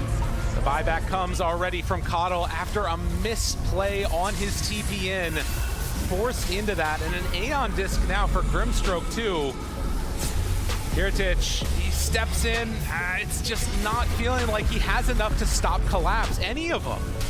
It's crazy how that Scythe just paid off completely in that single move, you know? Yadaro waiting, looking, wanting it, ready for the jump in, finds him, but Squadix keeps him alive. Good Inkswell, gets him out of trouble, and with another buyback, that will be enough to force Team Spirit to retreat. It takes everything. Yeah. Stay used with the Force Staff, Inkswell coming in there from FNG alongside his own E-Blade. all just to stop this potential of a Sven just tearing you apart, and he didn't even utilize the God Strike. No. 19 to 22, and the gold lead accelerating into the favor of Team Spirit. Now another item just feels like it's gonna erupt out of Yadro. And they got their 2 buybacks that they wanted, the Coddle and the Wraith King. So now you want to utilize this Train Protector as much as you can, alongside this Invoker too, 2 heroes that can kind of sneak around the map and try and set up a kill on one of these 2 heroes, and that's just immediately going to send you high ground. And they got time too, right? Roche is back in 2 minutes, might as well play for that. And it's a nullifier next year for Yadro, so certainly going to be the thing that SquadX was fearing. And the recipe for success for VIRTUS.PRO, obviously trying to farm, trying to get into those items, hoping Muerta becomes a hero, and maybe finding a pickoff. But if they run at you like this with 5 heroes, Mira jumps in, Collapse, there too, they're under vision, but FNG says, I don't want to be here anymore. TP out, they do force the overgrowth. Yeah, Kirit's reality is to Laurel, and it's still chasing him a bit here. That's a bold TP to Heritage. That is not what you wanted to do. He's in way too far. The Hex is there. Kiritich brought down. Oh no. The nerves coming and hitting this young team, and for Team Spirit, an opportunity to force another buyback. Just had no real way out of there, was pressed up against the wall, down to the bottom of the map, tried to find a desperation maneuver out of there with reality, but Invoker just got too many spells. Oh yeah. And now he's got more. The refresher done. All right, we might start to see some crazy stuff as they get the deny on that ward. Open for an opening. Yadro jumps in, stun, Inkswell, Aeon Disc doesn't stand a chance. Immediately brought down. Team Spirit standing tall, keeping this moving going, and well, Collapse is not walking away. They're all up on the high ground. They're all ready for more battle. He's got 2 Ravages. And they are gone. Don't have much left in the tank. Spirit here to play. Alacrity Sven beating buildings. They do have buyback on Kiritich, but don't want to use it. Coddle also dead for 90 without anything in the tank. So they will claim another tier 3 tower. I mean, it feels like they're gonna have to give up Megas now if they don't want to buy back. 10 seconds away, stun, delaying for all that they're worth. But of course, 1 step too far forward and the rest of VIRTUS.PRO could also be dead. Roche is up in 8 seconds. Thinking, you get the dead shot, connection. Now, last tier 3 tower alive, stepping forward onto Notice, down to half HP. Kiritich jumps forward, starts to bring him low. Will it be enough? No, the Terrorize is there. They have their answer. Fear pushes back Yadro, but the stun, the Ravage, the Cataclysm ×2. It's too pretty. Double Ravage, double Cata. Keep looking for more. Notice is about to fall again. He's going to come back in a green light, but then there's not a whole lot left in the tank. Aposhka still hasn't been hit. That is Mega Creeps. Team Spirit's the favorites coming in. A triple kill as they taunt their way towards the victory. Not a whole lot left for VIRTUS.PRO. They have looked so good this entire time. GG is finally called. Team Spirit. They did not lose a game leading up to today, and VIRTUS.PRO did push them to the limit, but Team Spirit came out on top. Yeah, they showed they can bleed, but could not finish the job there, despite having a chance in that game too, and that's gonna hurt a little bit there for VIRTUS.PRO. Did a great job of coming back in this one as well in that mid game, where they really struggled to get the Radiance online, and despite it being double Radiance, it really helped carry them, try and push that Spectre a little bit more, but Team Spirit, just such great decisions throughout this game. Collapse especially, I gotta say on this Tidehunter, it really showed you like why you have to fear this hero sometimes, because he could just plant wherever he wanted on the map, and VIRTUS.PRO had no options every single time he was there. Absolutely. Gonna come on over and give some handshakes. Gotta give it up for Team Spirit on the victory. Former TI champions who at various times has talked about how they love to play in front of a crowd because they didn't get a chance to when they won that TI back when. Now having a good opportunity and showing some love to the other team. They love Yadro. Oh yeah. For good reason. Oh yeah, it's pretty exciting to watch. I gotta give it to him here. Had a hell of a game. Yeah, a bit of a classic there too as well, of course. popping out the Sven and looking very happy there. Yeah, definitely. Getting some appreciation from the crowd as they close out today. They're going to get to take a little bit of a break as they get ready for the rest of it.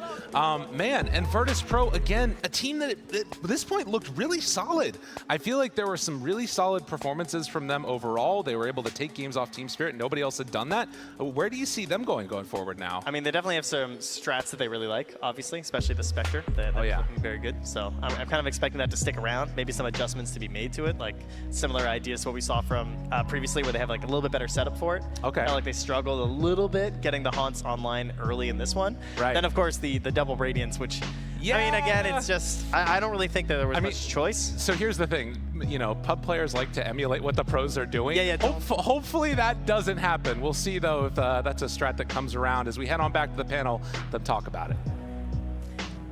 Team Spirit doing the rounds. They're taking photos with their fans. I mean, it feels good. You're a top 8 team. Whilst you did get pushed to the limits, VIRTUS.PRO, they really had the number when it comes to Team Spirit. They could have done it in game number 2. That one went either way. Game 3, though, definitely felt like the Team Spirit we thought would show up and kind of 2-0. So they finally found their way throughout this series. In this game 3, the greed did come back to bite them in the bum, Sheep. Man, Spirit, I was very happy with how the early game went. They gave up the top tower, but the mid they kept up for so long, which I think was key in making sure yToro was just able to farm. They maintained like this 4K plus net worth lead for so much of it, where they're just getting all this ancient space, Tide's being able to play up on the lanes. I think him and Willow together were doing really good jobs of connecting with Invoker and making plays and getting little pickoffs. Like, I think the way they approached taking the mid tower on the enemy side was really clean and nice. Just these little pick off into just pressure, push them back, take the tower. Very nice. Meteor Hammer, very useful. The way that they enabled themselves to begin to get that lead to be able to fight later was super lovely. We didn't know if they were going to get those pickups. We were worried that maybe their lineup would have been too cooldown centric, that they were waiting for these big ults, but Team Spirit knowing how to play around and not always having to rely on a Ravage or an Overgrowth from Tree. Yeah, I think the key thing here is they didn't need to use their ults like you just mentioned. The Tidehunter from laning phase, he takes the bot tower Meteor Hammer, he moves to mid. Meanwhile, yToro on his Sven, completely free farm. So now you have Tide and Sven just farming, doing everything. And for VP, the real question is, when were they going to make a good move, right? Like Keeper Light, he didn't have anyone to play with. Wraith King was farming a Radiance. Your Spectre was also farming a Radiance. You then have the double, and like everything just felt a little bit disjointed from VP, where they didn't have that aggression. But I think it's also down to Spirit drafting quite defensively. Spectre never saw a hero and went, I want to kill him. Like at no point was it, wow, I want to jump the Sven, I want to jump the Tide. It was quite an uncomfortable game for VP to try and play out. I like how they found this Tide as an answer to the Spectre, which prevented like everything from happening, you know, aggressively on the side of VP. And he just like, he demolished the lane. He was like top net for the whole game. He was taking the whole map out of the VIRTUS.PRO, and you know, they had no answers to the Tidehunter. I mean, but yToro, like, you give this guy space, he's gonna give it back to you, and he's gonna carry the game super hard. Like, at some point, it was like just yToro just jumping around, like, you know, you only see him starting the moves, starting the fights, and doing the actual work. Yeah, I've never seen someone use space so efficiently as yToro. Big props to him, but the standout, especially when it comes to KDA, impact and teamfight, Lal here. He got Invoker mid. We've seen Invoker in that pose 4, but of course, traditionally, it's a mid laner. And on someone like Lal going 10 for 12, this item build as well, getting Octarine refresher for himself. Invoker was just always up, always able to be aggressive and active against you. I liked it. I liked his vessel and being able to play with the team, being able to scale later. He was doing everything he needed to. I thought it was just weird for me seeing like him running around being like the guy with the vessel and doing stuff, whereas on the other team you had Spectre with an urn, you had Keeper of Light with a vessel. Like, it felt like a lot of wasted net worth on their side, whereas they were much more efficient. 2 Radiance. I think 2 Radiance is not actually that bad. We've seen it work, right? We saw in the seeding best of 3s, 9 Pandas ran the 2 Radiants. Like, they were able to make it work for themselves, so it's not completely out of the question of it working. I had more of an issue with the Ags on Spectre. I think it was super unnecessary. I think the Radiance was fine. Why the Ags then, do you feel, was the sort of breakdown of his momentum of that net worth not really being used? Mostly because the way the fights played out, I saw yToro just keep kind of going in and out of the fights. Like, he would poke, kill, maybe get like Wraith King's first life, then be able to disengage and stuff. And it felt like, I don't know, if Spectre got, didn't even get a Scotty. Yeah, if he'd had like a Scotty, I think it would have made it so much harder for Sven. You saw the impact of the Satanic pickup on him and how he could just keep going back to full health and constantly life-stealing. I agree. The also one item they were lacking is the Silver Rage on the Brave King. I think they needed that as well to be able to stop the tide somehow. Well, when it comes to Yutaro, right, there's a few things that were lacking on VIRTUS.PRO, but the item build for this Sven, it was very stock standard, but the way he's able to execute T is just above. You talked about that Satanic. It's obviously impactful, but people have picked that up before on Sven. That's nothing groundbreaking, but the way in which they played the team fights too. Yeah, I think the main thing is they know when to farm and to fight, and also to kind of contribute to carry into the engagement, because like some teams, they'll go, you know what, let's go and fight while Sven's farming. But they have that nice balance where Yutaro's like, guys, just wait 2 minutes and I'll come to the fight and we'll win the fight, rather than you lose and then we have to wait again and then sync everything back up. So I think Spirit, when they hit their stride, when they're not punished in laning phase, they just know exactly when to leave their side of the map, cross the river, get in a fight, reset again. And that's why I am surprised that VP, from a Bristleback game 1 to a Centaur to a Wraith King, it's like a slippery slope of how not to pressure an enemy carry. So I feel like VP probably missed the beat in adaptation throughout the series. Well, we've loved the progress that Team Spirit has had so far on road to the international. Even in this series, you know, that game 1 you talked about, VIRTUS.PRO looked fantastic, but ultimately the win was for Team Spirit. So we have Pyrian down with one of the winners now.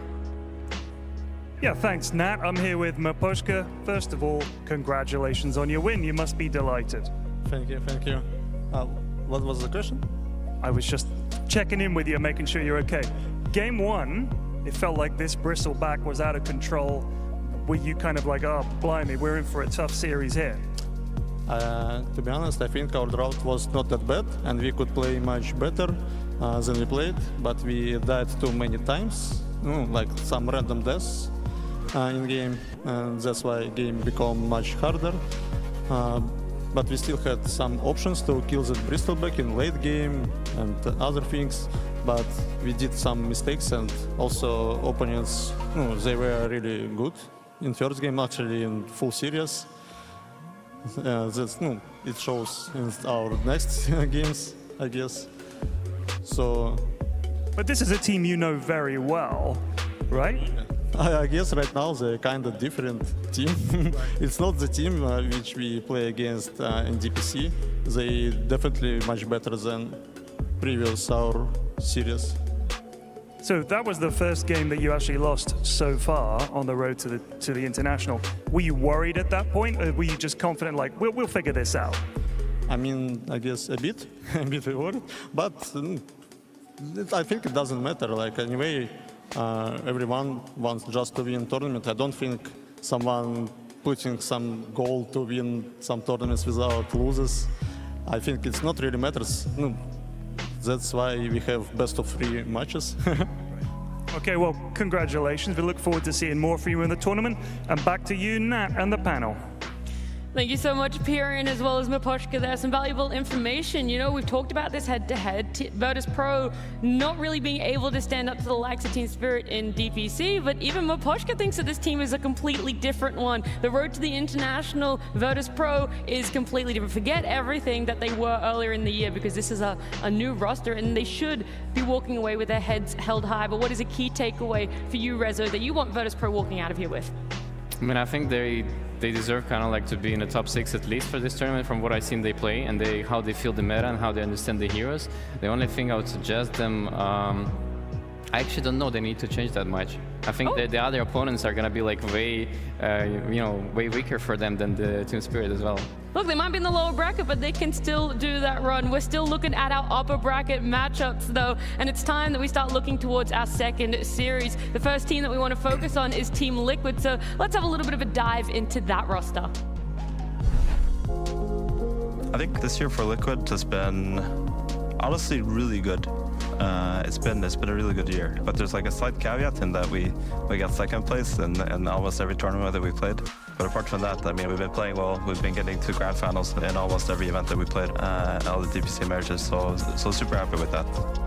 Liquid again found themselves in the grand finals at Riyadh, but ultimately settled for another second place finish.